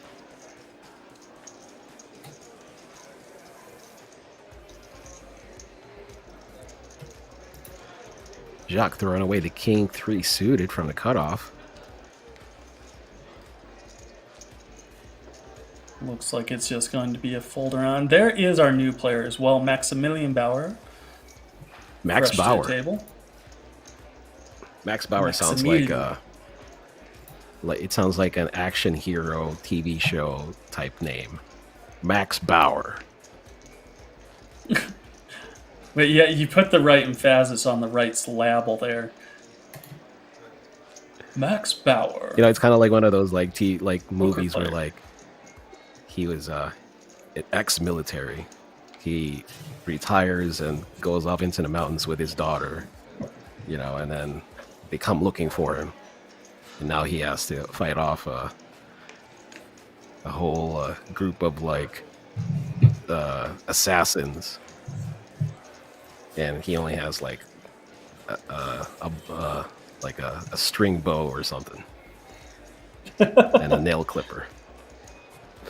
I'm going to give him a 3-inch folding pocket knife alongside, how about a slingshot? All Homemade, right. of course. We'll give him a slingshot.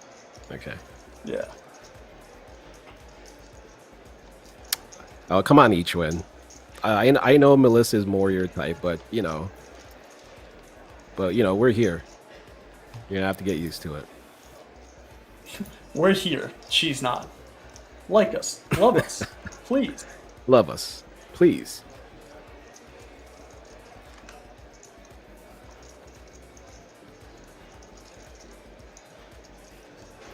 Who's it on now?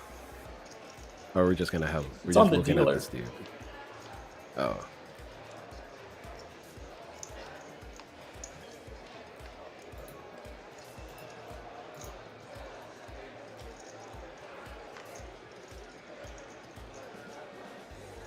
Seb pulls the ace deuce off. Oh, David has a hand that he wants to play. We just don't know what it is. He wants to play, not show. This is where we do like the Jack Links jerky type, where we're like, okay, let's just hide his Yeah. hand and have the audience try to figure out what he has. What was that? The wild card hand? Was that what it was? Oh yeah, the wild card hand. There you go. Not You know the who Max like beef jerky. reminds me of? Yuri Zivalevsky. They have that same kind of mustache, the same aura about them. Are you familiar with Yuri? He's one of the party poker ambassadors. Great guy. Yes. Well, I don't know him personally, but we'll let Well, I the camera recommend pan he's a back good guy. to. Let's pan back to Max. I want to get a closer look. You know it'll come around. Thank you, each win. I appreciate it.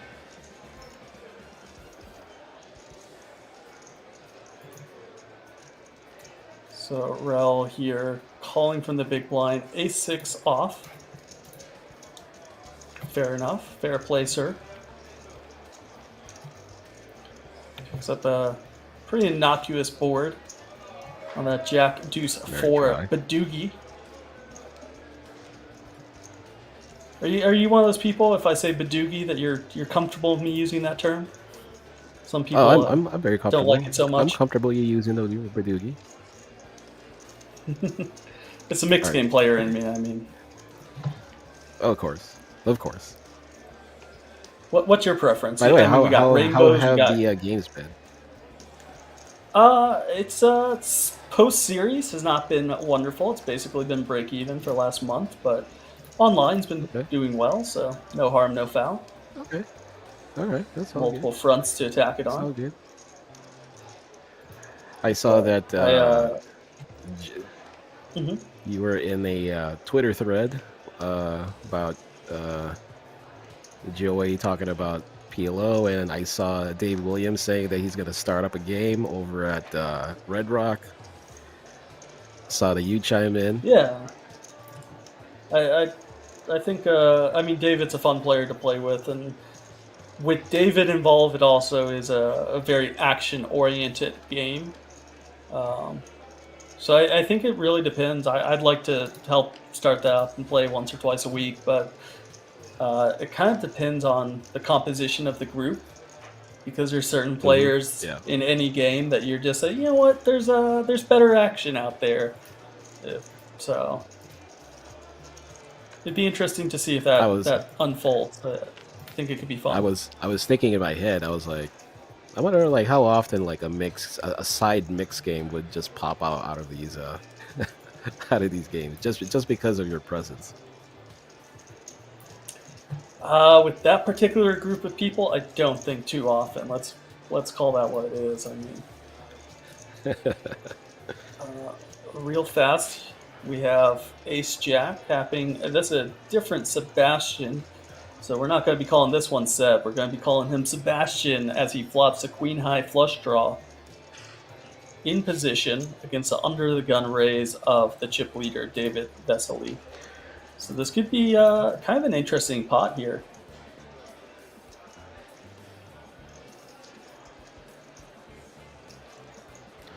He's got 2 overs and the flush draw. 2 overs, flush draw, and it'll be interesting to see what Vesely takes away from this flat here. I mean, we're looking at deuce 3-6 board. I think he's just going to have to kind of shut down on this.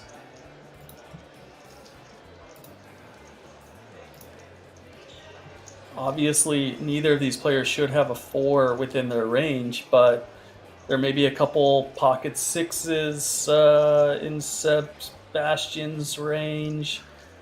You can have some overpairs, 7s through 10s.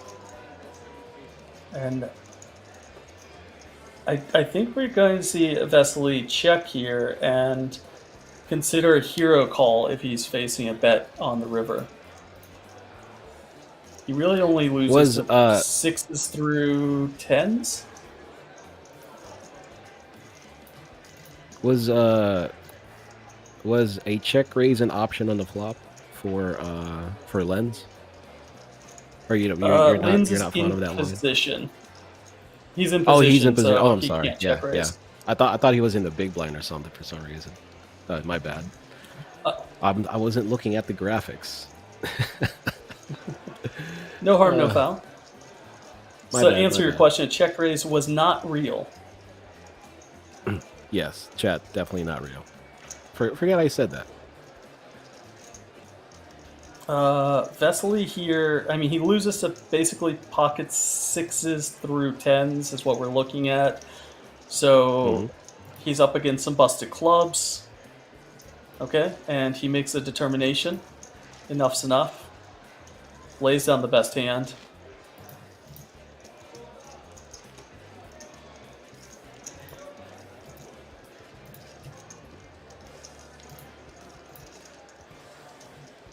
So we're gonna get a dealer change. There we go. 13 million for our chip leader is worth a cool 66 big blinds. All the way down to 2.9 million being worth a paltry 14 big blind for Jacquot, our spade-loving, under-the-gun, limping man.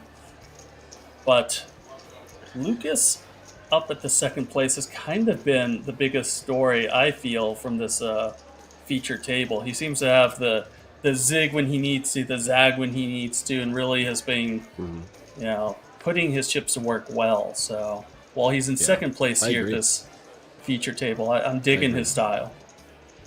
I agree. Lucas is definitely a force to reckon with at this table. So in the upper right there, we're down to 41 players, Grinder. So 17 more before we stop for a night. Otherwise, we're going to have to play through this level and one more. So let's see what happens first. All right, this is the third time we've seen pocket queens.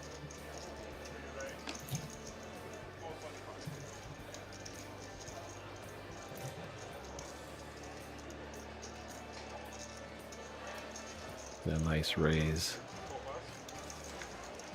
And the cutoff.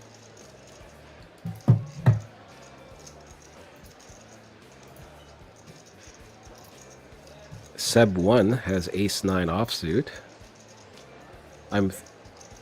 Don't think he's going to continue with this.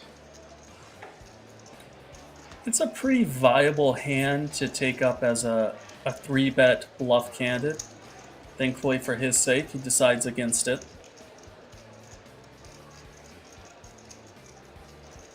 Jack 7 off as a chip leader. Decides to go ahead, muck it, preserve his stack. That's a fine line, the balance of being the chip leader, of how much aggression do you take and how much do you kind of protect your stack. And the best players out there know how to walk that line. Do you think if he had, say, like 80 bigs, he'd see a flop with that Jack 7, or just it doesn't matter?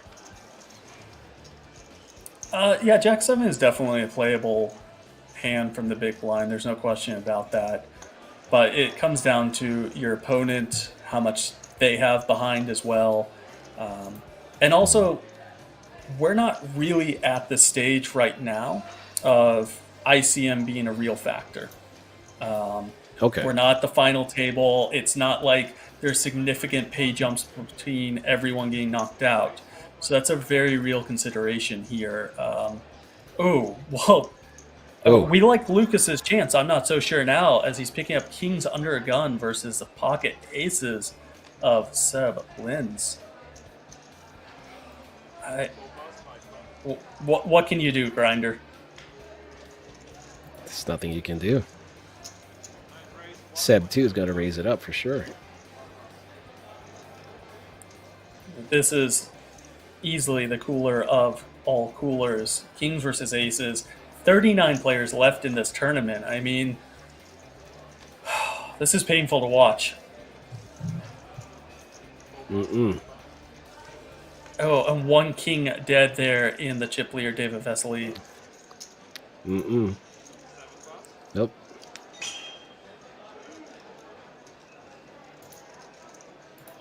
Seb 2 starting with about 4.8. Here he has 1.2 in the middle.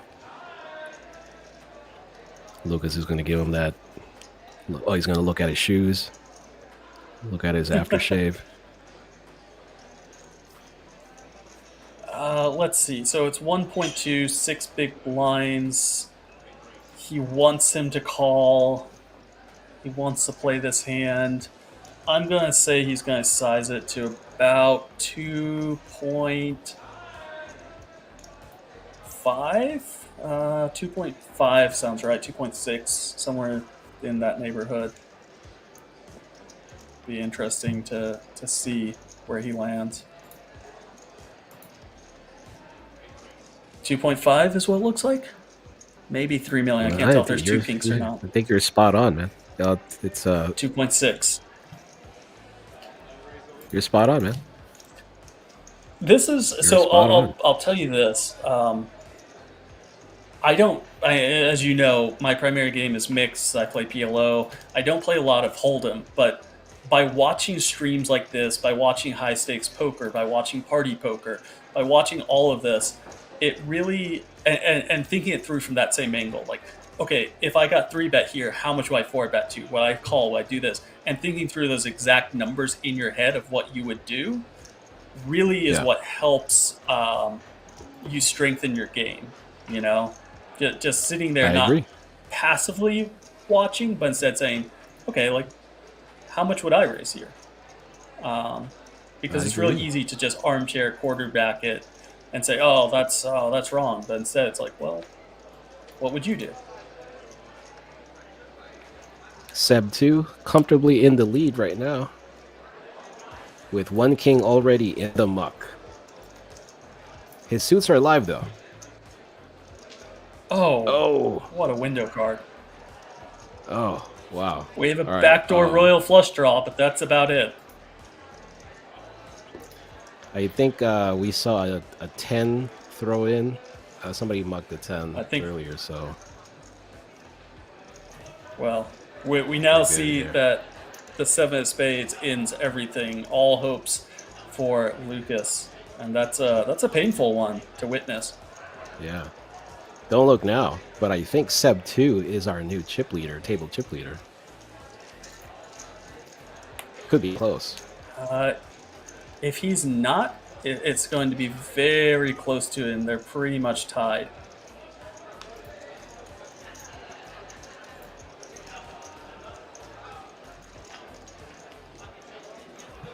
And Lucas. I think Lucas was clearly our fan favorite to make it. There you go. David Vesely and Sebastian Lintz are essentially tied for first place here with 13 million chips apiece. And Lucas drops all the way down to 12 big blinds, 2.5 million, and that's heartbreaking for how well he has played this final table. Yeah, he was playing really, really well. It just ran into a cooler. That happens, guys. Chat, that happens. Can't win them all. I mean, that's kind of that sort of stuff is why the best in the world don't always win. You know, you still have hands are unavoidable. Otherwise, it'd be the same 5 guys at the final table every year, right? Exactly.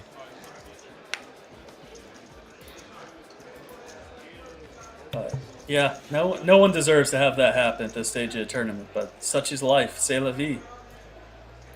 Hey, you know what? He's not out. He's still in. So absolutely. He's got a chair. He's got chips. Anything can happen. Would you say he has a chip and a chair? Oh, he's got way more chips than just a chip. Definitely. Many chips, He's got a many shot. chairs. I mean, like, just by the short time we've seen him play, I think he's got a very good shot at making it far. Absolutely. And I mean, he gets a walk in the big blind, gets a little bit of life back, gets a little hope restored. There you go. But I mean, I think we've talked about a lot this stream with the 9 seat having a really close chip position into the 8 seat, and that is now becoming awkward. Where he just took all those chips off him and he's dangling them right in front of his face. That's mean. It's not his fault, but And it's mean. it's really on the edge too. Like it's really on the edge.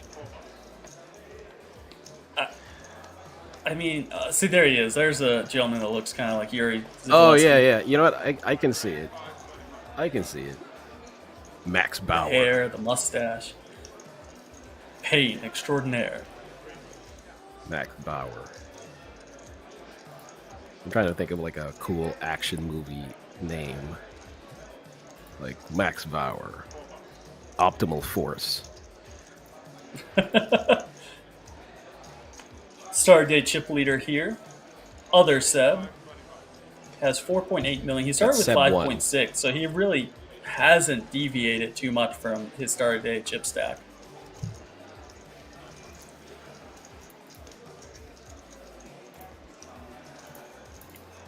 Lost, what, 0.6 million? Which at this point is. Well, blinds are up, by the way, 100,000, 250, 250,000, 39 players left. So this will be our last level is the of last the level. night. And it looks like we'll be starting tomorrow with a little bit heavy on the players left. And Could be a that's long okay. day. We'll see how it plays out. That's okay. People are playing to win. Absolutely. I like how comfortable Jacques is. He's the only one that's slumped in his chair. He's leaning back. Like he has no care. I in kind the of wish world. we could go and get him a cup of coffee and a newspaper.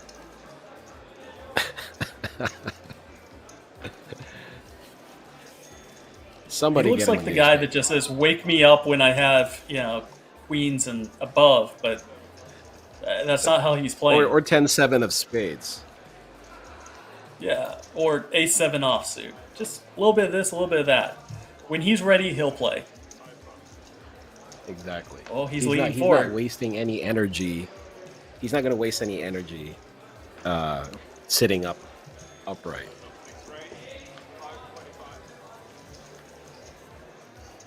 See, he's sitting up. I thought maybe he had something. Maybe we had telling him, but he had the mighty 10 deuce offsuit, just straight into the muck. There we go. No, the immediate sit up is well,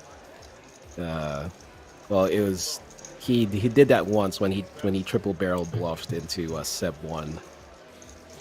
You know, when he was like acting out of turn. I think that was Right. a different tell.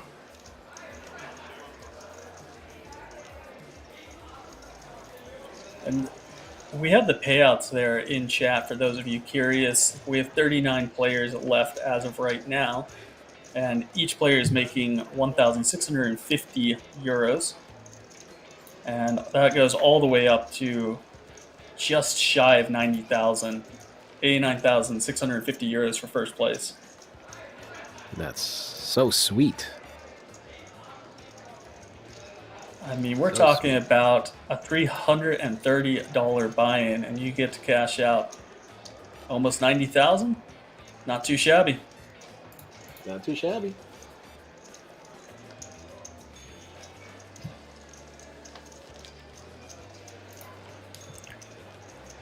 It's like a 300x. 300x your buy-in. That sounds about right. Yeah. That's pretty good.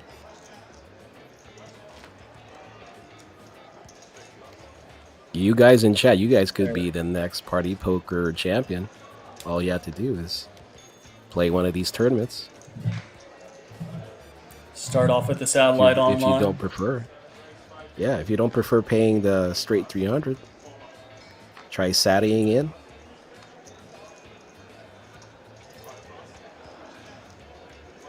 Absolutely, positively. I mean, we have some events coming up here for Party Poker in the next few months. This isn't the only opportunity by a long shot.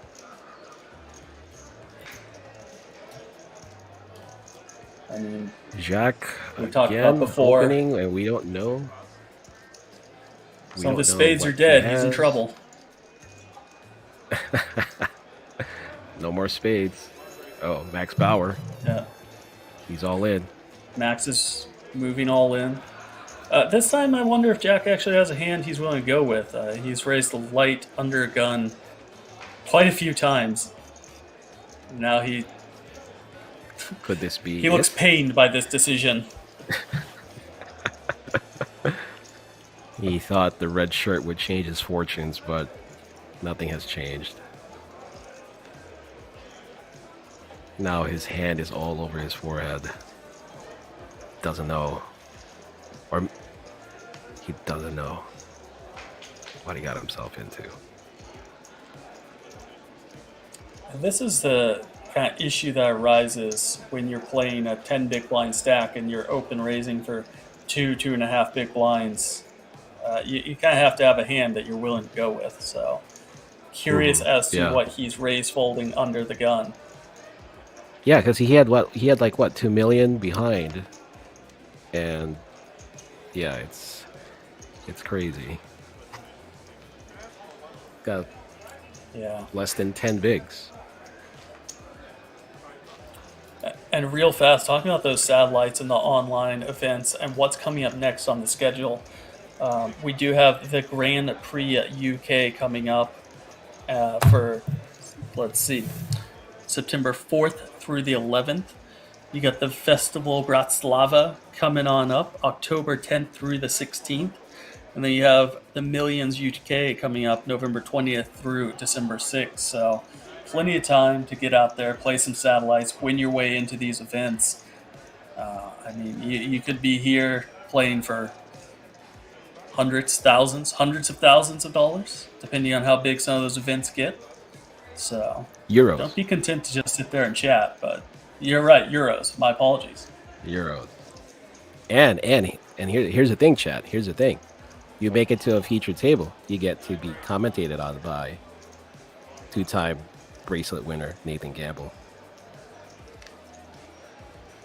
Commentator extraordinaire. Oh wait, Grinder. Well, you are more of a certainty.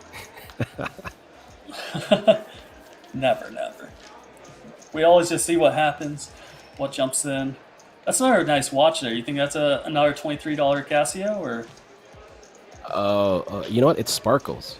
Well, when it hits the light, it sparkles a little bit. So that's probably more than $20. All right, that's fair.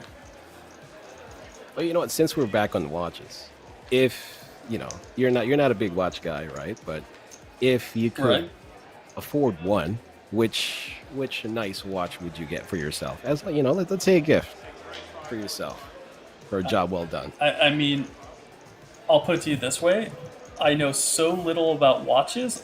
I don't even know what like a nice fancy watch is.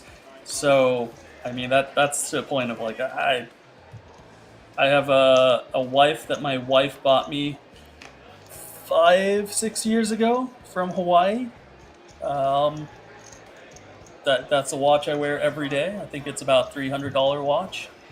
And that's, I've received more compliments on that than any friend I know that owns a Rolex. So plenty happy with that one.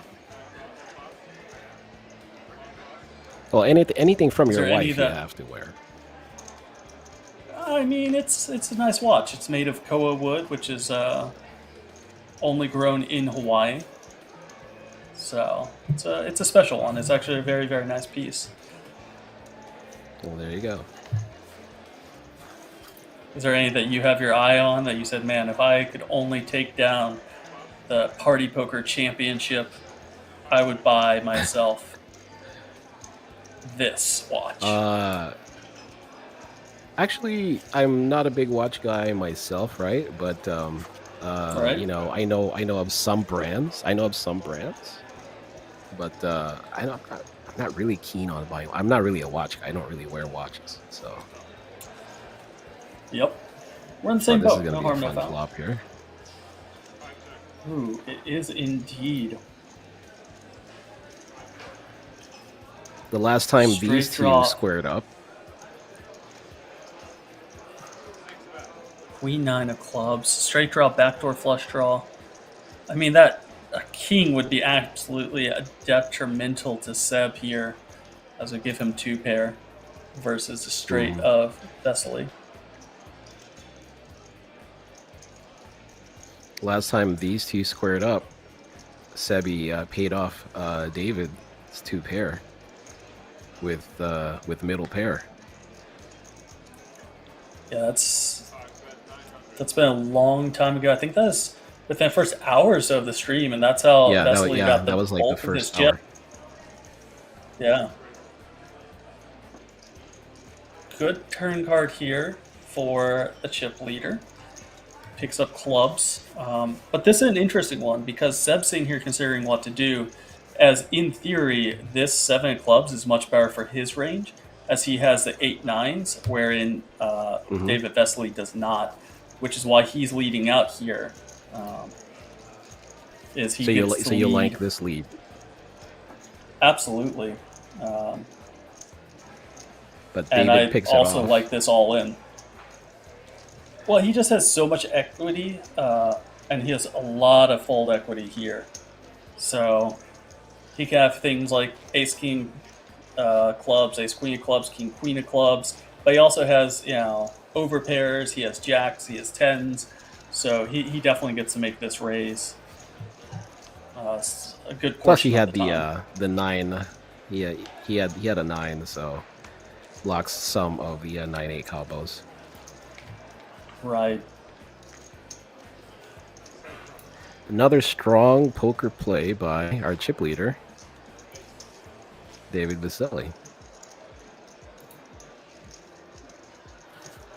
And I think that was a really good play from both players. It just so happens for Seb that he kind of had shitty timing and luck for being against that particular hand against the chip leader. But the majority of the time, he's the one that gets the lead there. He's the one that gets to kind of take it away, if you will. Mm-hmm. So you don't fault either player for what they did. So No, not at all. yeah. I think is pretty well played on both accounts. Max Bauer with the king 10 off here. Is he thinking about it? The hijack seat. Max Bauer extraordinaire. Nope. Does let go. Max Bauer. In his first science movie, Centrifugal Force. You've never seen anything? I that like stats this this dude's slow. name. I can tell. You're a big fan. I'm a big fan of Max Well, Bauer. hopefully I just like. Hopefully he makes the final table tomorrow just so we have something more on Max. Long way to go, though, as we're down to 37 players right now. I'll ask production to do some background on Max Bauer. Maybe we can have something on the guy if he makes it to the final table. Oh, new cards. I mean, let's be honest. With a name like Max Bauer, you're not going to find any information on him because it's all buried. It's all in the deep archives. The only thing we know right now is he has 5 million chips, worth 20 big blinds, and he's 4th place at this table. I mean, we're definitely in the short stack territory. 17, 12, 9, 7 big blinds. There should be there should be a lot more raises and all-ins, and kind of we're seeing. I'm a little surprised that it's been devoid of action recently. Well, maybe they will get some hands towards the end of this level. I'm thinking We do too, have it's a nice because little like separation between first and second place, and then our third place. I mean, we're well over double for first and second what third place has. you know, maybe being on the feature table is part of like how they're playing. It's kind of like some of them are dictated by being on the feature table. They don't want to look like an idiot on the stream. That could be part of it as well. Do you think that really impacts players to Maybe to significant some, degree? but not all. Maybe to some, but not all. I'm guessing. Okay.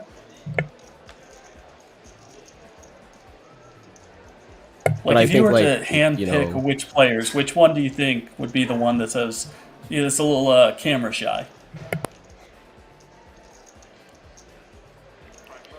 I think, you know, like, let's say if I ever make it to like a main event and final table where millions are on the line, I would definitely be a little nervous, not gonna lie. I mean, I know I played well and ran well to get to that point, but at the same time, I would still have a little bit of an anxiety just because I'm in like in a spotlight environment.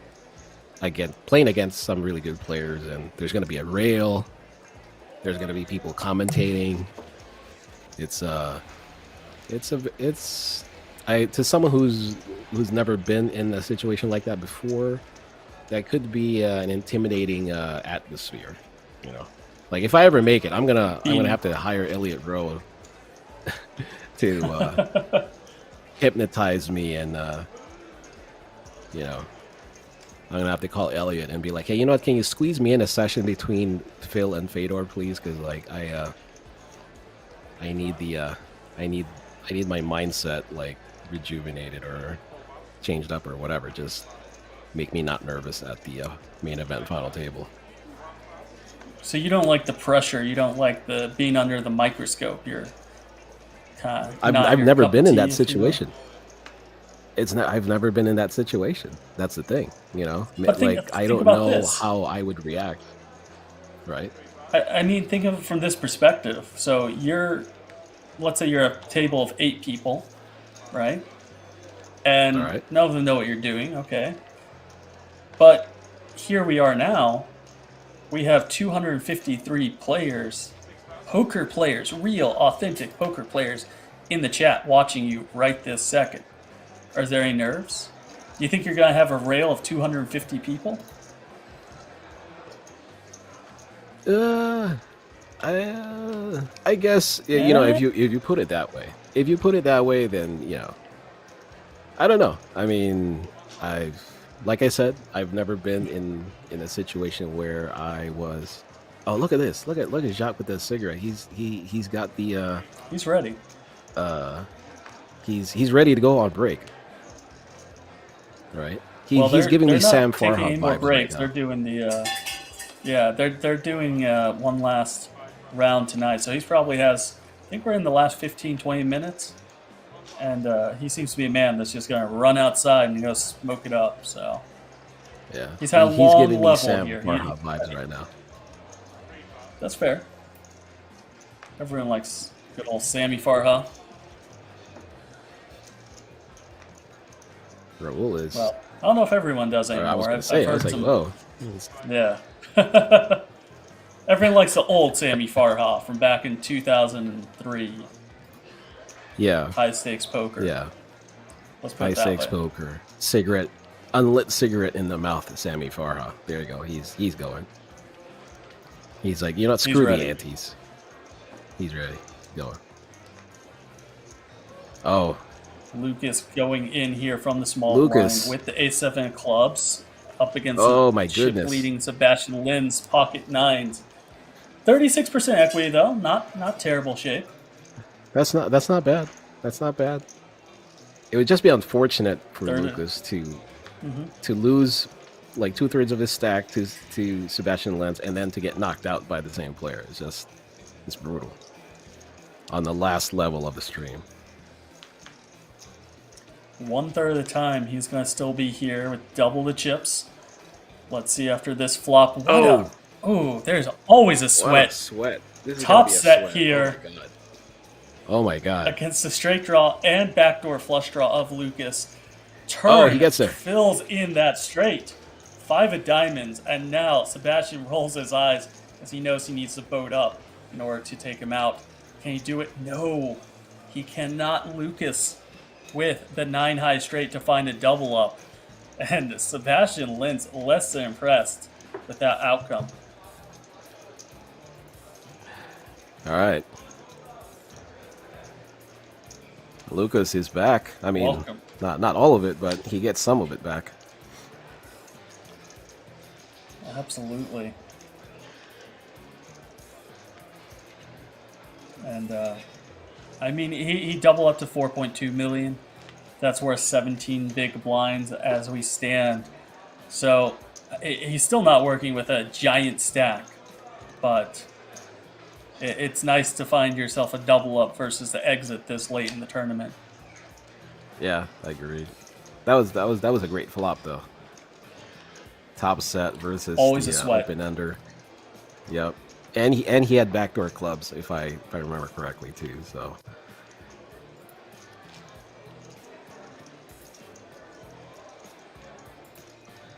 still alive, Lucas. Still alive. And you called that earlier. You said he still has chips in a chair. He's still able to work his way back into this. And lo and behold, here he is, doubling up through the man that he last doubled. So, always an opportunity. There you go.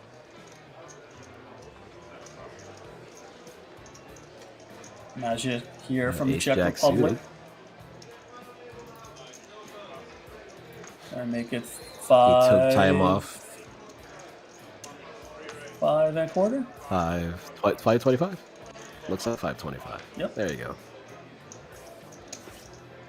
Yeah, Mikhail looks like he took time off streaming to come play this tournament, and now he's positioning himself to make it to a day 3. Yeah, absolutely. We're down to 35 players. And whatever remains from today will be playing out tomorrow. As of right now, we're slated for 1 p.m. EST tomorrow. And we're going to be playing down from however many players remain. We're stopping at the end of this level all the way to a winner. So make sure, if you've joined us this far, to join us tomorrow for the conclusion of the event. It's action you guys don't want to miss. Looks like we have a new player here joining the feature table.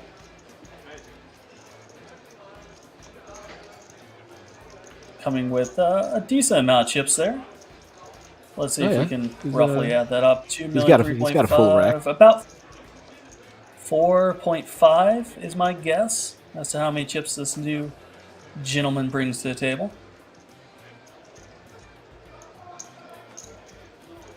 So bring in another 15 to 20 big blinds.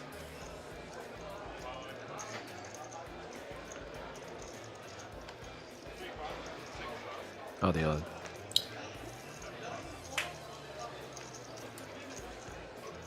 There we go, Ronaldo here. Cheap Ronaldo with the King Jack. We just had flash in the upper right. The average chip stacks right now is 6.5 million. So we're working with about 26 big blind average per table. And if I'm not mistaken, we only have 2 players at this table above that, and those are our 2 chip leaders. We're between 10 and 15 million. Everyone else is pretty substantially below that number. Antonino Carman is our new player. Antonino, welcome on in, sir, with your ace jack of diamonds going up against king jack. I like it. the jack hits, gonna be action.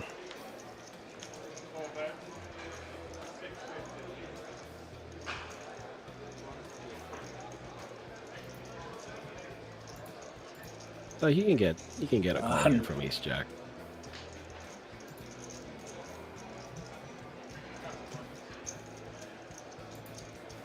Yeah, he still has a gut shot to Broadway. Not too shabby.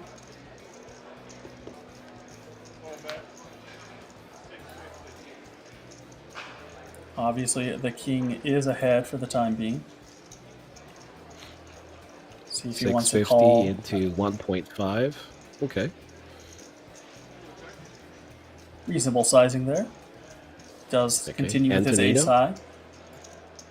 Antonino says, all right, I'm gonna see that. Oh, Jack on makes the a turn. pair Jack now, of but spades, gives Raoul however. two pair. Neither player with a spade. Yeah, it really doesn't all the change spades got anything folded here. up.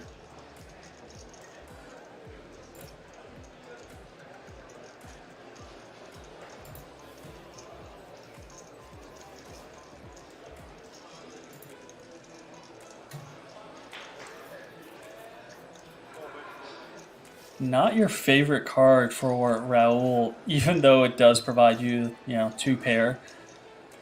Puts a lot more opportunity there to be beaten by your opponent. The flush hits. Yeah, because Some of Antonino, those straights hit, yeah. like a queen nine. Queen 9, or any of the spade combos. Absolutely. Does go ahead and bet.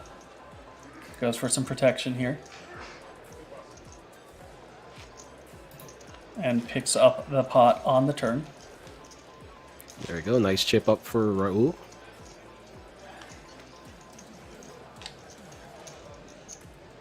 Takes a healthy spot. Not exactly the start that you want to have as a new player to the table. And just as we were talking about a second ago, the 3 players above the average of 6.5 million in chips, and Raoul is a very recent addition from that last hand to this club. Everyone else at the table right now is under the average. So the bulk of the chips coming with David Vesely in first place and Sebastian Lintz in second. And it's still even a distant third to Raoul Sav for them.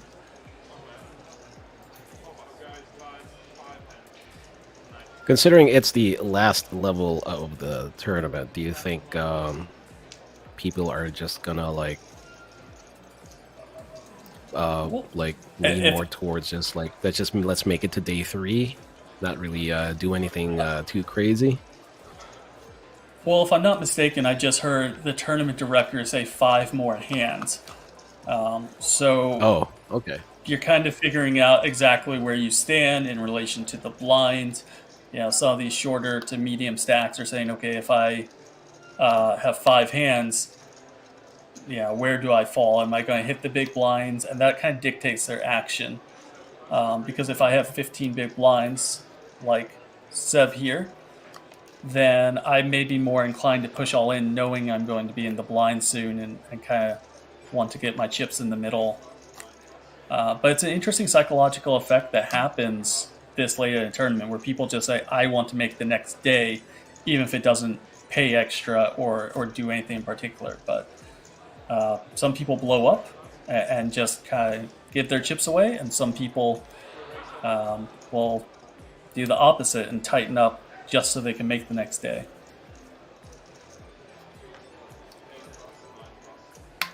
Jacques folded the king jack. There's the queen jack fold as well. Looks like he's those are gonna both get this through. hands that would just jam all in themselves, but can't really call a all in. We go from Antonino.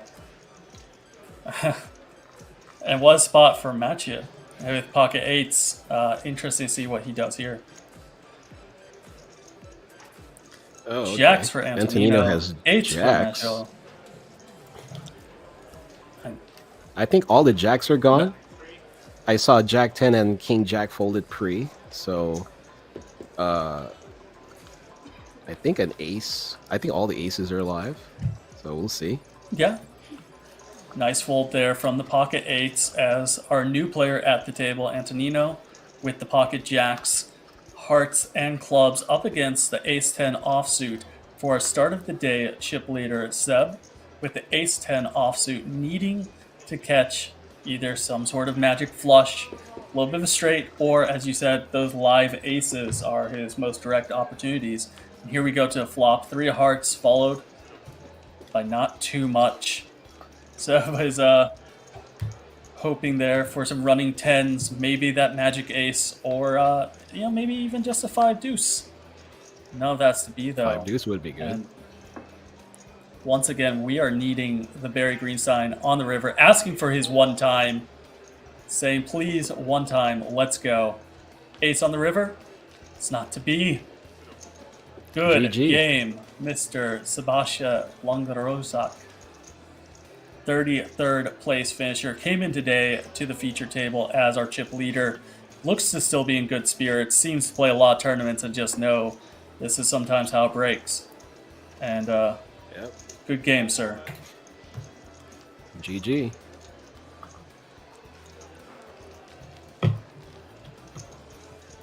Well, Antonino seems to have found the right time to have joined this table. Yep. Picks up a nice 3.2 million add-on to his stack. Should get him to like what, 7 million, I think. That sounds about right. 7 to 8 million. Well, he had the hand before with the ace jack of diamonds versus the king jack. Yeah, about 7 million. That sounds right. Okay. I'm not totally bad at math. Yeah, no, you're spot on. And I've been researching flags as he came in. I believe he's from Hungary. Here we go. The pocket sixes of Jock. Oh, it's Going. that's a no-brainer.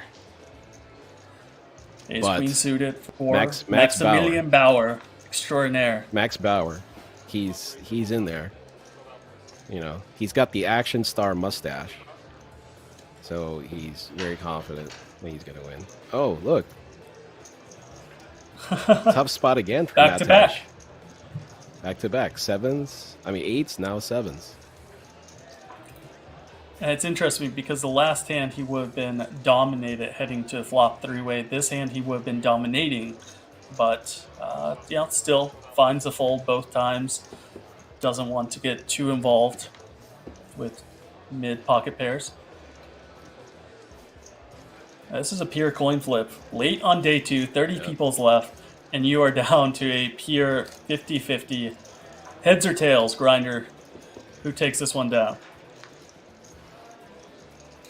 I'm gonna have to say, I am biased on pocket sixes, so All right. you know, I am biased with pocket sixes. Oh. Ace in the window, providing That's top not pair. looking good. That's not looking good. I hope Jacques doesn't forget his lighter there. I hope he doesn't leave it there on the felt. 4 spades, closing the door. No more opportunities. Only a 6 on the river will take it down for Jock. And it's not to be with an 8 of diamonds rolling off, bringing this day to a close 3 hands early for GG. our Israeli friend. Good game, sir. GG. GG to Mr. Jacques from Israel. And Maximilian Bauer, the bounty hunter, collects a little bit more chips. Oh, there you go. Oh, that's a nice nickname. I like that one. Max Bauer, the bounty hunter. I hope he plays in some of the future Party Poker Millions PKO events and wins some, so we can really solidify this bounty hunter nickname for him. Oh, you know what? You're absolutely right. He should make merchandise. And just- he needs to start printing T-shirts right now. I think just with the mustache, that's all he needs. Yeah, his face and a mustache. That's it. Yeah, very simple, very clean. And as we discussed the Bounty Hunter, the mustache, the Party Poker PKO events, I just want to put it out there, ladies and gentlemen, that we appreciate y'all showing up today for this Party Poker Championship Czech event held at Rozvadov in the Czech Republic for both myself and Grinder. And we definitely hope that you'll be joining us tomorrow for a conclusion as we whittle away from this field all the way down to a winner. So make sure to join in to stream then as well. More exciting action happening tomorrow, guys. Maybe we'll see the Bounty Hunter. Hey. How can you not make day 3 with a nickname like that? Kenzo pointing out that lighter. He left it. You called it, Grinder. See, somebody pick up his lighter.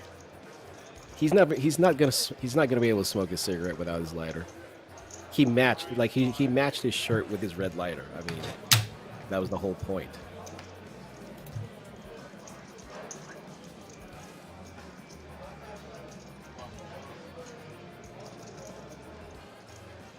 Thanks for pointing it out, Kenzo.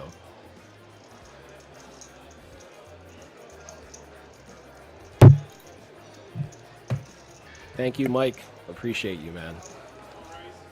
See you tomorrow.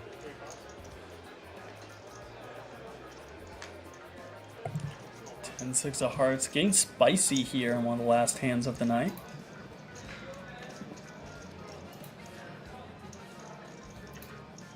Well, at least it's in the hijack seat. Wasn't like under the gun like Jacques earlier. Well, that'd be 10-6 of spades. We both know this. Oh, yeah, yes.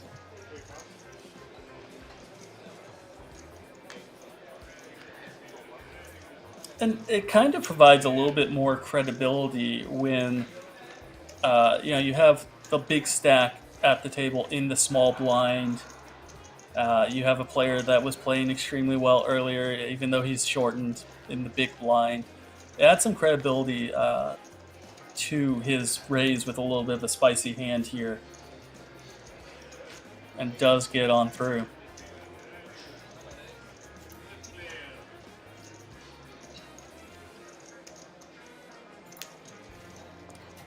You see that wry little smile as he takes it down. Yeah. With a little larceny in his heart. Yeah. If I'm not I mistaken, bet we we are missed down a to either wink the there last somewhere. hand or the second to last hand, if I heard the tournament director appropriately. Not too much more to go.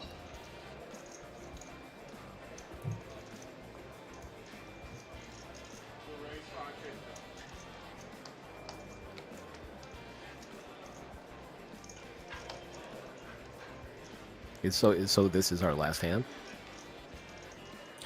I believe Or we is have one more one, hand to go maybe after two this? more hands, if I count it correctly and heard the tournament director right. Never a guarantee. Antonino coming in with the ace-queen off.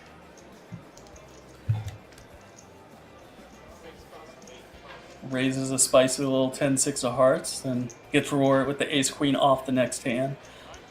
And this is hand 100 of the stream. So, definitely played down today from over 130 people when we started to 29 remaining as of right now. Oh, we were close. I didn't think it was going to get this close.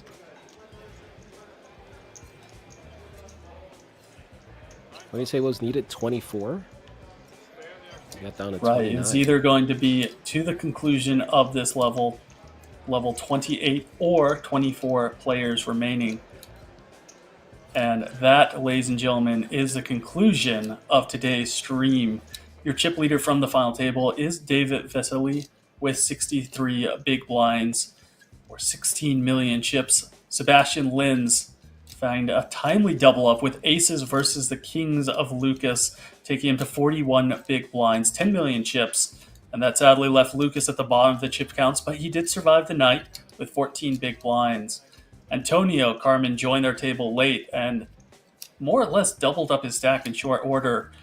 Raul Sav finishing with 28 big blinds. Maximilian Bauer, 27 big blinds, and a new nickname. And Magic Mikla with 17 big blinds. So, ladies and gentlemen, we are resuming this stream tomorrow for day 3, the final day of the Party Poker Championship Czech event.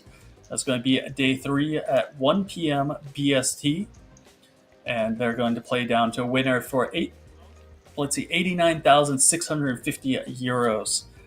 My name is Nathan Gamble, joined alongside by 08 Grinder, and from myself, from 08 Grinder, we appreciate y'all joining us today and being here for all of the action.